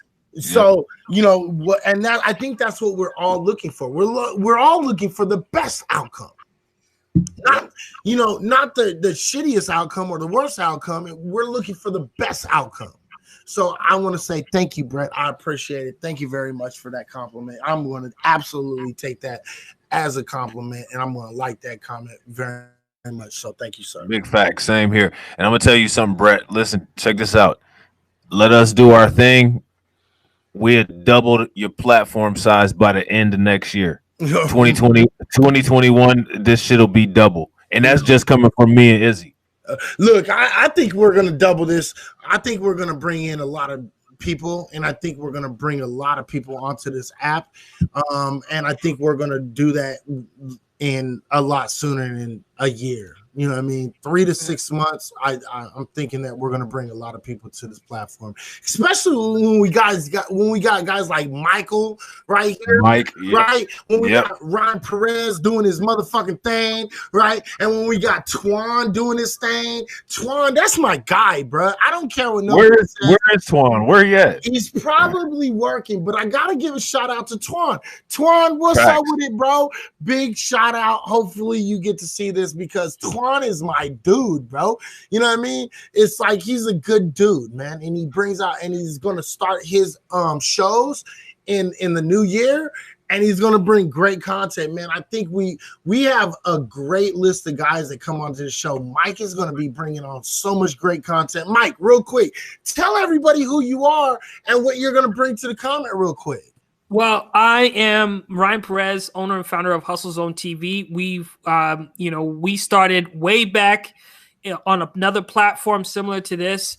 That's where it was born because of these conversations collectively. We're going to be bringing in the Hustle Zone Jam session. So if you guys haven't heard of it, it's wild. We talk about sex. We talk about relationships. We talk about all the things that you're not supposed to talk about, like when you're at work. So don't watch this at work. Watch it, at the evening time. Yeah, for those people who remember Periscope, these conversations will be considered NSFW. Right. So, we are adult conversations. Yeah. Right. So we're going to be bringing in like really fun conversations with my co-host Monica Black Diamond. And and what Hustle Zone is actually, it's it's a media outlet for people of color. And we are right now fundraising for a documentary. It'll be the world's first living documentary, meaning that it's going to be a video website that will operate like a wiki. So you'll be able to take videos and edit them to create a narrative, because we need something for people of color to be able to store our history, our culture, and everything in between, anything about excellence, but be able to store it on a repository that's safe. Because one thing that we're missing from our culture and from our community right now is the voice of the elders. We want to be able to create this living documentary that will store will store all these accounts in real time. This documentary will never die. And this was a concept that I came up with a long time ago. And I had mentioned it because I'm an artist. I mentioned it on Twitter and tagged Kanye West in it. And what happened 2 weeks later, the brother came out with Life of Pablo, jacking the Living album, because at the time I was talking about the Living album. So because he jacked the idea, I just changed it. He didn't really understand the full concept of it, but the Living documentary is where it's going to be at, because we need to change our trajectory. And we need to be able to go to a repository. Our sons or daughters need to be able to go to a repository to be able to pull facts, because we can't always come on Izzy's show and talk to Rob and Izzy, with all the history. We need a place where it's stored. And we also need the capabilities of remixing these videos in real time so that we can craft up different narratives for different audiences. Because, we're not a monolith and we have different perspectives. So, we're fundraising. I don't know if I'm allowed to post my link, but, Go ahead, post it. Post your link. Real quick. You guys can support the community. This is something that has never been done. If you guys can support this documentary, I would love you. Even $1, $2, $5, doesn't matter. We've already raised $2,200 so far, and, we could definitely use your support. So I'm going to paste it right now. Absolutely. And real quick, I want to give special shots out to Lisa Jewell. Lisa Jewell with her 2 awards, Buy Me Coffees. Man, thank you very much. $3. Tony B with $1.50. Man, special shout out to Tony. That's my guy from Periscope. You know what I mean? And he followed me over here. Love you, brother. I appreciate everything that you come. Rena, her impressive. You know what I mean? Look for her to come out, man. Absolutely a beautiful woman, and she gives out good information. Eleanor Marie, thank you. Special shout out to you. I love you. Thank you for everything, all of your support. Brooklyn, Maine, going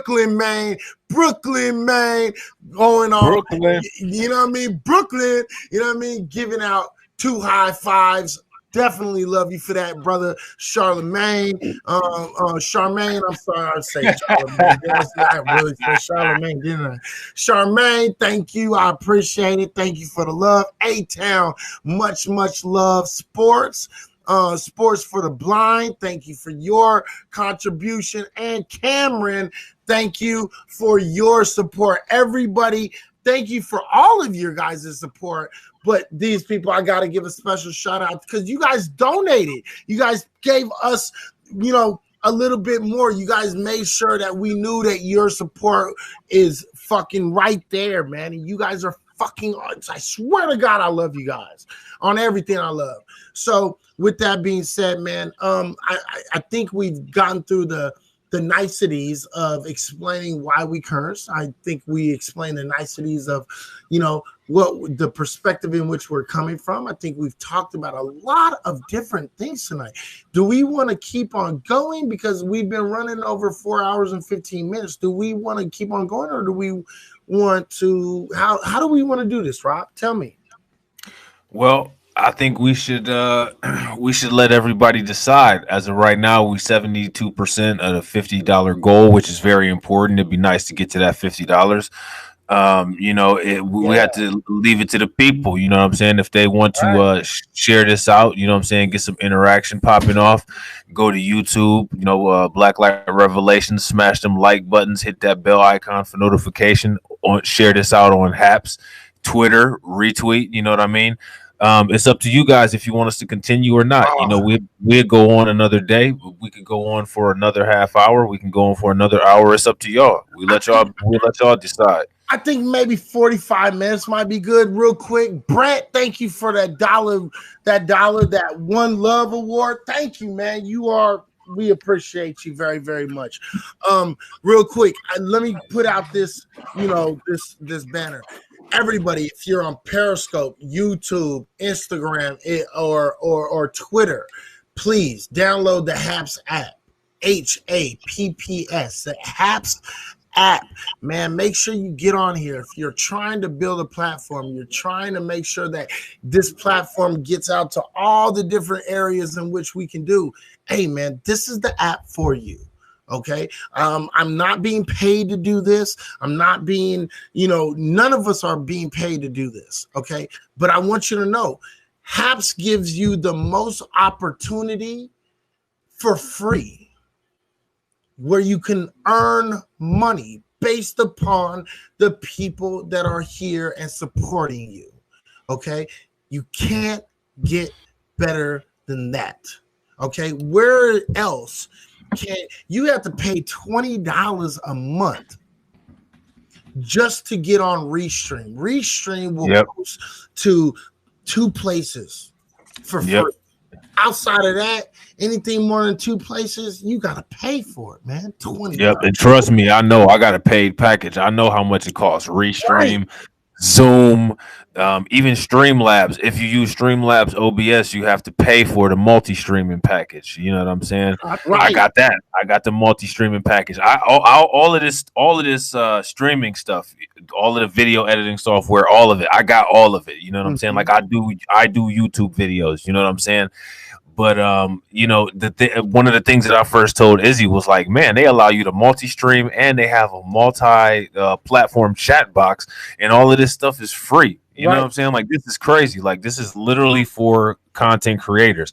Basically, like what you have here is a user interface, easy OBS style, StreamYard style platform inside of a social media app. And I mean, you really can't beat that, because even if you don't use HAPS, like, you know, I would like to do some more HAPS specific content, but you know, between making videos and doing research and different things like that, I just don't have time. But you know what I'm saying? Like, I enjoy the conversations with Izzy. I enjoy doing the podcast with Izzy, and it's something we've been talking about and trying to get together for a long time. So, you know what I'm saying? Like, if I can spend time and do that, then I'm gonna definitely do that.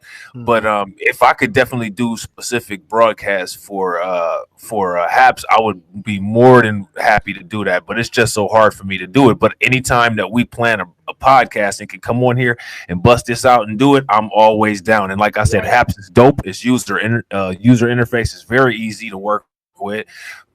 As much capabilities as it has, honestly, you know, it's kind of frustrating with anything glitches, but for as much as this can do, the few glitches that we deal with is not bad at all. Yeah, right.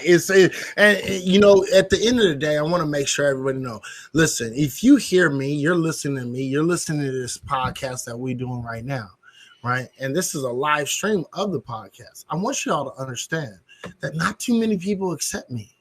Not too many people accept my point of views. Not too many people like what I do, like the way I speak. We had a comment earlier about the cursing and stuff like that.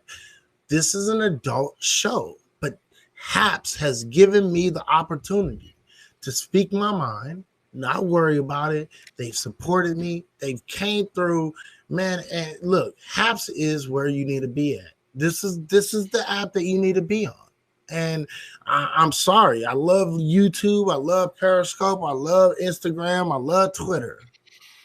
But apps is where you need to be at to make sure you can get your information out there. And then on top of getting the information out there, make sure it's reaching every single platform that you're on right now. So make sure you download Haps, HAPPS. Facts. And another thing that's good about Haps is even if you don't download it, all you got to do is just use Chrome, because Chrome is what you want to use. And just go to Chrome and type in Haps and go in on your username, and there it is right there. There go Twan right there. What up, bro?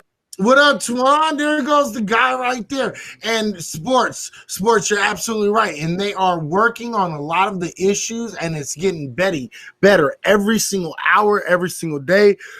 They're improving this website. They are improving the app. They are making it better. They are actively involved.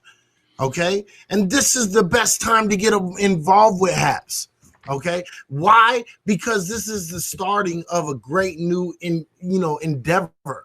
Like, you have to understand, if you cannot see the future is right here. Haps, man. Make it happen, man. Download this app, get on the website, support the broadcasters, make sure you out here doing everything you possibly can do. You know what I mean? Haps, HAPPS. Download this shit, get on here, and make your voice be heard. Make sure you bring real content, not no fake. Back up all your information. Don't come in here with some, drama shit. Don't come in here with that garbage shit. Come in here with real information, content. Make sure you give your point of view. It is what it is, but make sure you're doing some real shit. Don't fake. What's up, Twan? I just want to say what's up, Twan. Twan's always available in here. He's always available to come up. Real quick, I'm going to add you. Haps is happening. Absolutely. Let's get Twan real quick up here, because I want to make sure Twan St. Patrick has an ability to come up. Twan, you've already been invited, so if you want to come up, you're more than welcome to come up. You already know what it is. All right. So what's good, y'all? That's what I'm talking about. There goes my guy Grundy getting it in. What's up with it, bro? How you doing? So we have another about 40 minutes. I think after 40 minutes, I think we should be done, right? So what do we want to hit on for the last 40 minutes of the show? What do we want to do? We talked about the stimulus, right? We talked about vaccines, right? We talked about narcissism, right? And we talked about God, or in this case, my God, your atheist. My God. right. We did. So we've touched on everything that we promoted on the title. So let's go. An audience, you are more than welcome to come up. We can take some people if you're on apps. Okay, I got some word from Peter, and we are releasing a new info on the verified badges tomorrow. Check out the Haps Q&A with Peter and Pablo tomorrow for the details. That's what I'm talking about. Thank you, Brad. I appreciate that, everybody. So tomorrow, they're bringing out new information with the badges that's up here. They're bringing up new information on how you can get a badge, how you can be one of their most prominent features on this app. Man, that's freaking awesome, people. And look, you got to jump in at the bottom. If you want to be an OG, you got to jump in at the bottom, man. Make sure we build this up to be the one of the best apps out there, man, because this has huge, this app and this website has huge implications on how it's used and the different things that we can do. So make sure you use this. Take advantage of this, man. If you don't want to take advantage, you just lazy. At this point, you're just lazy. You know what I mean? we ain't got time for lazy people over here. So anyway, okay. So if you want to talk about the stimulus, just let me know. We'll bring you up. If you want to talk about what else do we have? We have the stimulus. We have the stimulus vaccine. If you want to talk about the vaccine, come on, bring up. Come on, let us know you want to come up. Let's talk about it. Or if you want to talk about narcissistic behavior, or you want to talk about atheism. These are the 4 things that we're talking about right now. All right, come on up. We'll have this conversation. We ain't scared to have conversation up here. We ain't scared. We ain't scared. All right. And again, Grundy, thank you for the stay safe award. I appreciate it, brother. You know what I mean? Big salute, and shout out to that brother right there. All right, man. So do we see anybody that wants to come on right now, or are we, you know what I mean? Do you guys have anything you guys want to add? Any of you guys? Anything y'all want to add? I just wanted to say to the sister, Shatira, didn't mean to, hopefully I didn't offend her or anything like that, but we just didn't see eye to eye in that particular space of time. But, there's no hard feelings because, we all care about our people. Mm-hmm.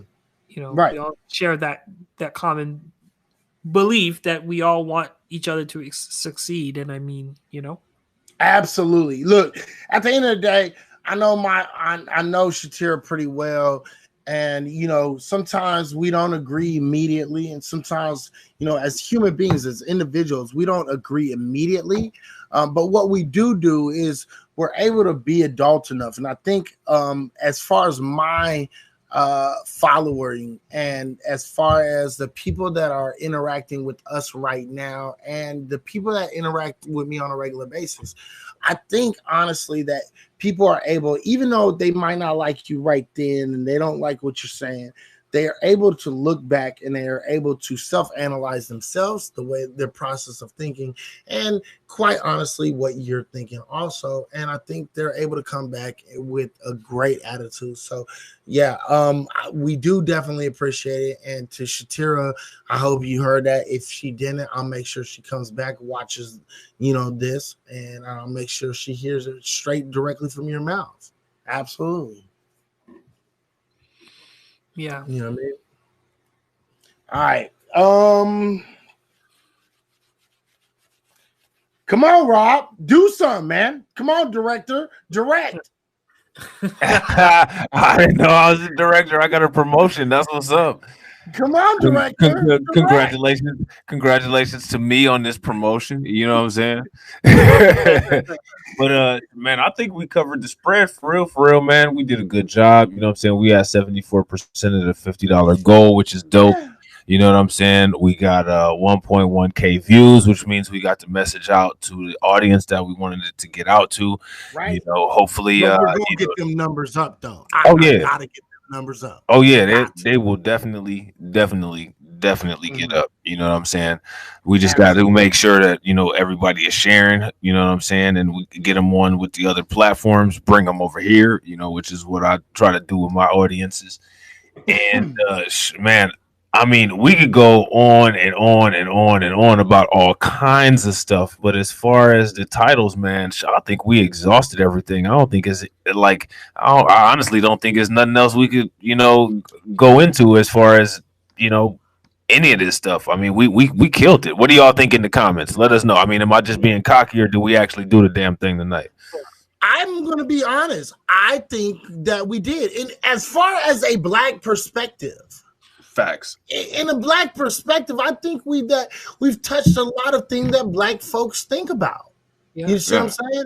And I'm going to say to the Latino community that came in here and listened to this, and to the white community, I'm not going to lie. I actually really, really, really do appreciate the fact that they came in here.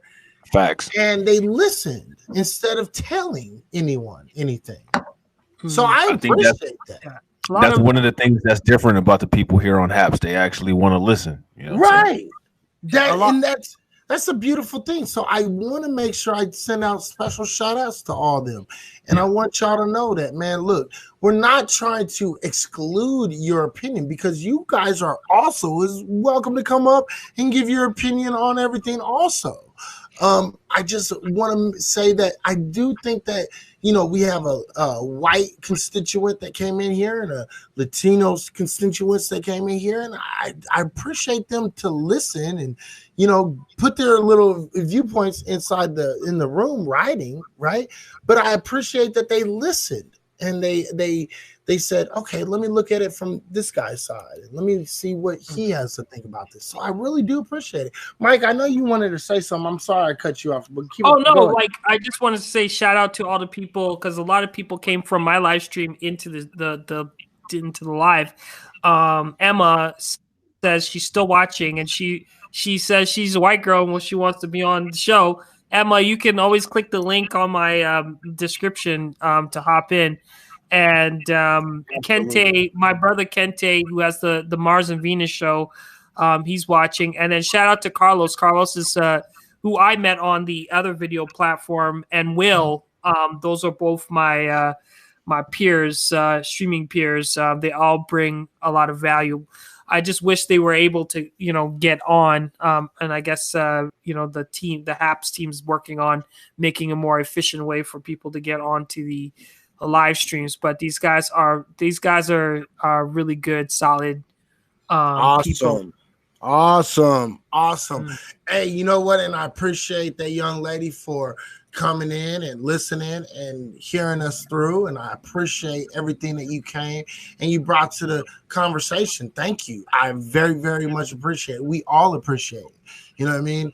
Real quick, Eleanor says, I have a question. I don't know if you remember from a scope a couple of months back, but I asked, what the relationship was between Satan and Jesus, because they were both morning star.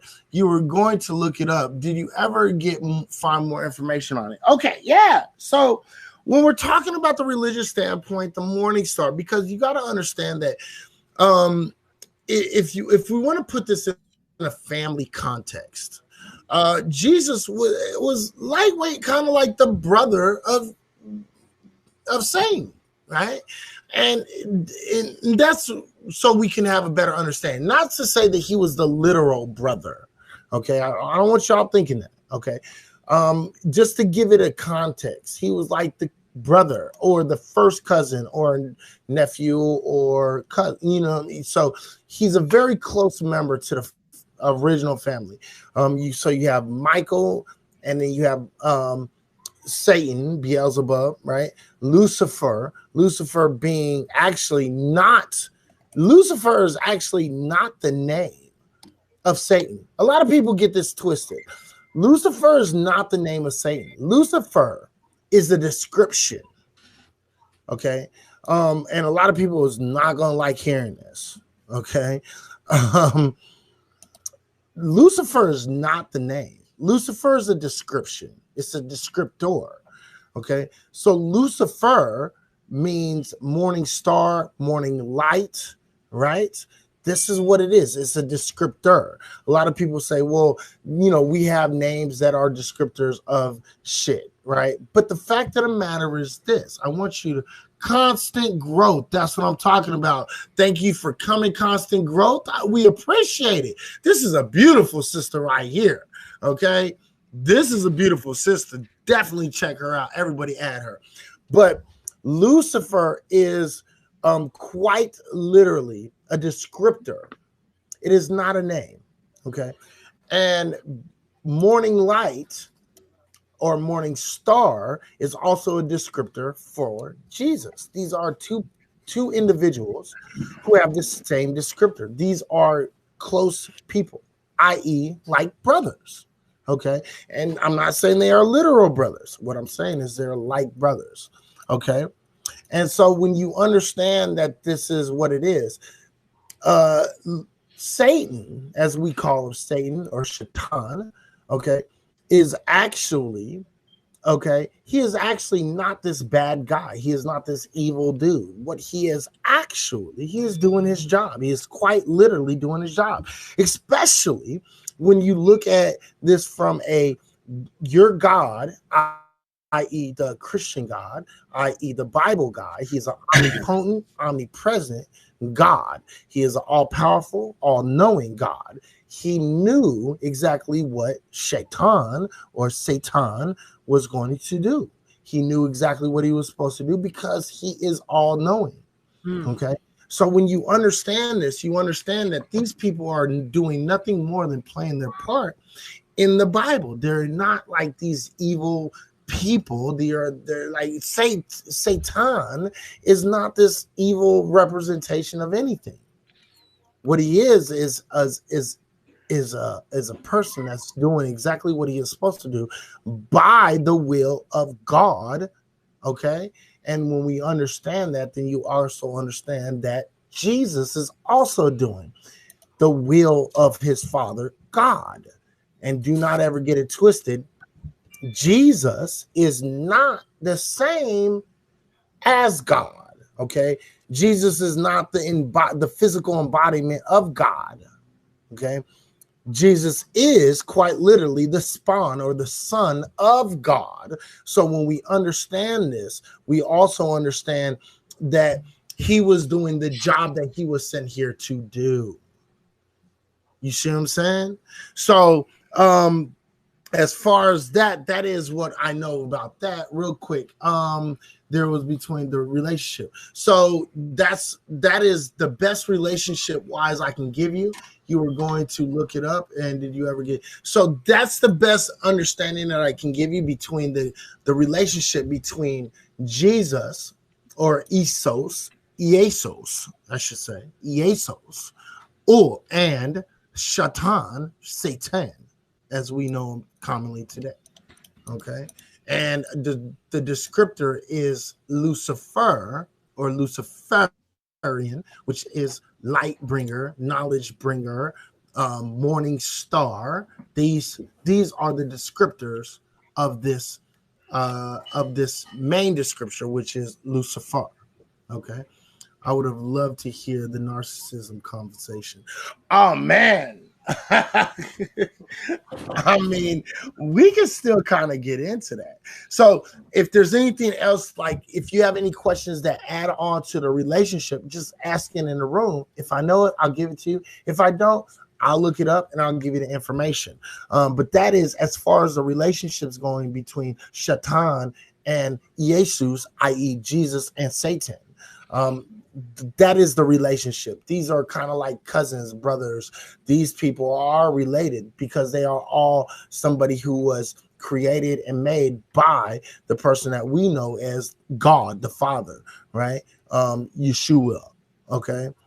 So this is what it is. And anybody that's actually trying to look this up a little bit deeper than what we're talking about, because I could actually say some things that would actually piss people off. Okay, and I'm not gonna lie. If you go read the gospel or the book of Judas, which you actually read coming from the gospel of Judas or the book of Judas, is you actually see that God, Yeshua, is actually like more so of a brother to say Satan, right? They're actually like brother, they're like siblings, they're like brother and brother, closer to be brother and brother than actually Jesus and Satan being brother and brother. It would be Jesus would probably be the son of God or Yeshua, right? And Satan would actually be probably like some like in our conceptualized understanding, the nephew. Okay. I mean, to be honest, though, if you actually read the Bible and assess it, that makes a lot of sense. Mm-hmm. You know what I'm saying? Like, I mean, that actually makes more logical sense than the current realities of it, because see, and I'm going to tell you exactly why this makes sense, because there has to be, when it comes to the whole stories about the Bible, you know what I'm saying, and when it comes to the stories about how all of this whole system of reality came to be, one of the key fundamental parts is how Satan, or Satan, had the ability to somehow defy God, which means that he had to be special or have some kind of special endowments in some way. He had to he had to have some kind of something special about him that he shared that was similar to Christ in order to have the ability to do that, because no other entity created by, you know, God, as far as religion goes, other than humans or anything that was half-breed like a Nephilim or angels that were cast down once they came to this earthly realm, was able to defy God on their own with their own free will. They didn't have free will. They're programmed, you know what I'm saying? Right. And that's the funniest part about it, because the Nephilim, right? The Nephilim or the fallen angels, right? These were programmed. They were programmed. If you have to understand the Bible. When you understand the Bible, you have to read all of it, including you have to read the Holy Bible, then you have to read the Apocrypha, and then you have to read the Tanakh, Torah, and Tanakh. You have to read all of these things. And the 86 Bibles, or, you know, I forget how many in Ethiopia. And that is right there is actually called. Actually, I have the name of it right here. Hold on, let me pull up the name, because it's the Orthodox Church of Ethiopia, and this is one of the most well-preserved words, right? And I'm going to pull it up right now. It's actually one of the most well-preserved words of the original concept of this God, or the Christianity as we know it today. A lot of people don't realize this, but the Ethiopian Bible is actually one of the best books to go to. So what you do is you read the Ethiopian Bible, the Torah, you read the Septuagint, and also the Holy Bible, right? Now, then you also have to read the Gospel or the Book of Judas. And when you read the Gospel or the Book of Judas, then everything will start making sense. It's crazy. Go ahead. Yeah, I have the Jerusalem Bible, and I have the Peshitta. And the Peshitta is, you know, from a guy by the name of Dr. George M. Lamsa, who interpreted the Bible from the Aramaic language. And when you look in the Bible, you know, Jesus does not refer to himself as God. Not one time. He says Son of Man. Right. And then when you go through the translations, he says Son of God. But, you know, throughout the Bible, from the ones that I have that are not necessarily, but they're probably purer than the King James, and the Peshitta is kind of a little bit off from the King James version, but it still sits, a few Bibles lower than the modern interpretations. But, you know, Jesus never referred to himself as a son of God. No, he never did. Actually, he never did. What he quite literally said is not that he was that he was God. He said he shared the blood of the Father, right? Yeshua, God, as we know him. Okay, yeah, I just thought it was strange that in the Bible they both were referred to as the morning star. Well, one was referred to Lucifer, and the other was called himself Jesus. Right. And absolutely, you're absolutely right. I'm gonna okay. I feel you, brother. I definitely feel you. I'm actually pulling this up, and I think after I pull this up, what I will do, I think I'll probably end this unless I have any other questions. So real quick, if you want to go into your understanding, please go ahead and talk about that real quick while I look this up real quick. Sorry, I lost my train of thought. Oh, talking about Shaitan. Yeah.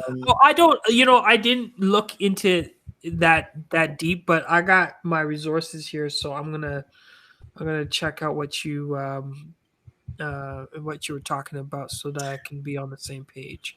Right. And the best thing I would tell everybody is, a lot of people don't really understand, and the book is not actually complete, but it is one of the best sources that people actually have not read is the book or the Gospel of Judas, depending on how you look it up. Because if you look it up as the Gospel of Judas, or if you look it up the book of Judas, it's going to come up either way. So it's actually very, very interesting on how he breaks this down. And what he quite literally says is that Jesus or God, what we know is Yeshua, God, right? And Jesus were both actually demigods, and they were not actually the one and true God. You see what I'm saying? Right. It was like they were the upper echelon of God. You see what I'm saying? Of who, of his boundaries, right? And it's really, really, really, really interesting. But what it actually does is it actually makes a lot more sense than the Bible, because the Bible actually is very confusing. Because what does the Bible tell us? In Genesis, it starts off confusing. Let us, keyword us, make man in our image, us and our. Pay attention to those. Those are key words that we have to make sure that we pay attention to, right? Mm-hmm. And so what he's saying is that these two gods, us, Shaitan, and Yeshua, right, were the people who in which that we actually went off and we are made the image of.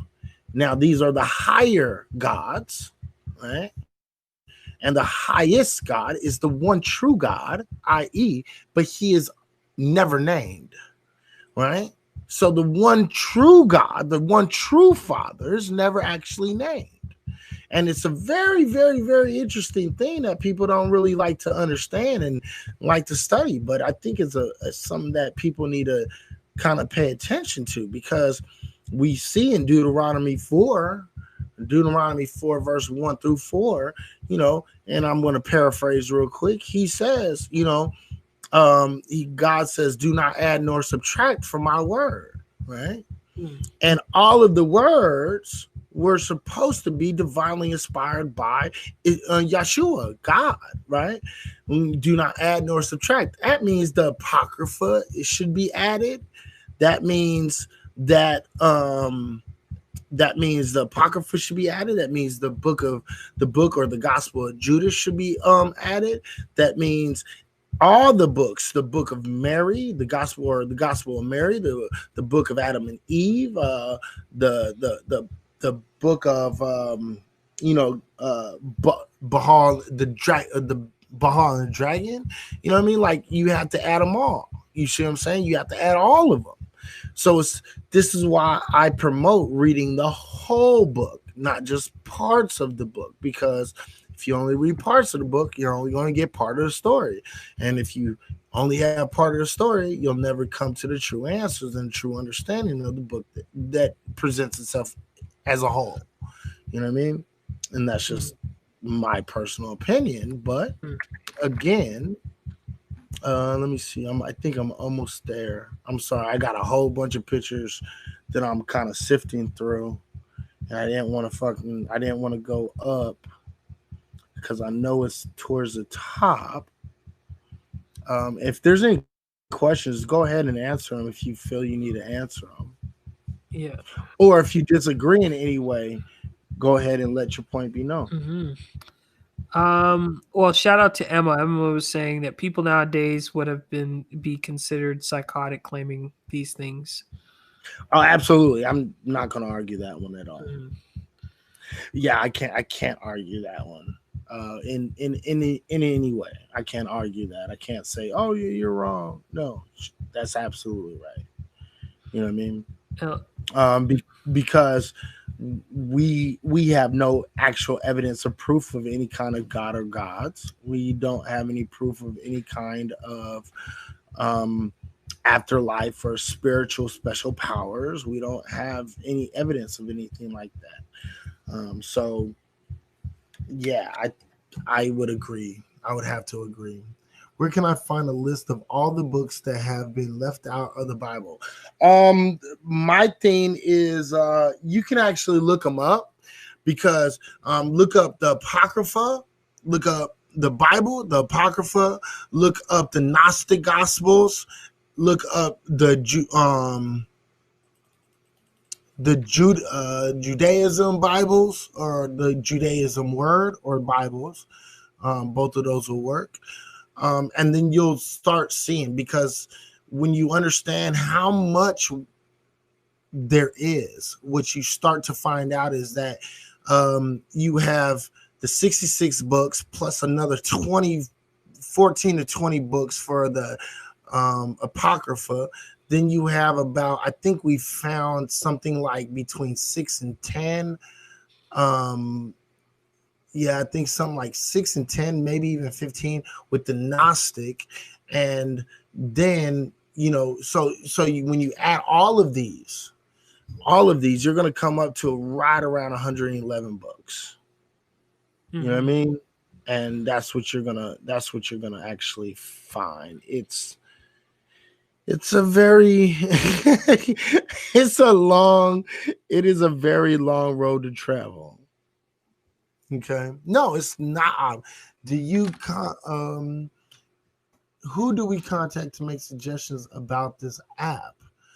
I think if Brett is still in the room, the best person to ask would be Brett or Peter at Peter. And any of the main moderators, I think, would be the best thing. And I think if you go onto the website, I think there is a place to give your personal what you think would be good for the app and what would not be good. Okay, so I think that's the best answer I can give you on that one. So I'm almost there. I know I'm almost there because I'm actually looking at all these different books right now. Because I got so many books in my phone. It's just not even funny, man. So I do apologize for taking so long. And I'm going to show it to you guys, actually. Because what it is a lot of people don't know about these books. A lot of people, it's hard to find these books. And when you really, really, really get down deep, because again, you guys know me, and because I'm an historian, and because history was my major, history is what I do, and then on top of that, with the 35 years of religion that I've been studying, because I went to seminary for about 3.5 years.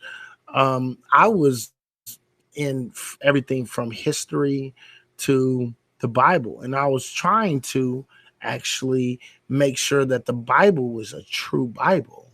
I wanted the Bible to be real. I was trying to prove the Bible. I wasn't trying to disprove the Bible. I've never tried to disprove the Bible. I've always tried to prove the Bible. Right. And that's what a lot of people don't understand. There it is right there. All right. So it's history of the Ethiopian Orthodox Tewahedo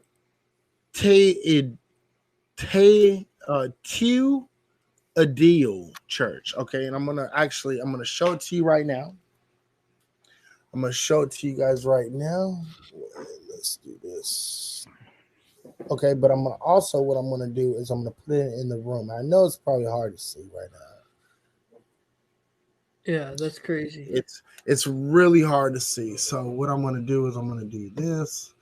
I'm going to make sure that y'all can see this.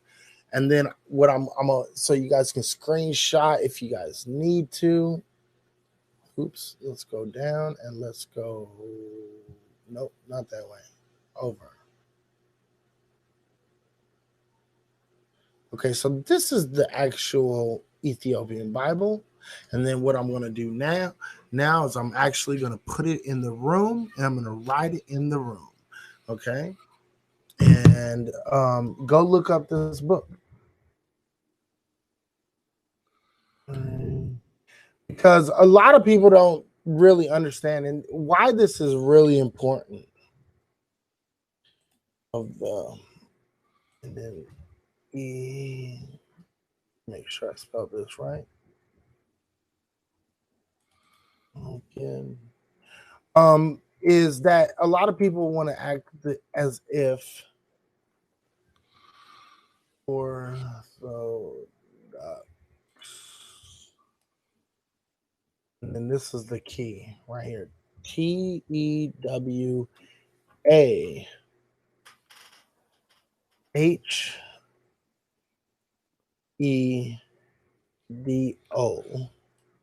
Church. A lot of people don't. Okay, so there it is, right there in the comments, right there. The history of the Ethiopian Orthodox to I can't spell, and I hate butchering words. I really hate butchering words. Yeah, but that is the name, and this. You grab this book, and you will actually go off, and you will actually find the original Ethiopian Bible. This is the actual Ethiopian Bible, but it is converted, it's translated. But inside of this book, you will actually get the actual name. From that name, you'll get the Ethiopian Bible. From that, you'll be able to go online and you'll be able to translate the Ethiopian word into modern phraseology and to understand the linguistics of this Bible. Okay, and this is how deep you have to go. You have to read the Hebrew, the Aramaic, the Septuagint, the Greek, i.e. the Greek. Septuagint means Greek. Then you have to read the Ethiopian. Then you have to read all of the extra Bibles that actually have, space, i.e. the Apocrypha, and all the extra Bibles that were actually written. Make sure you read all of them. You got to read them all, study them all. Linguistically, you have to understand them all too. It's very, very important. That's what's up. So yeah, I just want to make sure y'all understand. I'm not giving you guys bad information. I just want you guys to understand what you guys are studying, understanding what you are believing, and understand what you know. And I think you guys will. I think if you guys, put in your due diligence, I think you will actually understand everything that I'm talking about. Could you have typed those extra Bibles name in here for me? Yeah, let me see. Okay, so what you're gonna probably find is the Strong's Concordance, which is the Strong's, right? Strong's Concordance. Okay, I believe that's how it's spelled. Don't call me on it. It's just something like that. The Strong's Concordance. That's going to have your Hebrew, and that's going to have your Greek, right? And then and then the Strong's. What the Strong's is going to do is it's going to actually give you the definitions of everything. The Strong's is going to rely upon itself, though. Okay, but in order to have them both written in the proper language. That's why I put it in there, because they're going to have both of them. It's going to be like the translation. It's going to be Hebrew, Aramaic, or the Greek.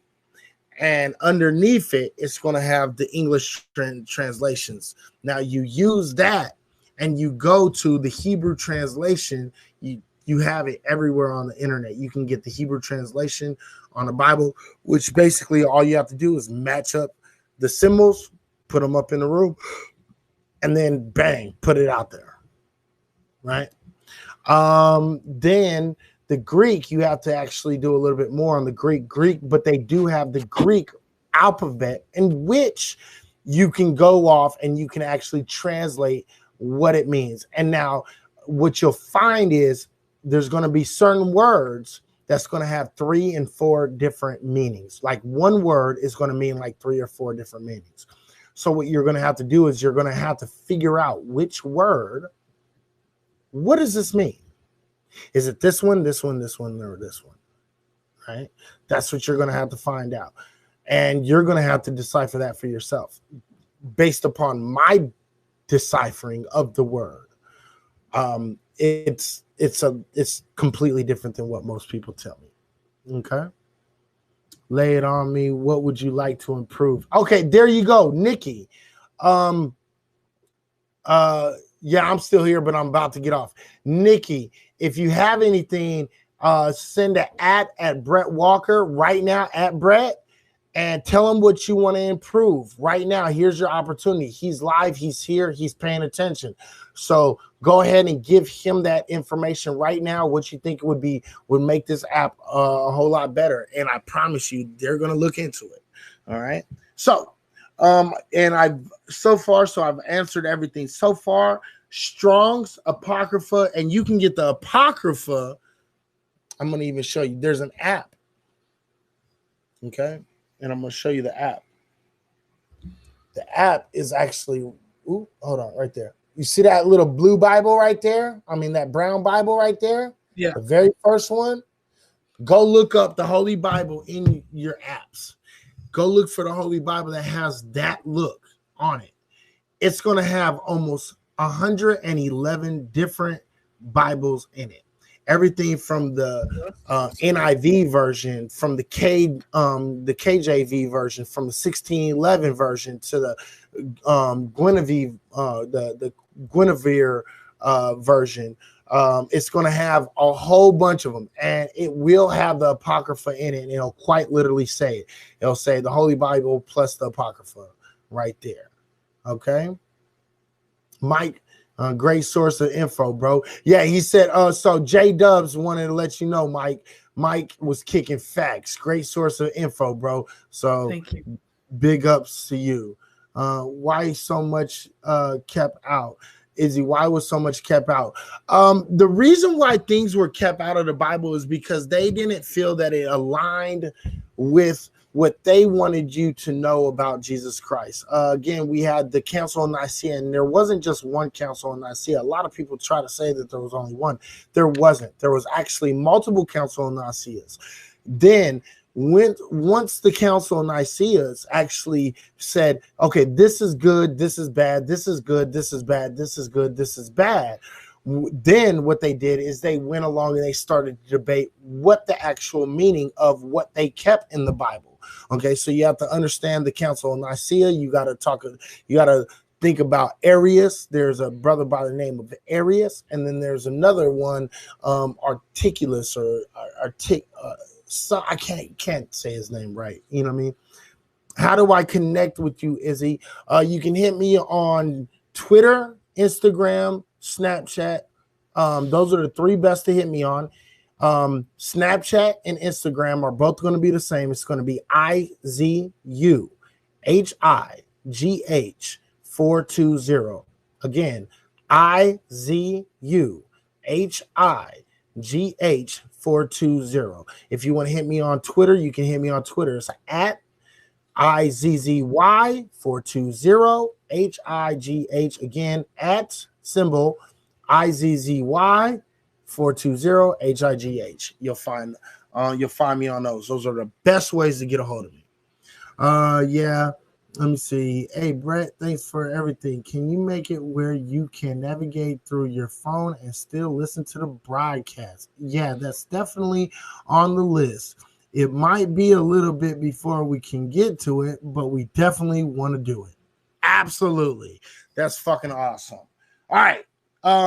Do you want to add anything? Because I know I've just kind of been running on, and I just want to get good. You're like I'm just listening, but yeah, I'm gonna head off. All right. Thank you so much for having me on as usual. Mike, you already know you're always welcome on here, bro. I appreciate your voice, man. A Canadian black man out here doing his thing, putting out some good work. Everybody follow Michael Jackson. Follow your boy Ryan Perez, man. Make sure that, you know, you can go off and you can follow him, support him, because this brother is trying to do some real things, man. He's trying to give a voice where there is no voice. So make sure you support this brother, man. Yeah, I'll post my if you guys can, just for social proof. If you could support our you know, even if it's just $1, just to show that we have people in the community that believe that this is something, you know, the living documentary is an idea that you guys can, and you know, that you guys can go with, because it essentially what it is, it's a living document of our history that we're going to be updating. And, you know, and I think Izzy would be a perfect candidate for this project because, you know, because of his history background. But we really want to document living history of Black people from all over the world, to show the world that we're not a monolith, that we all have our stories, and collectively, I think having it here would squash a lot of conversations. So, you know, there's the link if you guys can support a brother. Just $1, just to say, hey, I agree with you. You know, please. Hey, that's what I'm talking about. Support the brother. Follow the link. Do that shit. Hey, Eleanor, if you want to get deep inside of this, hit me up one more time. Actually, I'm going to put it in the room.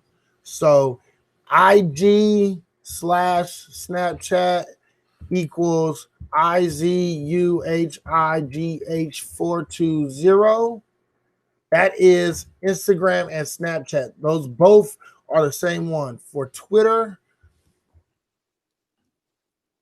Twit space, it's going to be IZZY420HIGH right there. And that's Twitter. Okay, so you got Instagram, Snapchat right there. They're both the same. And Twitter, that's right there. Follow me. Hit me up at any time. If you hit me up personally, I'll just give you my personal number. You can call me anytime, and you can ask whatever questions you want to ask, because it's easier to talk, you know what I mean, and have a conversation, so I can give you everything, all the information. So follow those. Hit me up. If you want my number, I'll just drop you my number. It ain't no big deal. With that being said, hey, look, Michael, Ryan Perez, Michael Jackson.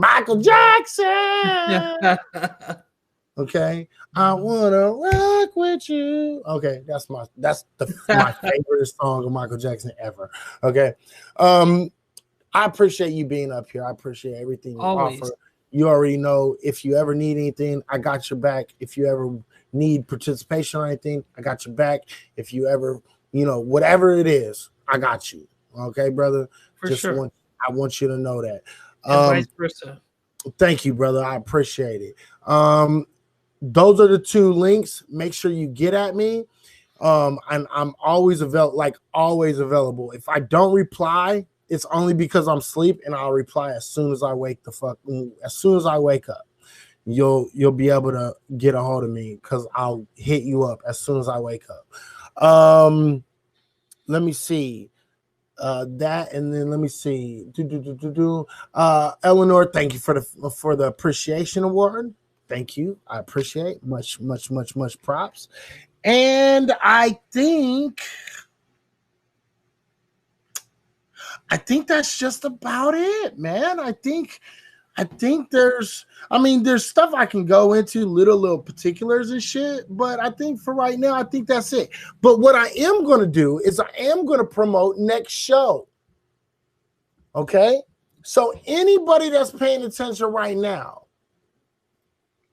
the next show I do, what I think I'm going to do is I'm going to give evidence that shows African people were here in America first.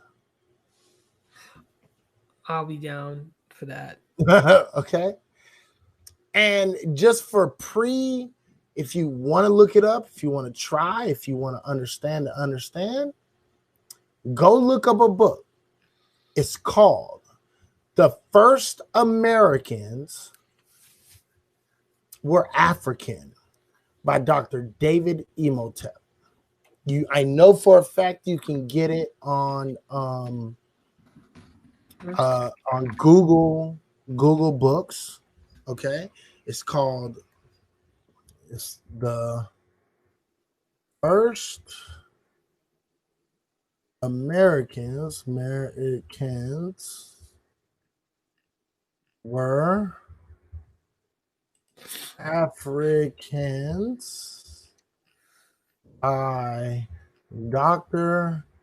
David Imhotep.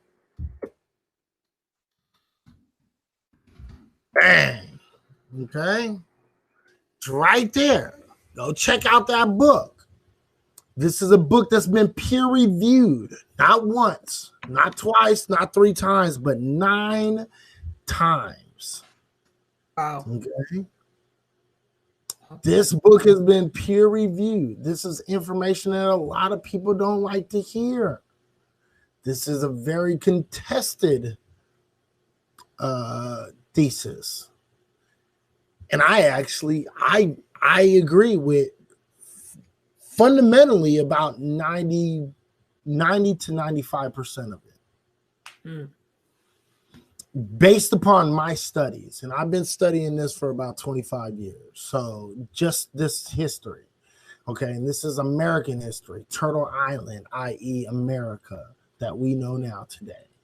I want y'all to take that chance, go read that, go check it out, go, at least go purchase the book. And then he has another one that's called The First Americans Were Africans by Dr. David Imhotep, and it's called Revisited. That has an extra 200 pages of evidence. Okay? So if you can get the revisited version, it's going to have an extra 200 pages of evidence.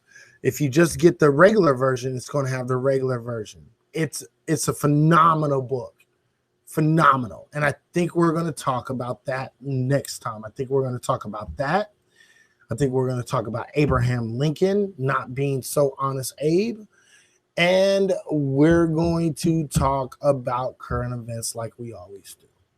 I think those are going to be the 3 things that we talk about. Of course, atheism is always available to be talked about. All right? So look out for me. We're going to do it, and we're going to do it big. So everyone, have a beautiful day. Mike, before we leave, give out your information, say your goodbyes, let everybody know where they can follow you, how they can support. Do everything real quick right now, and then we're going to call it a night. You can find me at I Am Brand Savant or Hustle Zone or Hustle Zone TV on Instagram. You can find me on Hustle Zone almost every platform. And then, if you just go up on if you guys can support the world's first living documentary, that would be great. The link is, I think I left it somewhere in the comments. You could find it a few times. Thank you so much, brother, for allowing me to chop it up with you guys. And much respect to Rob too. Absolutely. Oh, and thank you for posting that, bro. I really do appreciate you for posting that. Yeah. So this is the original book right here. The First Americans Were Africans, documented evidence. Ladies and gentlemen, this isn't a for play book, okay? This has actual evidence, from pottery evidence to DNA, all the way across the spectrum. This is a phenomenal book. A lot of people like to call it, oh, this is pseudoscience. No. Read this book and you will see exactly what's going on. Okay, so pay attention to that. All right, man. So with that being said, real quick, let me give that a like real quick. All right. So if you didn't know already, you know now. This is Reality Check Virtual Radio. in conjunction with Black Light Revelations. Rob had to leave a little bit early. You already see my brother Michael Jackson. You know what I mean? So everybody support everybody. Get on Hap. You know what I mean? Get on Haps. Go support some of these people out here putting out content. Make sure you come on here, join, have fun. You know what I mean? Put out good content if you're going to put out good content. This is for real content, not drama and all that bullshit. So with that being said, everybody have a great Sunday night. It's 10 p.m. over here on the West Coast. It's 10:15 here over here on the West Coast. So stay up, stay real, stay black, stay doing your motherfucking thing. You already know what it is. Have a great night. Peace.